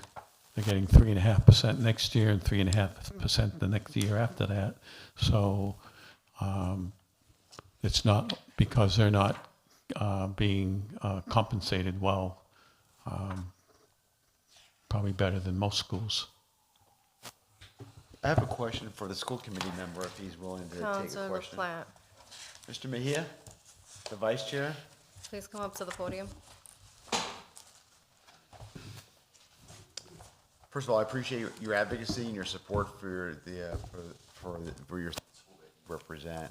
So, I just heard the superintendent. There's a lot of increases going on, and then ultimately those increases are going to be passed on to the various communities, right?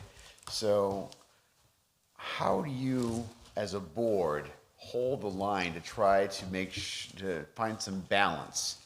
So, I'm sure if every union that came before you probably wanted 10%. I'm just making stuff up. They're going to want as much as they possibly can.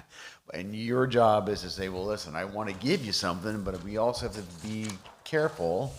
It needs to be fair, whatever fair means, right? Whatever the increases are. So how do you hold the line on these budgets from where you're sitting? Because you're ultimately the ones that pass this, right? And send it over to us, right? Yeah. Okay. Yeah, I mean, each year we review the budget and, we look at the financial position that we're in, obviously through the contributions that we get from the different communities, the grants, money from the state, and also understanding, through the strategic goals that have been set by the district and that we've voted on, and making sure that, one, that we are expanding capacity in terms of the teachers, the reading specialists, the math teachers that have been added on. And so in the process of, the contract negotiations, we are always paying attention to the financial picture of the district and making sure that we are prepared to make such decisions and that we are in a position of, not having to lay off folks, for instance, and being prepared to make those additional hires and also offer additional percentage increases each year, depending on how the contracts are negotiated. We have in our negotiations, our director of finance and the superintendent and others who are active, as well as representatives of the school committee in negotiating those contracts. Obviously, these negotiations take time and it is a process. But we've come to this consensus. For example, the teachers union, there is a clause that the percentage could increase from 3.5%, I believe, to 4% if we receive additional funding from the state. But that is what was negotiated by the district.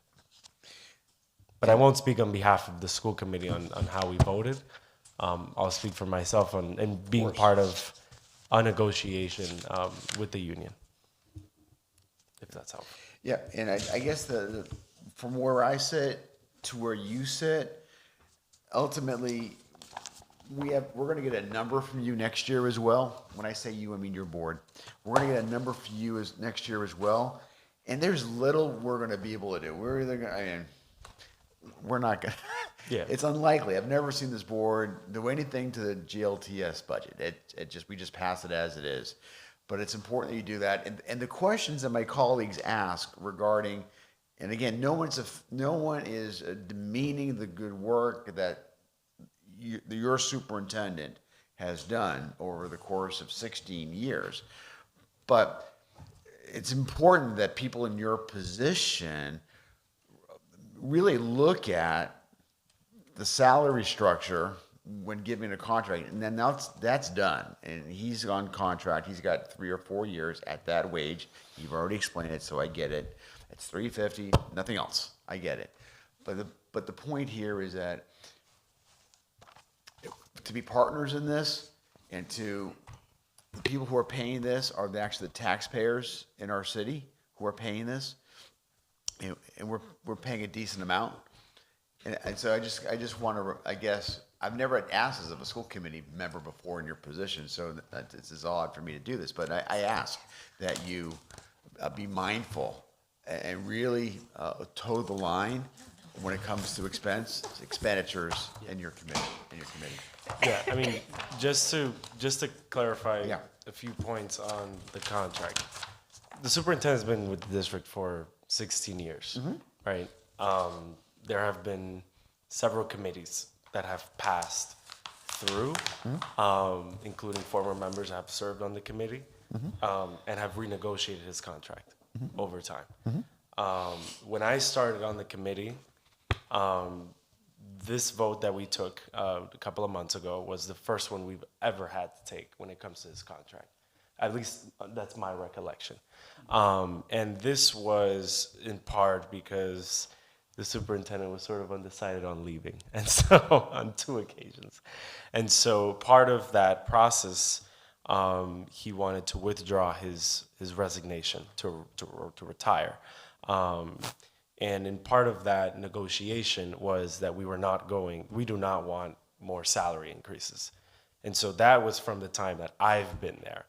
And I made a commitment when I ran for this position to hold the line when it comes to fiscal responsibility, but also to the municipalities and also educating folks that this salary increase is part of a contract, that we can't just say one day we can cut the 350 or 330,000 at the time that it was, but rather what we did in this case was renegotiated it and set fine lines and terms.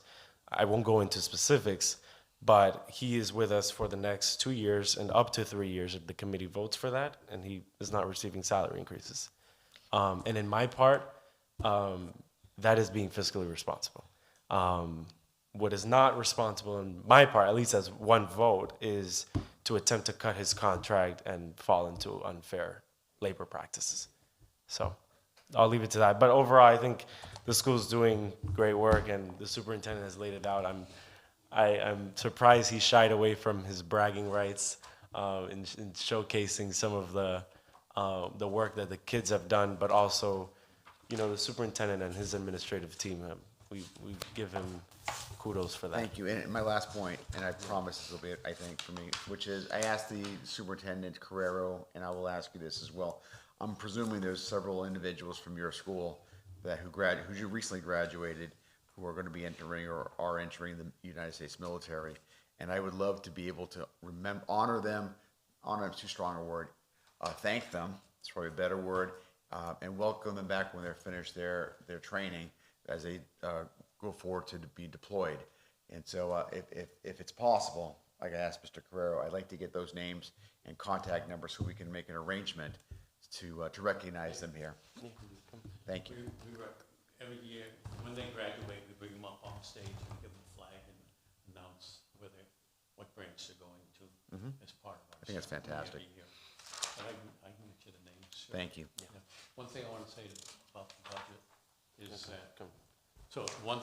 about the budget is that the money we get, the state gives us the money and says, you must spend $59 million. We don't build the budget and then say to the state, can you give us $59 million?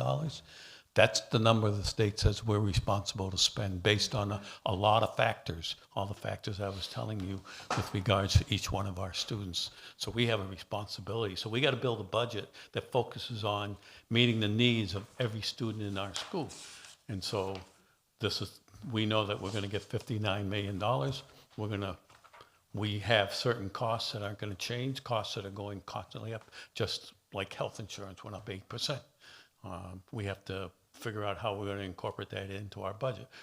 Busing goes up. We have the same challenges everybody else has with increase in costs and stuff. The one thing that really helps us is the fact that we continue to grow enrollment, so it continues to help support, the needs of the school and stuff. But we don't, regardless of what our budget is, and we try to be as fiscal responsible as we can to meet the needs of kids. That's the thing. What are the needs of all our kids? And we'll spend every penny, every dollar we can. What's critically important to me is that when we educate our kids, we give them what are the skills and knowledge to succeed in the future.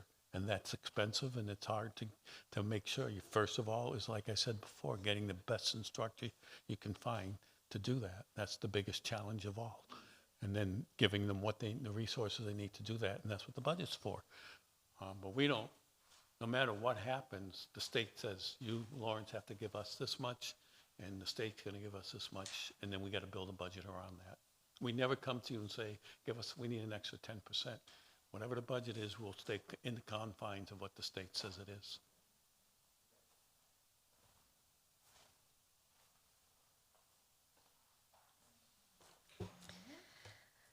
So is there any final questions or comments?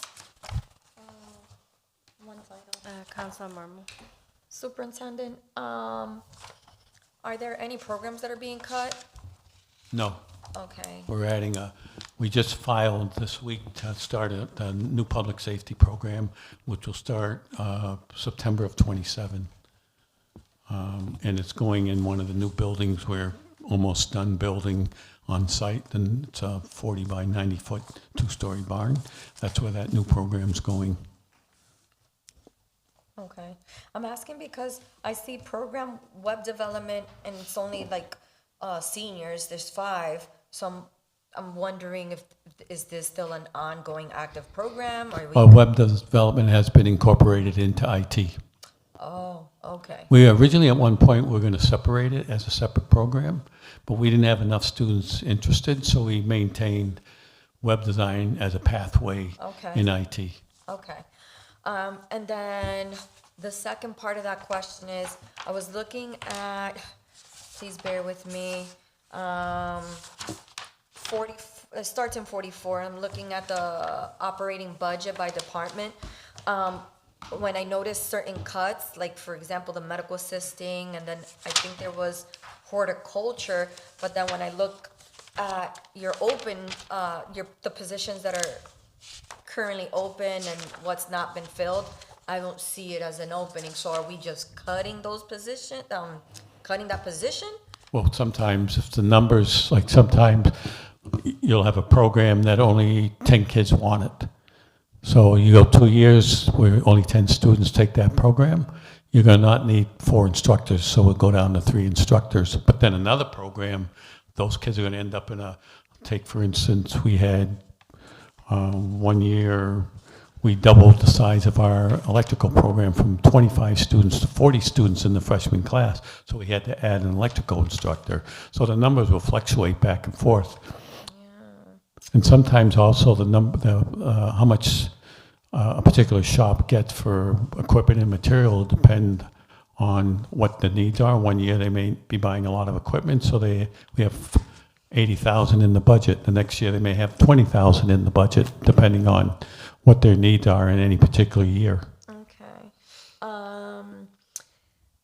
You mentioned earlier when speaking that health assisting is going to get like an additional, not a campus, but are you adding to their classroom, or it's within the is it within the GLTS campus that we're adding an addition? Yeah, so we're we're in the process of getting ready to put an addition on the building to expand the health programs.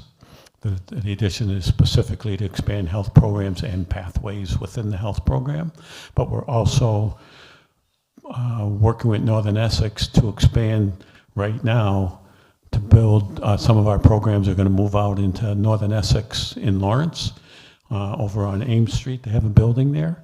We're going to take over some of the space on the lower floor. And the reason for that is to allow our students to get dual credits in different health programs. They have to be on campus.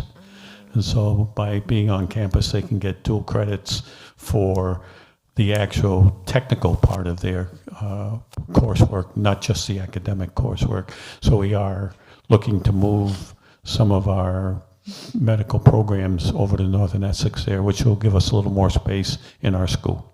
Okay. My last question is, because I'm noticing there are other programs that seems to be pretty popular, per usual, electrical, medical assisting, and automotive tech. Are there any plans for the school in creating either a campus or an addition to the school? I'm not sure how much more you guys can take in terms of, I'm not sure what you guys have available in terms of space. Is there any projection on your end to because I'm assuming these numbers are going to continue to grow. These programs are popular for a reason, and they're just going to continue to grow. So do we have a projection as to how we're going to face those challenges? Yeah, so we're always looking at the labor market and being part of the Mass Hire on their board of directors. I meet once a month and we take a look at what's happening in a lot of these different industries to see where the need in the job market is. Plus, we have a lot of contacts out in the industry to see where it's going. And we know construction, all the construction trades, there's a lot of openings and there's a lot of retirees growing in those industries. So we've tried to expand, like electrical. We took a space that used to be robotics. We moved robotics. We took that space. It was right off electrical, so we could expand that shop by another 20 students in the freshman year. And then so then plumbing, the same thing. We expand. 1 year, we went from 26 students in the program to 40 freshmen in the program because it was we had 175 kids that wanted plumbing 1 year in the freshman class. So to try to accommodate more students, we tried to expand that program and took us some space to expand that. We took their classroom and expanded their classroom.